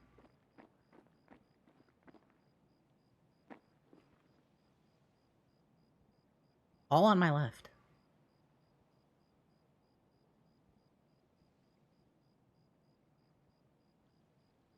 How much time do we have left in the match? 26 minutes. I'm prepared to wait the whole 26.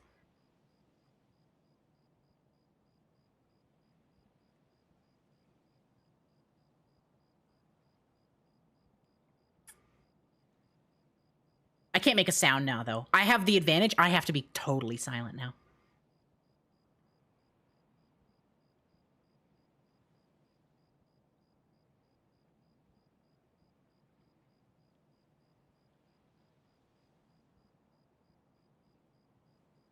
Problem is, too, there's still 2 of them. Think they're bait? Yeah. I kind of think so, too, honestly. There's still 2 of them. Even if I, like, this is a tough fight. We can both hold these angles.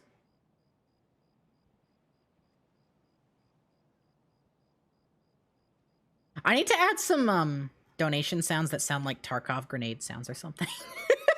To scare me. Like a little tick-a-ding-tick. Or like a bullet whizzing by your head or something.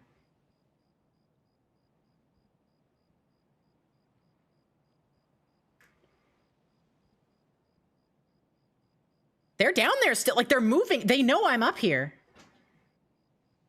But they know I have the advantage. These are the most patient gamers I've ever seen in my life.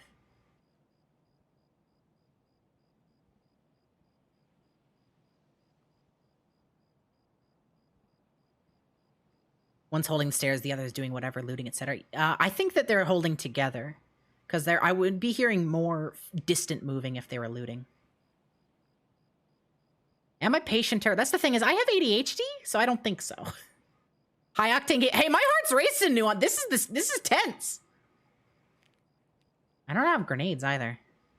They stopped moving, also.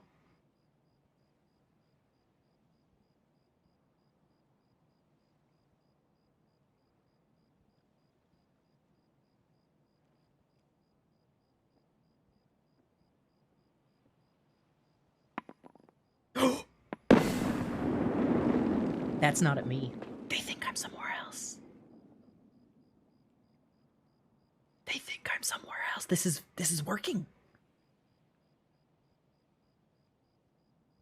That was nowhere near me. Unless they're trying to chuck it through the window. And it bounced off. But I don't think so. Or they might think I'm in that room, actually, if you can open that. It might have been where the grenade blew up. Regardless, I have an advantage.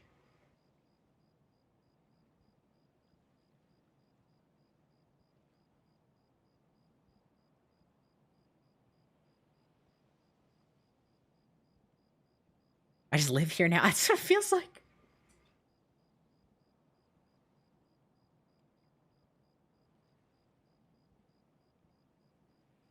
God, this is infuriating. Oh, I moved. Oh God, I made a little scrape. They probably heard that. Oh!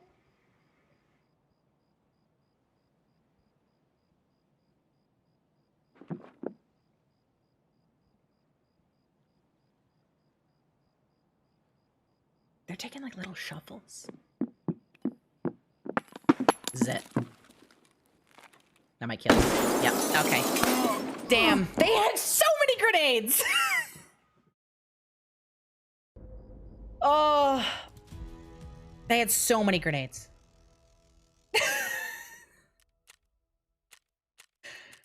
We held it, but they had so many grenades. I couldn't have run away also. My leg was busted, or I would have run from the grenade. Why did they wait so long to throw the one? That was a long wait. Hell of a throw, too. I don't know how they got it around the corner like that. All right.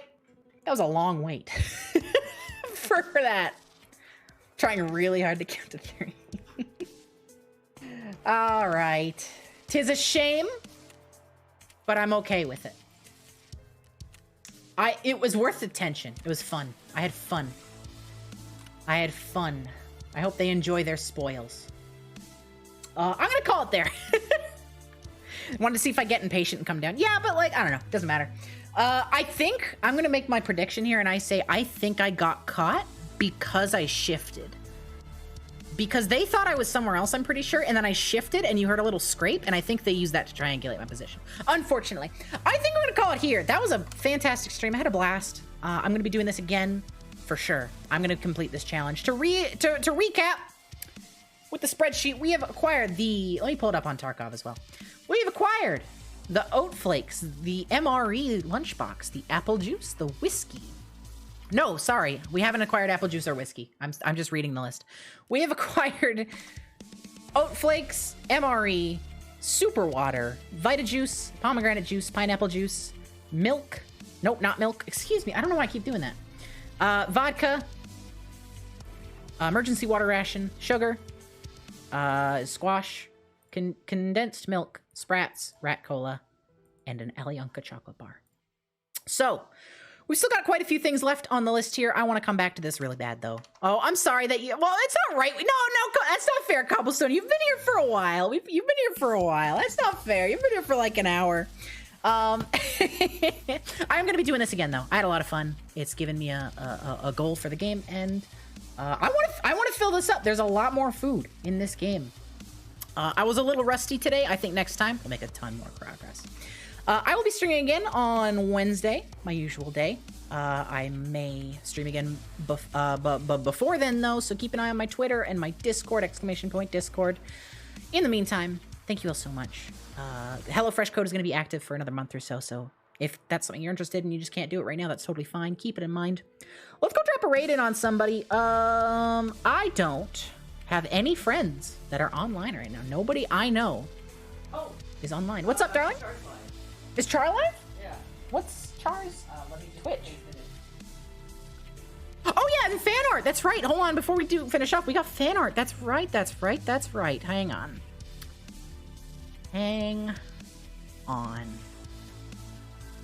I checked, but I was in the wrong server. Oh, this is wonderful. Here, let me pull this up on stream. This is by Goblins Hate Cops. Goblinoid guy in chat. No, sorry, it's Goblins Rule Forever in chat. This is so Let me hang on. Let me just.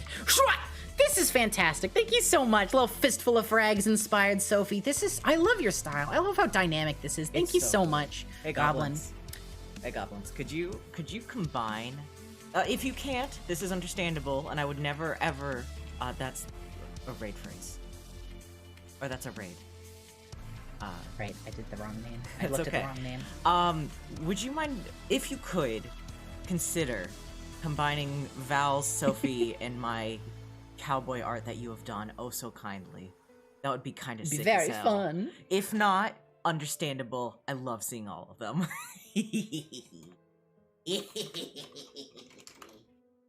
Everybody, thank you so much for hanging out.